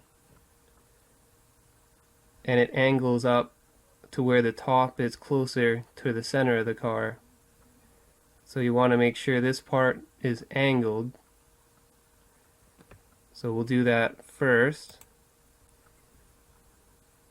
Switch to face select, and it actually can be difficult with face select, so maybe I'll do vertex select, and we'll try, actually we'll make it easy and we'll just select one vertex here, go to select and choose linked. Now we're going to press E to extrude, right click to cancel, and drag it up on the Z-axis.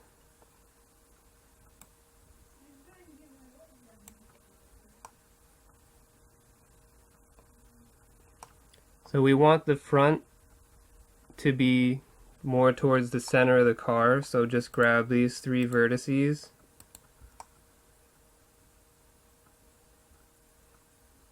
and drag them closer to the center of the car. Another thing I'd like to do is sort of flatten this out some, so I'm going to select this vertex, hold Shift, select this one, and drag them up.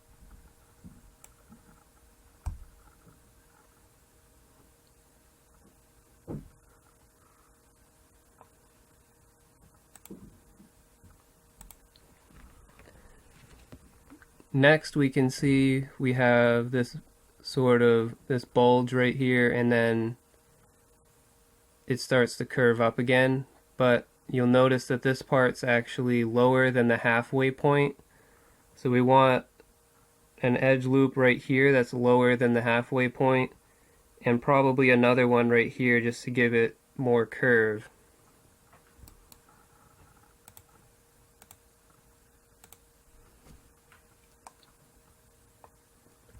So I'm going to press Control R, left click, and slide it down to where I think it should be. And then do the same thing, Control R, left click, and you can slide it a little or basically just leave it where it is depending on what you think you need to do. So I'm just going to select these 3 back vertices. Select one, hold shift, and select the rest. And then drag it back to give it more curve on the back. And do the same thing here, just drag it back some. And if you want, you can drag these forward as well to give it a little more shape.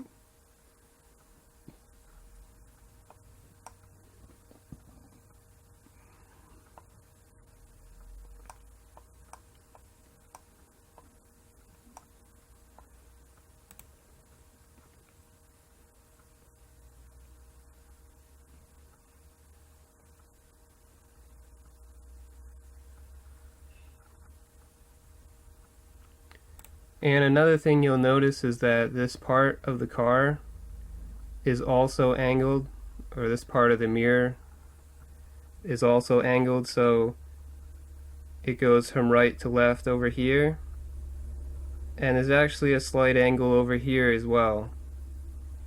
So we want to move the top of this over in this direction. So I have these 3 selected.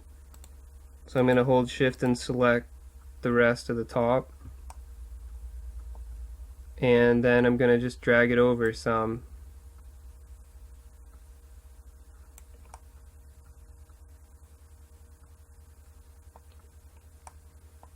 And you can do the same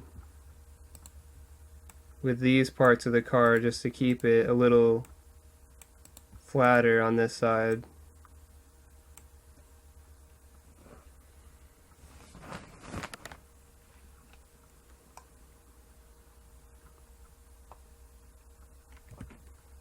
So with that done, that's kind of the basic shape of this low poly thing. You can make some adjustments to some of these vertices if you don't think they're quite in the right position.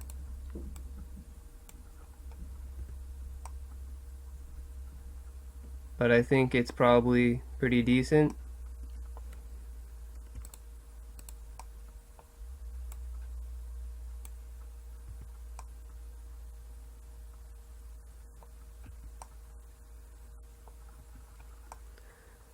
So now that we have that, we can actually improve upon it a bit.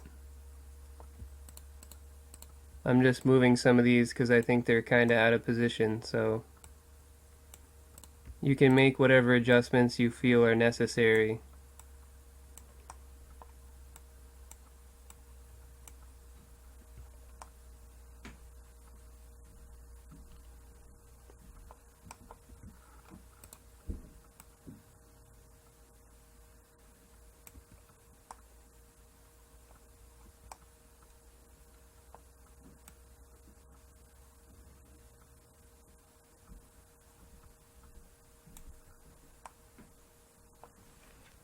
Once you're happy with it, we can make this look a bit better with a couple different methods. One of them is to just make sure you're in edit mode, select one of the vertices, go to select and linked, go over here to shading and UVs, faces, and choose smooth. That will give it sort of a smoother look, but it does create some dark coloring on the outside, and that can be fixed in a couple different ways. One way to do that is to add some edge loops with Control R. So I'm just going to press Control R and show you. So you just make a loop cut, slide it all the way over until this turns white, or lighter colored, and then left click. And you can do the same over here. Well, that doesn't really make too much of a difference, but you can still do it if you want. I'm not sure I like that, so I'm just gonna do Control Z and undo that. So you can just start adding more loop cuts just like that with Control R, sliding it to the end and doing this to try to get it to look the way you want it to look.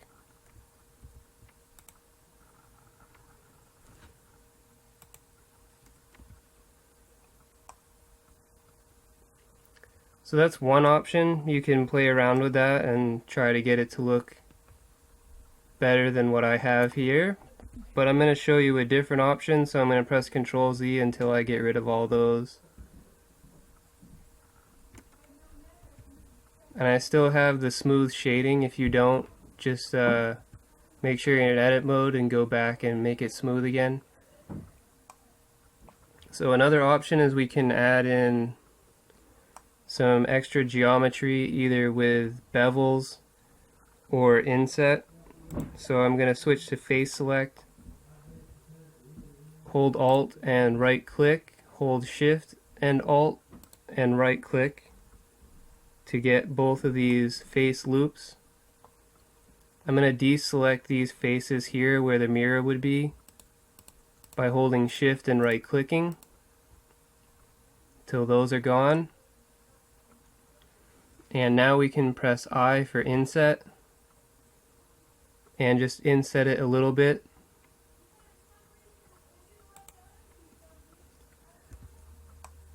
And that will change the way it looks to some extent. And then we can go one step further and select these faces, press I to inset, and that'll give sort of a nice border around where the mirror would be.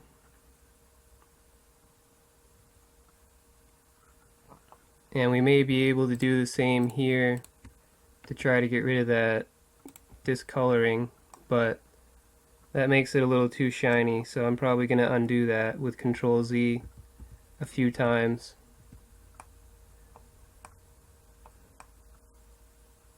And you can do the same on this side if you want. But a third option that I'm going to show you is the bevel. I'm going to press Control Z to get rid of these insets.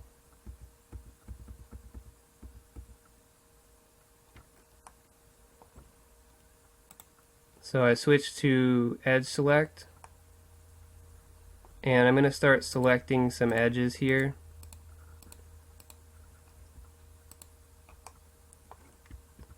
Just make sure you get the edge for this piece and not the edge that's on this black piece down here.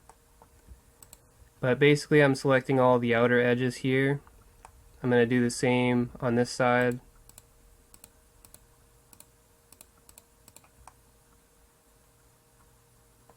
And the same right here. And if you want, you can also do these edges. Try those to see how that looks. But to do an edge bevel, we're just going to press Control B.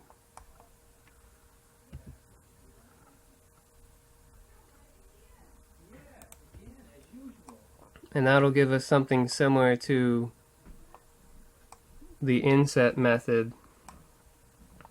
You can mix them together. You can use, for example, we could do Control R and try to change how this looks.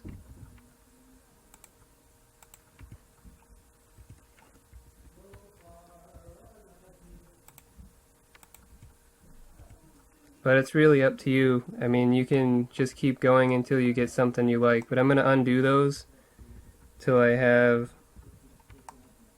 just the edge bevel, because I think that looks fine. So that's what I'm going to stick with. You can choose whatever method you want. I was just giving you different options to help to correct the shading when you're using smooth shading.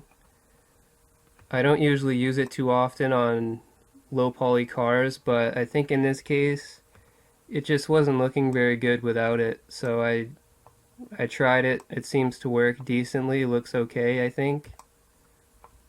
So that's going to be it for the mirror. I mean, if you want to do more detail, feel free. You can take a look at these images and do your best to match them a bit more perfectly than what I have. But that's up to you. So for now, yeah, you can also look at this one too from the top. But for now, I think what I'm going to do is I'm just going to save this. And then we have basically one more thing to do, I think, which is that the other piece back here in the back. But we'll get to that in a little bit. So go ahead and press File and Save.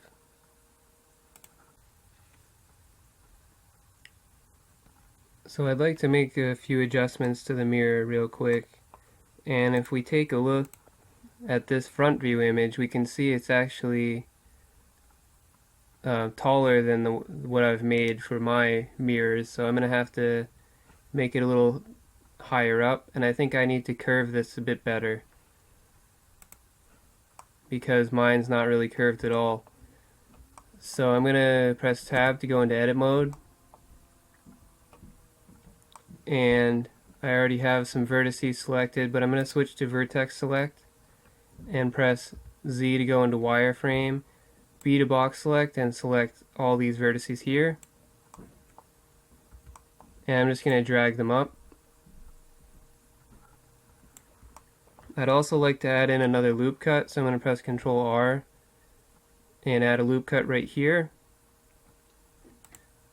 Just left click and then right click to cancel the movement and drag it up some.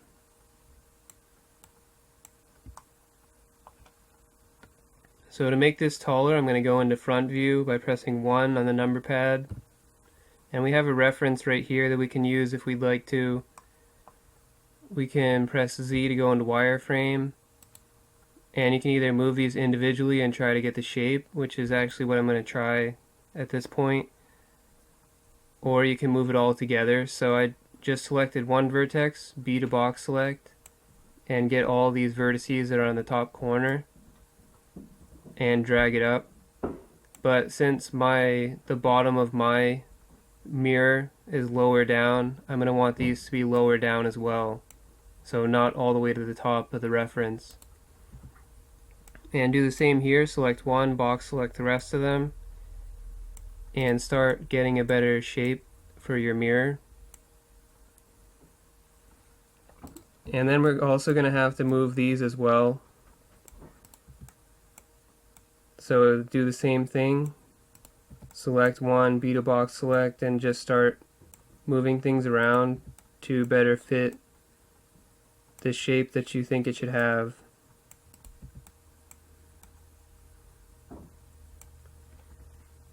And once you've gotten to where you think it's probably going to look okay, take a look at it, see how it looks.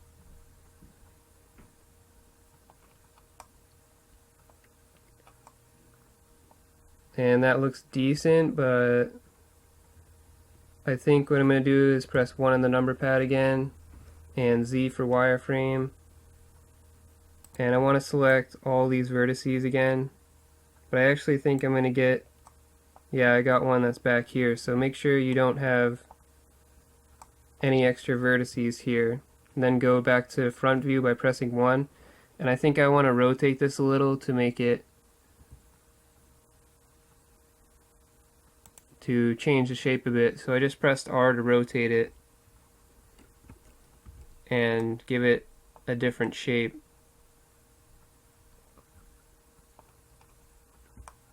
So once you're happy with it, just go ahead and press File and Save.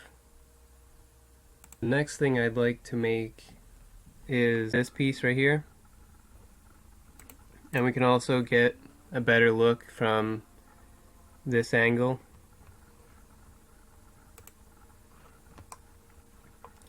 So to make it, I actually tried a couple different ways.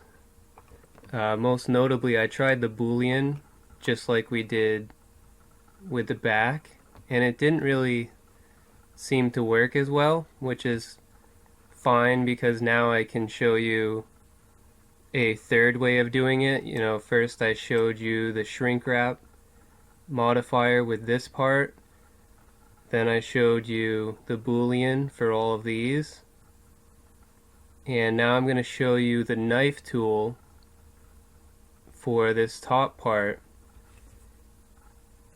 So that gives you 3 different options just in case some of them are not working properly, which is exactly the reason why I used all 3 of them. But first what I'd like to do is reposition this window part, because if we press 7 to go into top view and Z for wireframe, we can see that ours is a little bit too forward. So I'm going to move that part. So to do that, I'm going to press Z again to get out of wireframe and tab to get into edit mode. And what we want to do is select one of these vertices, doesn't matter which one. Hold shift, select one of these, preferably on the bottom just to make sure you get that bottom piece, and then go to select and choose linked. That'll get us the whole window piece here. We also want to move the part of the car that's basically right next to this window part. So I'm going to press Z to go into wireframe, and there's 2 vertices here, so I'm going to press B to box select and make sure you get both of them. And then there's 2 more over here. Do the same thing, B to box select, make sure you get both of them. If you're having trouble with box select, you can try circle select, which is C, and that may work a little better. Just left click after you press C to select them, and when you're finished, right click to get out of circle selection. So now that we have all of those selected, we have the window and the 2 vertices here and the 2 vertices here. We're going to press 7 to go into top view. I'm already in wireframe, so if you're not, press Z to go into wireframe. And all we're going to do is bring this back closer to where this reference is. So grab the green arrow by left clicking it and drag it back. It's not going to match up perfectly, but that's fine. And now we're going to have to position it in the side view, so press 3 on your number pad to go to side view, and then drag it down to where you think it should be. And I'm going to get out of wireframe by pressing Z and then press tab to actually look at what it looks like. And that looks decent. If you want to make changes, just go back into edit mode by pressing tab and continue adjusting it until you get what you'd like to have.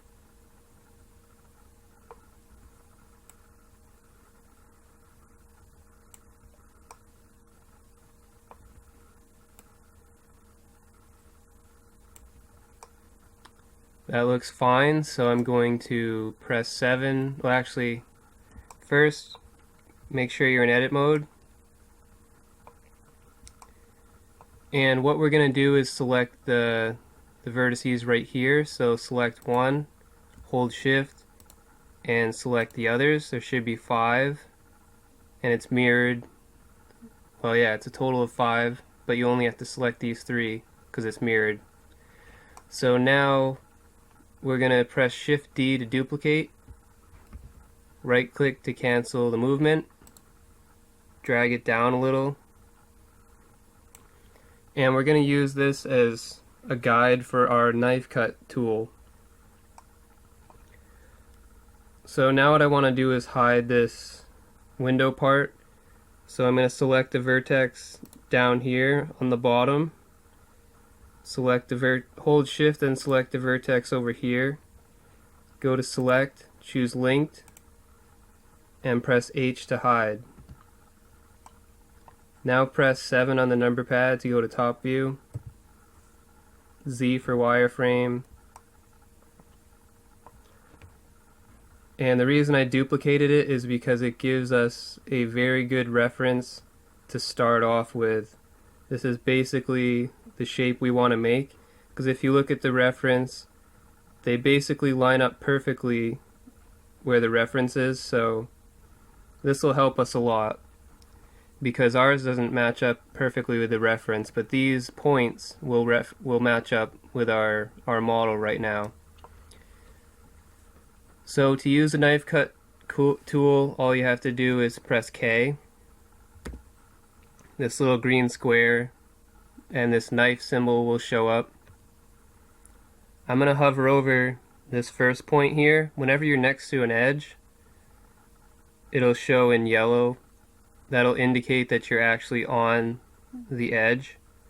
So make sure it's yellow like that, and you want to hover over this first point. And then left click once you have it. Then drag it over to the next point. Left click again. Drag it over to the final point. And left click. Now what we want to do is create the rest of that piece, so I'm going to drag this up to the bottom of this curve part right here, so about right here. Left click, bring it over to the end of the curve, left click, and bring it back to the center, and we're going to want it to be right on the center line, so make sure it's yellow like that, and then left click. Once you're finished with the knife cut tool, all you have to do is press enter. So now that I'm done, I'm going to press enter, and that gives us what we want. But actually, one step that I forgot to do, and it is actually important, so I'm going to undo this in a second, but just to explain, you can see that there's no continuation from here to here, and that's because our geometry is a little messed up here. So I'm going to press Ctrl Z to undo that. We're going to do it again in a second, so don't worry about that. But what we want to do is select these edges here. So go to Edge Select and select this edge. And I've already got my hotkey set up for Edge Slide. If you don't, go to Edges and Edge Slide, right click on it and add a shortcut. Mine is Q. So just press Q and slide it a little. This will fix that problem where they weren't connecting, and you can just take a look at it to make sure it looks okay still. I'm actually going to move it down some. Well, maybe not. No, I guess it's fine. It just looks weird from that angle. So now that that's fixed, you want this edge to be more to the left or more towards the center of the car than this original edge. That was the problem. So we're going to do the knife tool again. So I'm going to press 7, and I'll go a little faster this time. Press Z to go into wireframe. So for the knife cut tool, well, actually I'm just going to deselect this real quick by pressing A. That will deselect everything. So just press K for the knife cut tool. And start. Actually, okay, I'm in edit mode. I was just checking. Alright, so K for the knife cut, and start making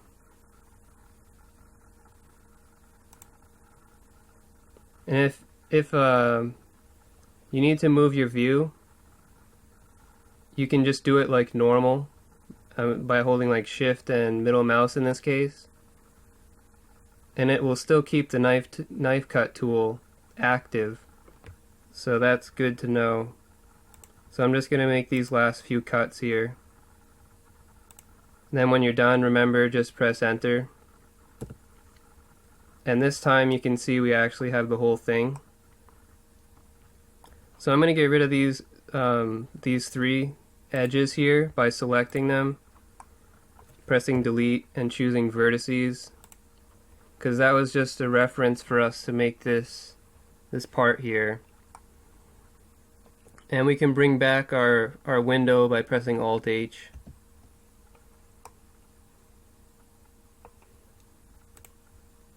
So now what we want to do is just take a look at this real quick, and we can see that this is sort of the outline of it, where everything actually really starts. And then from this point, this part is actually raised up a bit, and then it gradually meets back together when it reaches the back. You may be able to see it here a little better. You can see that this is like the bottom part, and then it gets raised up a bit, and then they gradually meet back together. So we want to create that.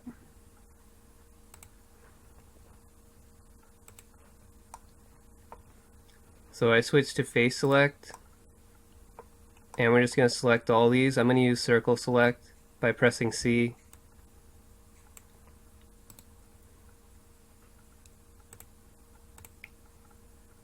So what we're going to want to do is basically make some more vertices in close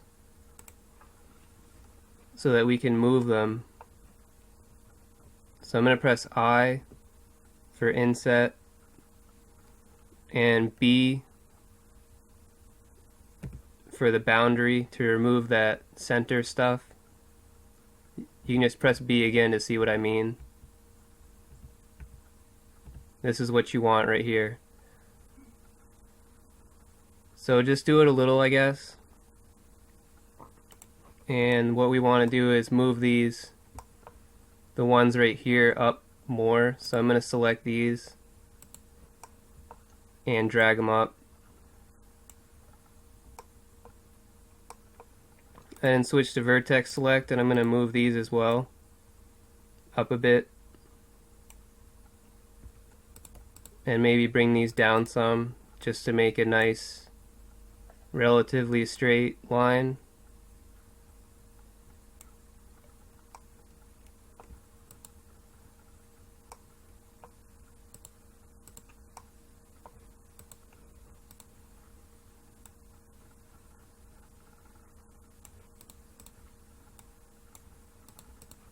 Just keep adjusting it until you think you got the height that it should be.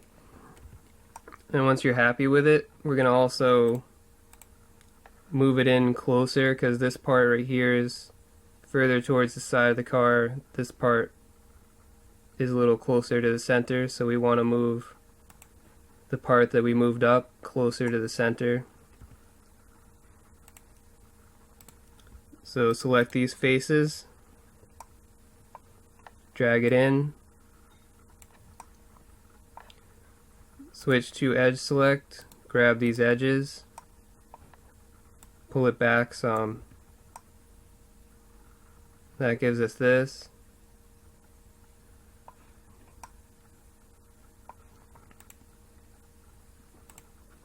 So next we want to make these holes basically.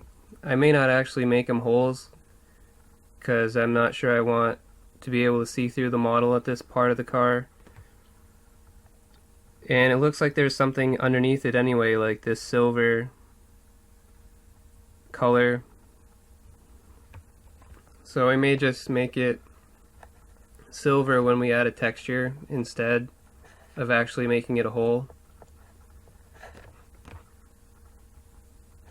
But we will need 5 of them, because you can see there's 5. So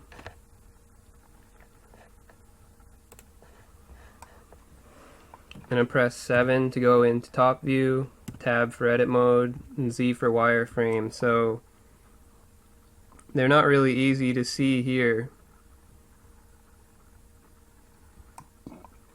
but we're going to do something similar to that. So the first piece of business is we're going to select this edge. That's probably the wrong one. That's the one that's underneath the car. So just be careful, make sure you get the right one. Go to Tools and click Subdivide. Switch to Vertex Select. Select this vertex, hold Shift, select this one, J to join. Next, what we want to do is select this one, hold Shift, select this one, J to join. That gives us more vertices to work with.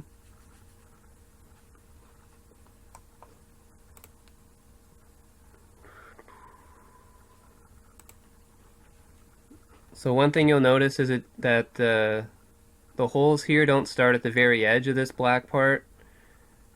They start a little bit in, so we're going to do another inset so that we have this outer border around where these holes are, even though we're not going to make them holes. But yeah, we still want that border, so we're going to switch to face select and get all these faces with whatever selection method you want. And actually, since I'm looking at this and it's not really straight, I think I'm going to move this vertex.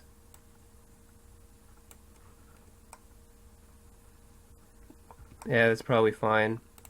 So make sure you have all the faces. And once you have all these, press I to inset, press B again to enable the border thing. And you just want a small, it's probably good, small little inset there. So now we need these lines where the holes go.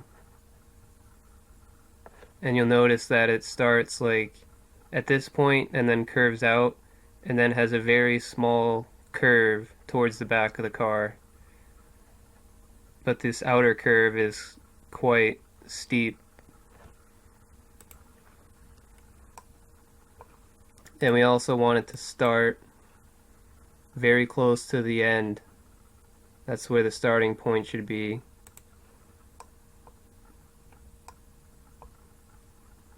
So this is basically the starting point, I guess.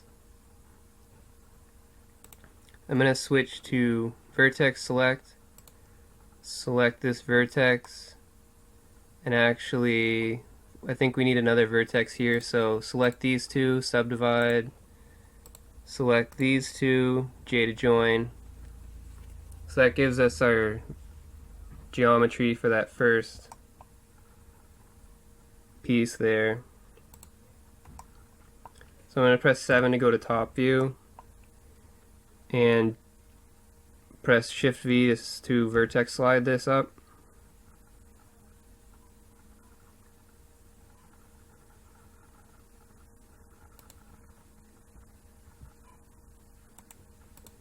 And do the same here.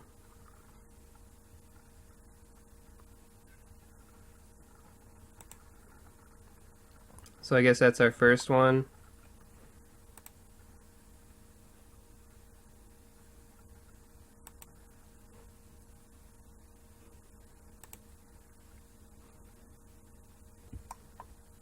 So we're going to need more vertices, so that's one. We're going to need, well, I'm actually going to, well, I'll leave that there for now. So let's press Control R to add in a loop cut, but actually, well, I guess that's probably fine. So now we're going to need to make this curved a bit, so select these two. And I'm going to press Q again for my edge slide. And I'm actually going to slide these up a little too. With vertex slide and edge slide, just use whatever you need. So that's my second one. This is the first one. This is the second one.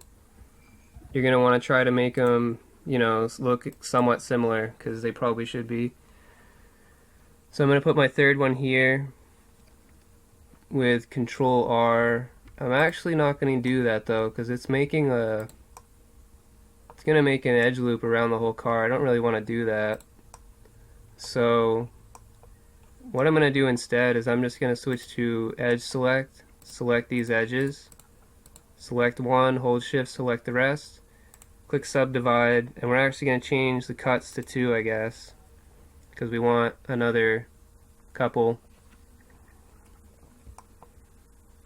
To select the whole edge, you can hold Alt and right click, but I'm actually, well, yeah, I can move it all at the same time, so just use Q to slide these into position, and then we want to go back to vertex select to use Shift V and get that curve shape. It's probably fine actually.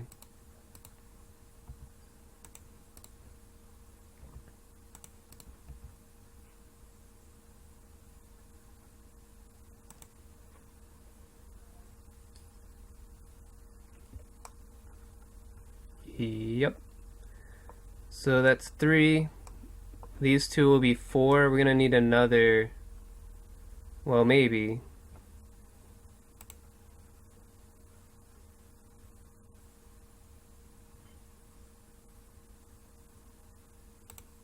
We'll see how yeah, I think we will need another one. We'll see how things go.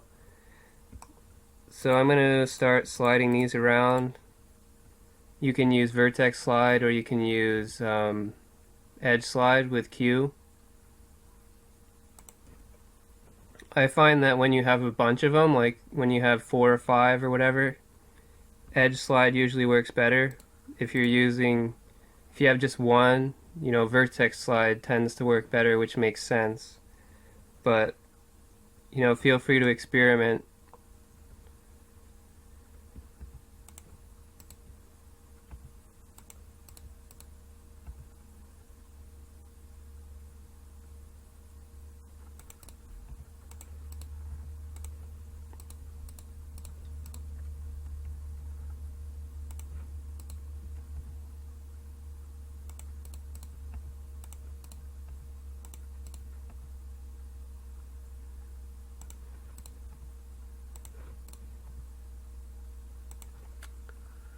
One, two, three, 4. So yeah, I'm gonna have to space these a little better, but it's alright.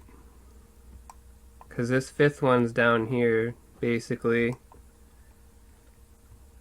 I'm gonna try adding an edge loop with Control R. That's not really gonna work. So I'm gonna switch to edge select and just select these edges.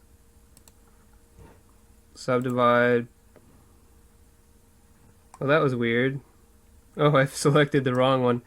Okay, so Control Z, because I selected the edge that's on. See that? You don't want that. I wanted this one. Now subdivide. Now it'll do the right thing. Okay. So that one actually looks like it's in a pretty decent position. It's probably not perfect, but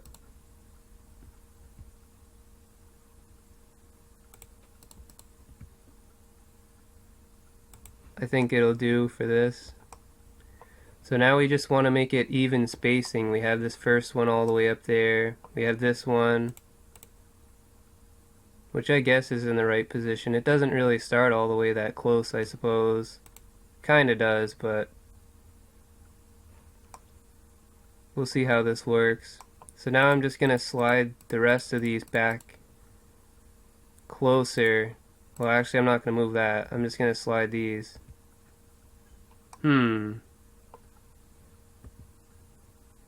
Edge slide is not working. So I'm just gonna do one at a time, I suppose.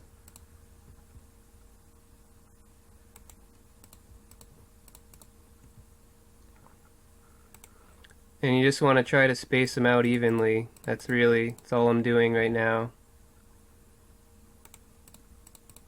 It's probably gonna take me a couple tries to get it perfectly spaced. And you can go to top view by pressing 7 just to give you like the perfect straight on view.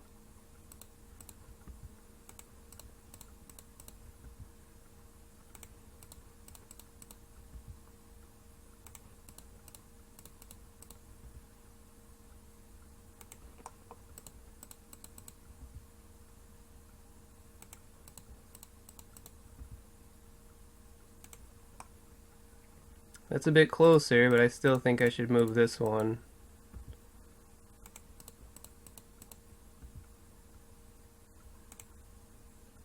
Not bad. And you can also move like these vertices too if you want with a vertex slide, maybe. It's not really working the way it's... Okay, there we go. Sometimes with a mirror, if you're on the wrong side, like this is the real vertex, this is the mirrored vertex. So like I was on this side trying to move it, and it ended up moving it strangely. So if you move your mouse over here, sometimes it ends up working a little better. So that's just one thing to be aware of. Okay, so I have my spacing basically the way I want it. And we're going to see how this looks. So go to face select. But first I think, well, okay, I'm going to slide this up a little because I don't think it's angled as much as the other ones. Sorry.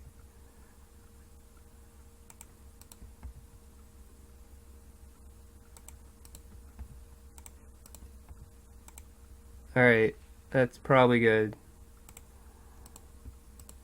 So what you want to do is select the parts that are supposed to be indented, which is basically these.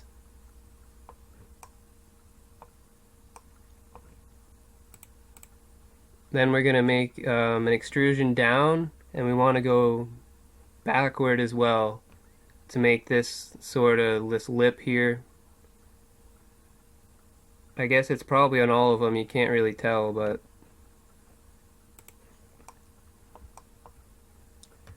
so once they're all selected, press E to extrude, right click to cancel, drag it down, drag it back, drag it down some more if you think you need to, play with it till you get what you want. That looks decent, I guess. I mean, it's up to you what you want to do. And if you want to try to make it look a little more like the reference, you know, by all means, spend some more time with this. I don't want to spend too much time. I don't want this to take too long, so... But now you have the general idea of how you would make that. If you want to try to make the holes, you can just delete the faces like we did before with the window. I already have them selected because I've been moving them around.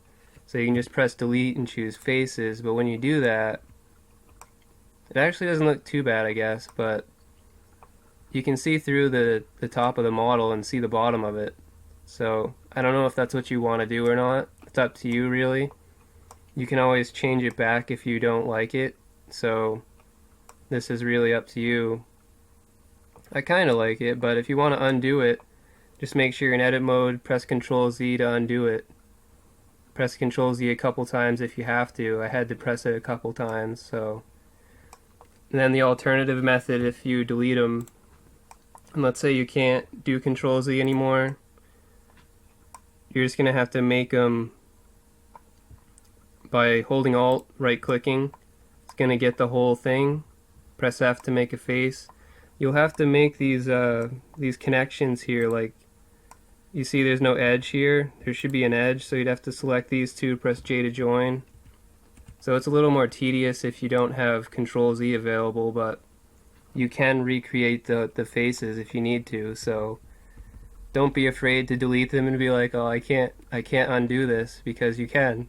So I don't know, I didn't really like it at first, the holes, but it's kind of looking alright, I think. So maybe I'll keep it this way, maybe I won't. But I think for now, you got the basics, you get the idea. If you want to make more changes, feel free. But I'm just gonna go ahead and save this. I mean, if I put the faces back in, don't be surprised, but I kind of like this at this point. So I'm gonna go ahead and press File and Save.